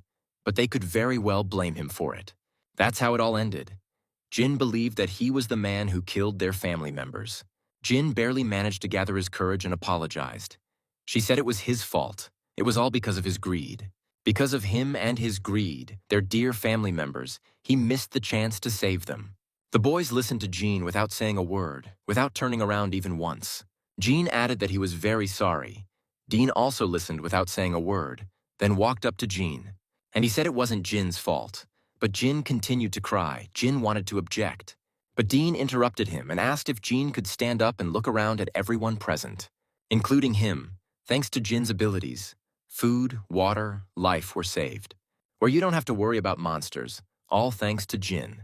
If it weren't for Gene, Ben's grandmother and the Riley family would not have survived. Jin is their savior, and if Jin wasn't there, they wouldn't even be able to find the traces. To confirm whether their families were alive or not, they would not even have the opportunity to take revenge on those creatures. For a moment, Dean's voice wavered, and in that moment, Gene felt him clench his teeth to pretend he was okay. They wouldn't have been able to defeat the monsters that were there because they were beyond their strength, Dean added. There is sadness in the world, but it is not something that should haunt people. Rather, it comes by chance, like falling splashes of water. Therefore, Jin does not need to take responsibility for all this. The mistakes of this world are not Jin's fault. There is no need to take on too much. It is enough that Jin is here. Like a big tree, they are grateful that Jin created a place for them to catch their breath. Dean said again that they would go. Then Gene thought. Dean turned out to be much stronger and more mature than he thought. He should have been the one comforting them, but they were comforting him. Jin wanted to thank the guys. Suddenly the guys themselves said, "Only forward, they will always be grateful to him." If it weren't for Gene, he wouldn't have been able to save his grandmother, Ben added. Riley said everything would be okay. Jenny said that if Gene hadn't saved her, she would have died there, Julia added. She supports. If it weren't for Gene, she probably would have gone completely crazy. They are very grateful to him. They left, and Jin thought strange. Until now, he had only acted in his own interests. And even if he did help them, he acted on the principle that he helped them, they helped him. And since they helped him, he helped them. And they call him their savior. Jin wondered if he was worthy of such a title. Jin wanted to indulge in self-flagellation again, but he remembered Dean's words. It was enough that Jin was here like a big tree, a large tree under whose shade everyone can relax and calm their minds. Jin whispered his thanks to everyone. Jin decided he would try again. The big tree that Dean wanted, his original goal, to save this country. It appeared because his power was too burdensome for him, and he did all this because he considered it his duty. There was no goal towards which he was confidently moving. He was not even confident enough in his own abilities for this. He was just calculating how to hunt monsters and level up, build outposts and expand his territory. Jin gives up the impossible goal of saving the entire Republic of Korea. Instead, he will become a big tree. He will create a place where people can rest peacefully in his shadow. He is now confident that he can achieve this. Soon after Dean's squad left, Hank came home, bringing people with him. Gene came out to them and praised them for coming so quickly. Hank answered a little hesitantly, "No need." So what did Gene want to ask them about? Jin said that first they would go to another place. No one could enter Jin's house except him. Ordinary citizens are only allowed in the entrance area, but Jin called them to him because, Jin said, they could come in. Gene opened the door and the boys' eyes widened. Hank said, "This is their house." The guys came in and asked how this was possible. Their loyalty to Jin increased after they saw his powers. That's why Jin called them to show them what he could do. The surest way to gain their trust. Gene said he would now make his proposal to them. Hank replied, yes, they were listening. And Jin said, first of all, this is a proposal to those present here. He asks them to sign a contract with him. A little later, the guys sat down so that Jin could sign the contracts. The girl asked if they were the last ones, so it was all over now. Jin replied, yes, thank you. So Jin thought that it would be difficult to sign a contract with several people at once. However, the preparations were over at this point. Gene called Hank and said that in that case he would move on to the main thing. This time, when the territory was expanded, the entire Mount Huang was inside the territory. Hank said it was the mountain behind this place. Gene said yes, and it looked like there was a dungeon there. He would like to task Hank and his squad with exploring this dungeon and see if they can handle it. Hank thought for a moment and smiling replied, of course, thank you for your trust. Gene replied, okay. He was about to tell him the details of the plan when suddenly Betty called him using telepathy. Betty said that everything Gene had asked for was ready. She asked if Gene could come now. Gene replied, yes, he will be right there. A little later he went down, thanks to the fact that Hank agreed to clear the dungeon. Things started to go well with him, but the strange thing is that, having become a vassal, Hank's skills, they haven't changed at all, but, as with Julia, his knighthood has changed to Viscount. Also, Liam, Sheila, and Tim, they can be called the main ones in Hank's squad. They received the rank of B, when most received D or C. While making a lot of contracts with people gave Jin an understanding.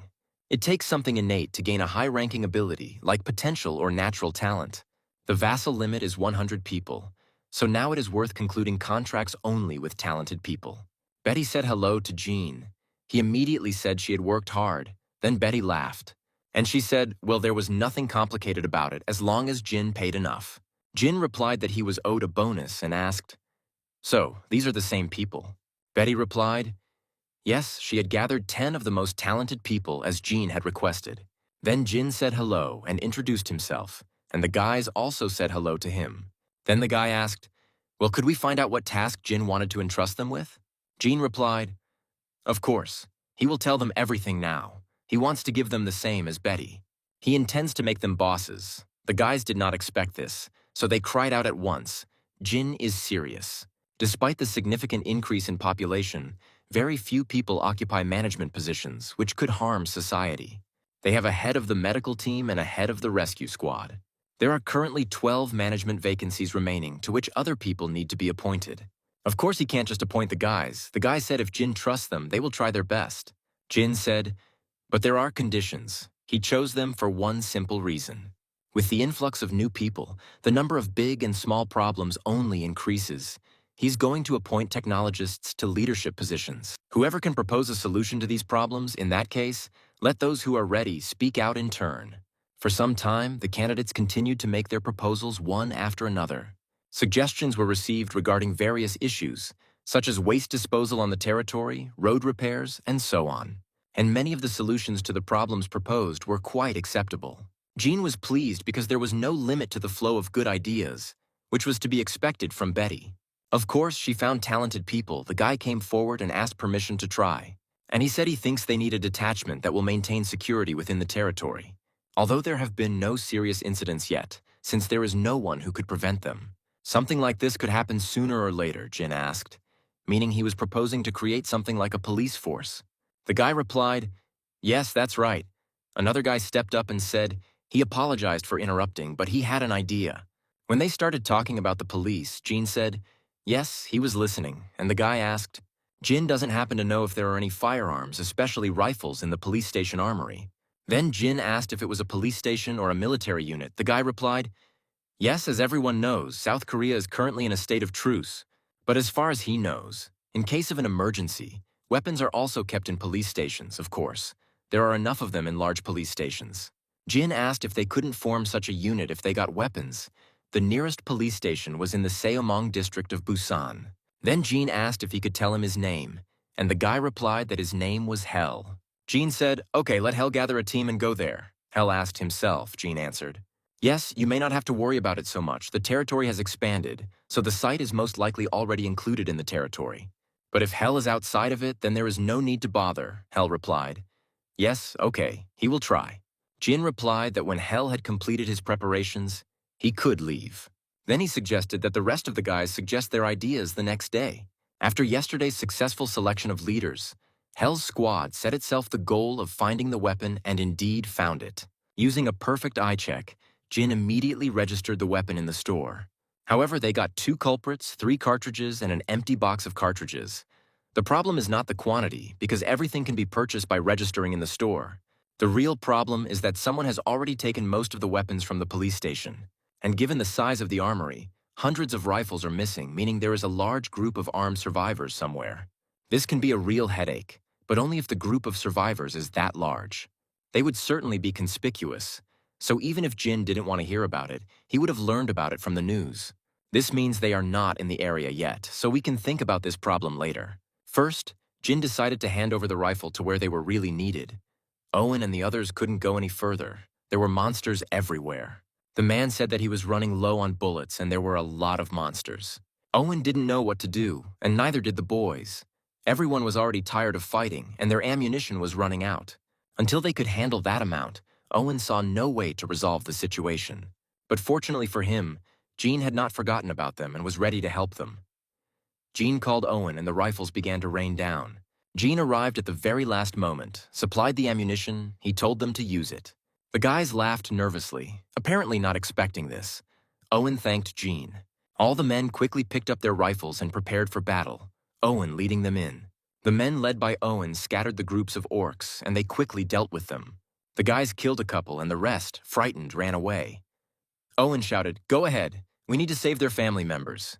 Jin saw what firearms were capable of. It seems those survivors with guns will be a big problem. Even without using abilities, just with rifles, they dealt with a whole flock of monsters. That is, if you gather people who can handle weapons, you can create an armed army capable of destroying ordinary monsters. Jin figured Owen's squad wouldn't have any problems for a while, so he'd leave the rest to them. It's time to see how Hank's squad is doing. The guys have been walking towards their goal for quite a long time and have finally found the dungeon.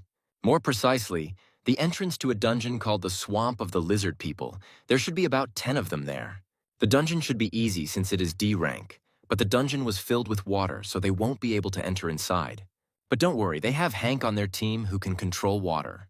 Hank parted the water as if Moses had said. It's time to go. Hank's squad entered the dungeon. The squad receives experience and money in double amounts. Because the dungeon is an uncharted territory, and it is unknown what dangers await inside. After Gene gave weapons to Owen's squad, he gave weapons to Hank's squad, with additional support in the form of weapons. Clearing a dungeon shouldn't be difficult. But what do those numbers next to the dungeon information mean? At first, Jin thought that this was a limitation of the squad members, but he would soon realize that this was not the case. Everything inside is filled with water. It seems as if they have come to an oceanarium, like an underwater tunnel. The guys were walking and looking around, when suddenly a guy shouted, "Enemy at 11 o'clock, 3. They're coming here." The guys have become more serious. Each of them has prepared a weapon, except for Hank. He doesn't need it. The monsters, as expected, swam. They seemed to be very fast, although water is their element. Finally, one of them emerged from the water. The guy shouted to Hank, who was behind him. The lizard man was level 21, but he looked quite stern. But our Hank was no ordinary guy either. Hank cut the lizard in two with a water blade. The guy shouted to the guys, "We need to get together. There are still 2 left." The guys shot, but the lizards were too fast in the water. Then the guy said that these creatures swim in the water, so it's difficult to hit them. If it were possible to pull them out of the water, the guy's wish would immediately come true. Thanks to Hank, his abilities are perfect for this dungeon. Hank said he could get them out. Water is his thing. As soon as Hank cleared the water, he shouted fire and the boys shot 2 lizards. The guys are very lucky. It makes sense that the lizard men would use the advantages of the environment to their advantage. And moving around the flooded dungeon will become difficult, and there will be an encounter with the lizard men. Those who can move freely in dark water with poor visibility are tantamount to meeting death itself.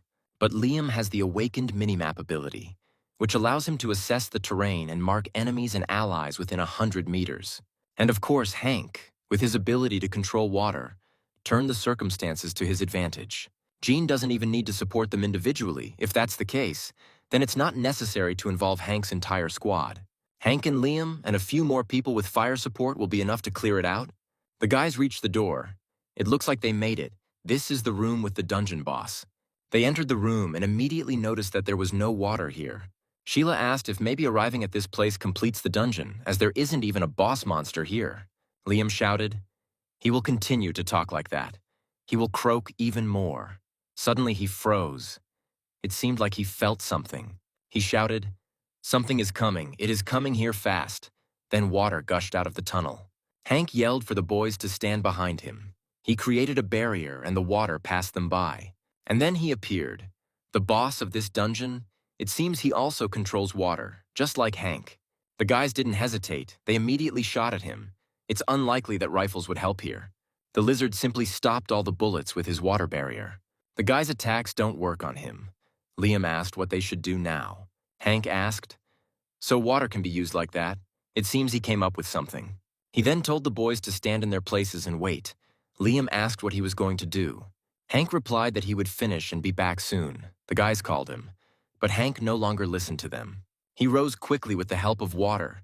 Hank was already approaching the lizard, looking as cool as Katara.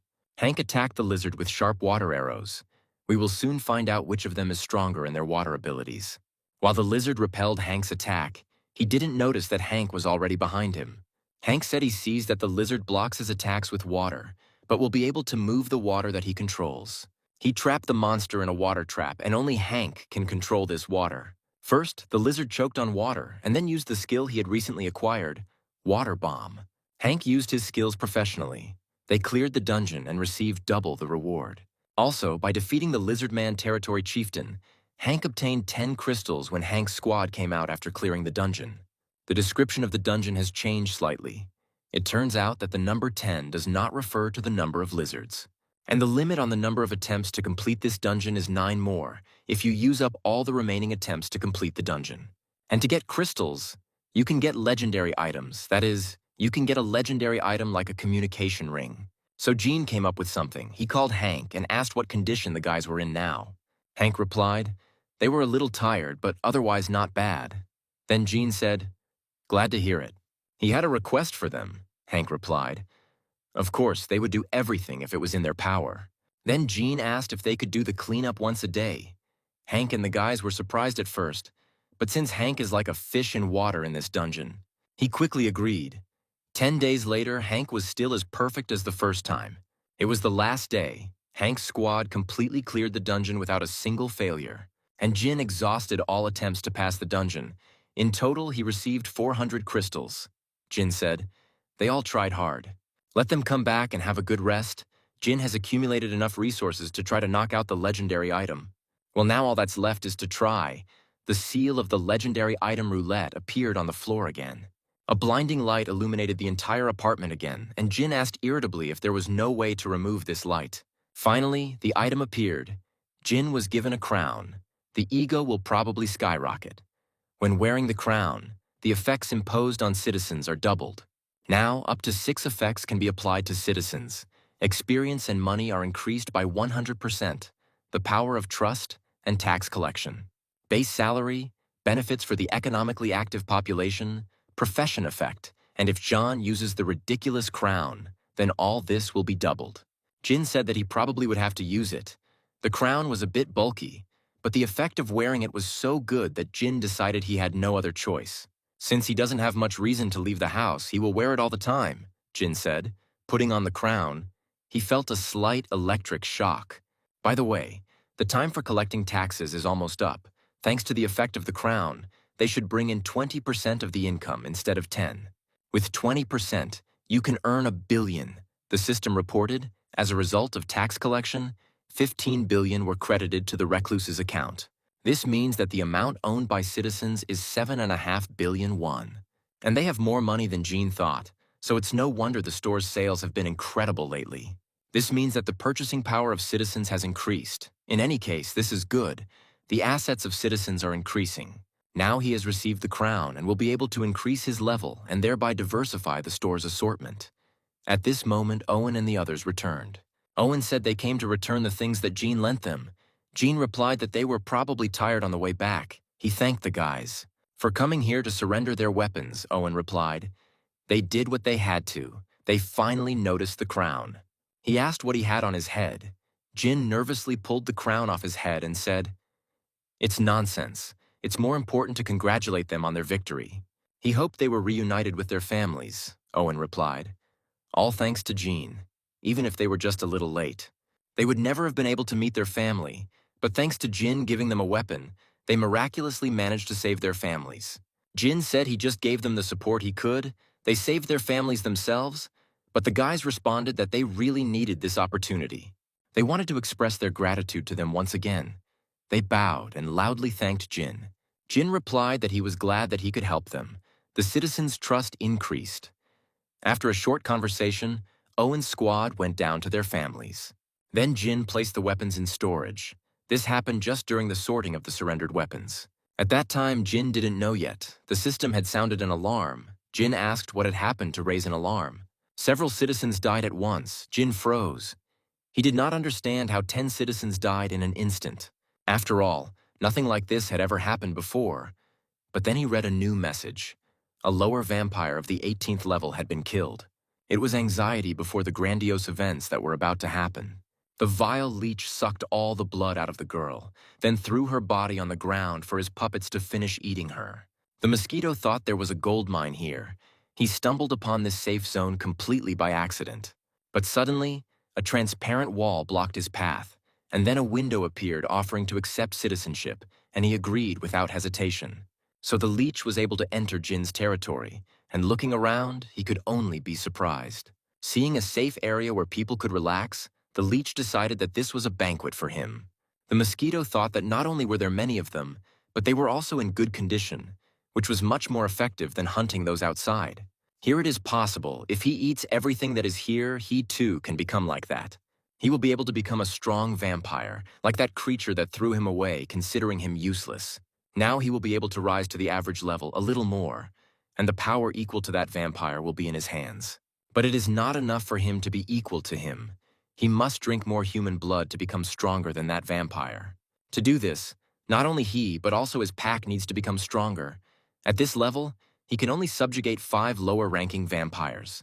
One of them died while hunting, but it doesn't matter. There are people everywhere here, so it won't be difficult to create a beggar vampire. If he becomes a mid-ranking vampire, his subordinates will become low-ranking vampires one after another. And if they start producing lesser vampires, his pack will grow rapidly. Then, devouring everything in their path, they will go in search of that creature, by which time he will have enough strength to crush that vampire. And if that moment comes, they will be able to do it, to carry out revenge on his blood, while the leech was making his stupid plan.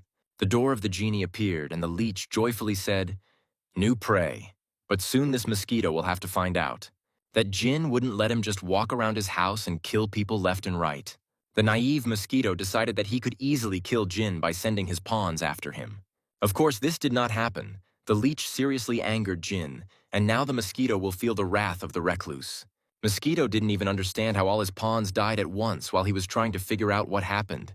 Without any warning, without a fight, Jin destroyed the entire flock of leeches at once. And now he thought, his eyes are not betraying him. Maybe he doesn't understand something. His brain refuses to accept this situation. But he knows one thing for sure. He can't understand what kind of monster this is. He needs to run immediately. The stupid mosquito decided that he could simply run away while on Jin's territory. And Jin was so angry that he didn't even think about holding back. He grabbed the mosquito with an invisible hand. He didn't just grab it. He squeezed its throat so hard that it seemed like he was about to break the mosquito's neck. The leech dared to beg for mercy, which only angered Jin even more, and he began to squeeze the leech's throat even tighter. Then the leech realized that the miracle would never happen. Jin would not forgive him in the end. He would die a miserable death without taking revenge. At that moment, Jin threw him to the ground. Then he said that from now on, the guy would answer all his questions as honestly as possible. Which he will ask? The leech trembled like a leaf in the wind and barely answered. Yes. Jin showed with his whole appearance that he was not joking. Jin asked, first of all, how the guy got here. Low-ranking vampire Greg. Jin's head hurt from how easily this leech got into the territory. When issuing citizenship, the system window described him not as a person, but as an object that met the conditions for registration as a citizen. Jin didn't think that citizenship could be given to monsters, not humans, especially monsters that feed on humans. Then Jin asked if Greg was originally human. The leech replied, yes, that's right.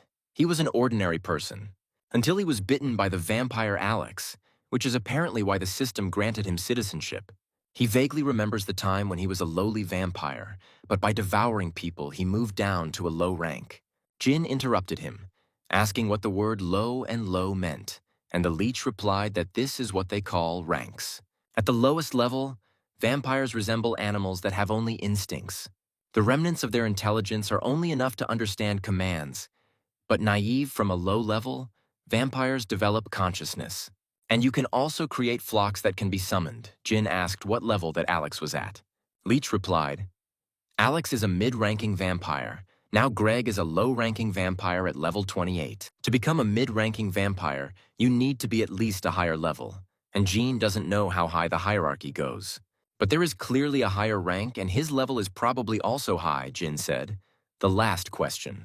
That mid-level vampire, his name is Alex, the leech answered. Yes, then Jin ordered to tell where Alex is now. Greg replied fearfully, Taedong, Alex is in the apartment complex in Taedong. Jin thanked the leech for the information in a very insincere manner, and the leech realized where this was all heading. So the leech panicked, he stuttered and said, 1 second, he can take him to Alex. Alex must be punished for all the crimes he has committed. The leech screamed. Greg's loyalty to Jean grew, but Jean only became more angry, the look of a man trying to survive by any means necessary. Had he ever felt so disgusted by someone's growing loyalty, Jin wondered, even though he was human. Jin doesn't need the loyalty of the monster that's devouring his citizens. He's already got enough information he needs. Of course, Jean wasn't going to accept him or spare him, Jean said, if he wanted revenge on Alex that badly. Why shouldn't he do it himself? No need to lead him to Alex.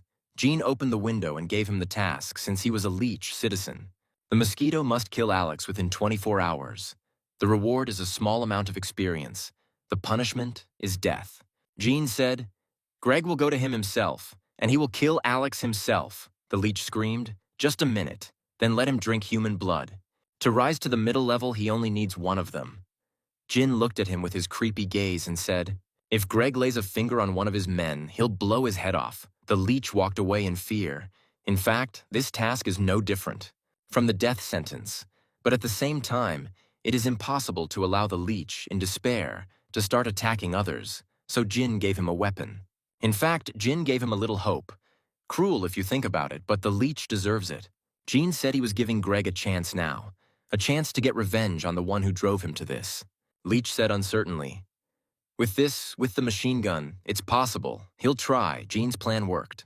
Jin said to do everything in his power to exterminate all the vampires, and he would repeat it again. If Greg attacks a person who is not a vampire, he will kill him. If he understands, then let him go now. Leech ran away in panic, and Jean immediately contacted Sally, asking if she could hear him. Sally asked what was wrong. Jean replied that he would like to send a mouse for a guy. Could she please come see him a little later? Of course, Sally agreed if there was a monster nearby that fed on people. For everyone's safety, we need to get rid of them all. We need to create a squad to destroy vampires. It was hard for Jin to look at all the dead citizens, people he had failed to protect. Soon after, Jean asked Betty to send a rescue team, and with their help, he cleaned up the scene of the terrible tragedy. Betty said everything was ready, but they found nothing that would help identify the victims or find their relatives. Jean replied that there was nothing to be done. Betty said that yes, without the internet and communication, there was no other way to find this information. This tragedy would not have happened if he had been able to exterminate the vampires in the first place, Jean thought, and he wished he had at least found their family members. Jin apologized for failing to protect them and promised to avenge them. So they can sleep soundly, Jin personally cremated the dead citizens. Outside the safe area, the leech ran with a machine gun and was now killing vampires. He shot and screamed like a madman. He came back to kill Alex. Let him come out immediately. Sally had been watching him all this time, she asked. That man, Jean immediately said. Yes, that is the vampire he was talking about. Jean thought, just think, he only gave this vampire 100 bullets, and Greg shoots every time he spots another vampire. Is he crazy or something? Greg says that human intelligence is returning, starting with low-ranking vampires. But perhaps the information received is overestimated. Okay, thought Jean. He didn't think this leech could handle Alex in the first place. The leech, as expected, quickly ran out of ammunition, so Jin opened the window again. And he took the rifle back. Then Greg shouted, no, 100 rounds. Let him at least give him 50 rounds. Greg continued to scream, but suddenly someone said how much screaming there was. Then Greg fell silent. A girl came and said that she heard this noise and decided to take a look. Who arranged it? What kind of people? His dear Greg, who was kicked out, returned. And Greg is so stupid that he came alone? Greg got noticeably angry and shouted. A couple of bad words that we'll skip. Then the girl told him to watch his language. She ordered her pawns to attack him, and Greg was quickly pinned to the asphalt. Then the girl said, how uninteresting. Does Greg really not understand why he was dumped? Let him judge for himself. He can't cope even with the lowest-ranking vampires. Unable to even take care of himself and wasting food, Greg continued to send the girl away. While the girl was speaking, from now on he should speak honestly and judging by the marks on the walls. And from the sounds earlier, she wondered where he got the courage from, and it means he had a weapon. Where did he hide it? The girl asked, and instead of answering, Greg spat on her. Then the girl said, This is why idiots have such short lives. She ordered her pawns to kill him. It was not difficult for the lesser vampires to kill him, and Jean received a notification about Greg's death, which didn't upset Jean much. After drinking Greg's blood, the lower vampires transformed into low ones. The girl said that she thought they ate well. She couldn't even imagine that her children would grow up so much. She ordered her pawns to search the area for anything resembling a weapon, and the pawns rushed forward. And the girl herself remained standing in her place. Then she asked what that smell was. From what Greg demonstrated, these monsters also die if you shoot them. Jean asked Sally to get ready, since the vampires were currently focused on finding weapons. They bought time to fill this entire floor with gas. The vampire girl noticed the gas when it was too late. She screamed, "It can't be." And before she could do anything, Jean asked Sally to please the connection and sent the fire paper. And so there was a huge explosion. Jin killed several vampires. These vampires turned out to be closer than Jin expected. If Jin quickly levels up and expands his territory, perhaps their habitat will be within the boundaries. It's good that he found out about their existence. He will destroy them all before they become part of their territory. Sally asked, "Does that mean there could be such creatures on their territory?" Jean answered, "That's right. That's the problem. They don't know if vampires are currently killing people inside the territory," Sally said. "So if they give the family tasks and impose restrictions." Jin said if restrictions were put on non-vampires too, what would people think? If Jin does this, he will lose public support, because no one will be happy about the stigma attached to him. Jin doesn't want to cause any unnecessary trouble, and even if he did intervene, there's a limit to what Jin could do. If only there were a way to find out who the citizens really are. When suddenly a message came in that the number of citizens had reached 30,000 people. As the number of citizens reaches certain levels, a system of achievements is unlocked. Jean was surprised. Sally asked if there was some problem, but Jean was reading the achievement system. When you get a certain achievement, it becomes possible to issue a title with an unspecified effect. Jin has set a condition for receiving the achievement. When killing a citizen, you must set the name and effect of the title that is assigned to the citizen after receiving the achievement. Jin asked if it was possible to remove the title at his request. The system answered that perhaps it was good, because if there were unjustly convicted people, he will be able to resolve the situation personally, Jin said. The title name is Killer. The effect is that all abilities are weakened by 80%. Bind both hands and a killer's mark appears on the forehead. Jin didn't care how much it cost, he set this achievement. One less headache. Now with the achievement system, Jin can punish citizens for murder and other serious crimes. Now he can brand criminals with titles so that everyone knows who committed a violent crime. And that's not all. There can also be positive achievements, such as being a monster hunter. Sally said she was thinking, how about instead of punishment, a message like, "If you're a vampire, come here." Or something like that, Jin replied. Everything is fine now, he just found a solution. Sally said she didn't know what the decision was, of course, but she knew Jean was an outstanding person. The kid even blushed from the compliment. Jin always treated it simply as a job and didn't even notice. As beautiful as Sally is, here are the feelings that have crept up on our Jean. He was so surprised at the moment of realization that he did not immediately notice the doorbell ringing. Jin couldn't call on his indispensable assistant in the fight against monsters, the one who would help in this mission to exterminate vampires. Of course, Jin called Gabby. She could help. Jin thanked her for coming. Gabby asked if it was time to start. Jin answered, "Not yet. Before that, there was one thing that needed to be done." Alex and his pawns gathered together. Then he reported that Stella had died. A vampire asked if it was because of the explosion on the first floor. Another asked what happened to her. Alex replied, "The entire corridor on the first floor was blown up, judging by that. That the lower-ranking vampires who were nearby heard the shots. Apparently, it was those same guys who did it," the guy shouted. "He was talking about those damn soldiers."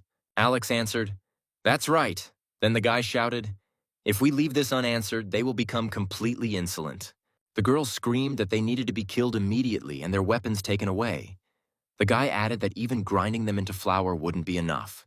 Others said more calmly that it was not so easy to solve because they had weapons and fighting them would be too dangerous. Alex thought it was strange. They had known about their existence for some time, but decided to declare war on them now. And how they found out where their base was and why they suddenly decided to show up here, there are too many things he can't understand. His pawns asked Alex to make a decision. Alex thought for a moment. And he said, "They attack them." He thought what they need to do remains the same. It seemed like only two of them liked the idea. They were shouting, "This time they will sweep them all away."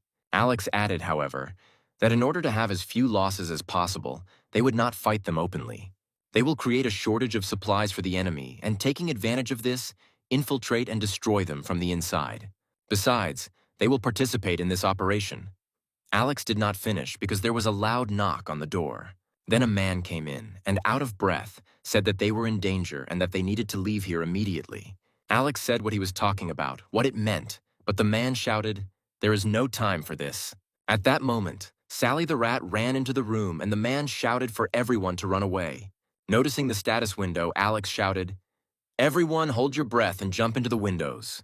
The vampires did so, but for some it was too late. They died. Alex and his gang ran out. Jin found his target, this man Alex. Jean ordered Sally to follow him, using Gabby's poison gas. He was able to kill many vampires, but for the most part, they were low-ranking, weak creatures. And those in the conference room were different from those Jin had ever seen. They are all low-level and above vampires, roughly between level 20 and 25. These are probably Alex's elite vampires. If they are not exterminated, they will increase their colony again, and there will be more of them again. And if possible, everything needs to be sorted out here and now, but suddenly Sally was captured. Alex asked what it was, and he started squeezing the rat as it was connected to Sally.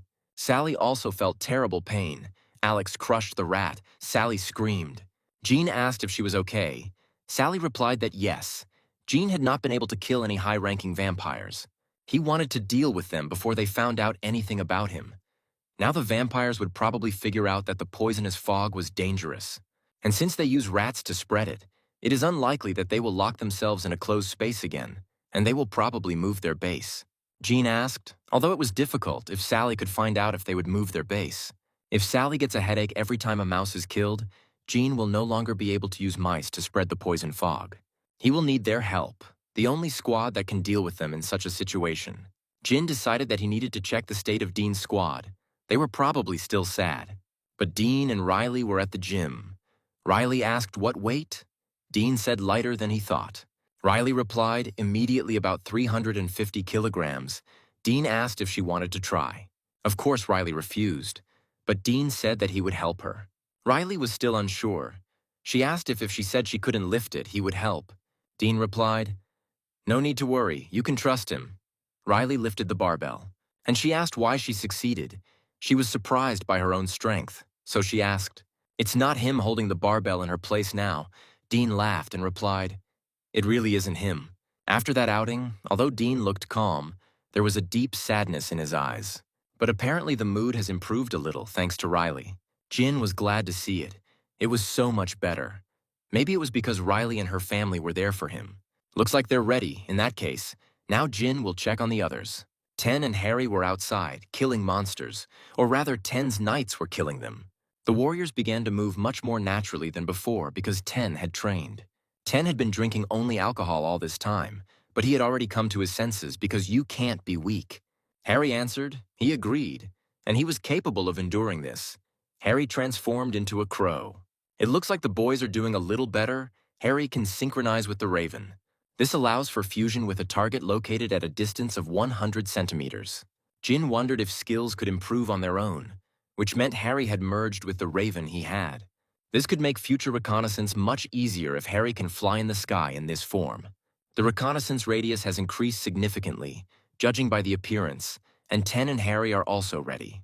Now we need to check on Ben. Jean heard that he recently found a car and is going to go hunting further away. Ben asked sadly, "And today Harry and Ten will just get drunk." Julia replied that it was better to leave them. They would come to their senses in time. They are strong guys. You just need to give them a little time. In such situations, time is the best medicine. Jean would like to give them time, as would Julia, to recover. However, he invested the most in the development of this unit, and they are the ones who are stronger than other units in this territory. Jin called the guys and asked if they hadn't talked for a long time and had a good rest. He had to tell them something. No matter how much Jin thought, they were the only ones who could solve the vampire problem. The vampires said they must immediately attack first. They declare war on them. These mice killed their comrades. You can't just leave it like that. But not everyone agreed with this. The guys said that now it was more important to move their base. If the enemies continued to attack them like this, they would all die here. But the guy with anger issues screamed, "Haven't you heard that you can't find paradise by running away?" The guy replied that they are only capable of committing terrorist attacks with the help of rats. "There's no good in staying in a place that's already been discovered," the nervous guy shouted. "So we need to attack first." The guy asked if he knew who their enemy was. The nervous one shouted, "Who is who? These are those goats with guns, and besides them there are—" Alex interrupted him and said, "He doesn't know who it was, but it's obvious that none of those people had such abilities." And the corpses also disappeared just before they jumped out of the window, escaping from the toxic fog. He saw several low-level vampires die because of this fog. And while others were dying, the bodies began to disappear. When Stella died, her body also could not be found.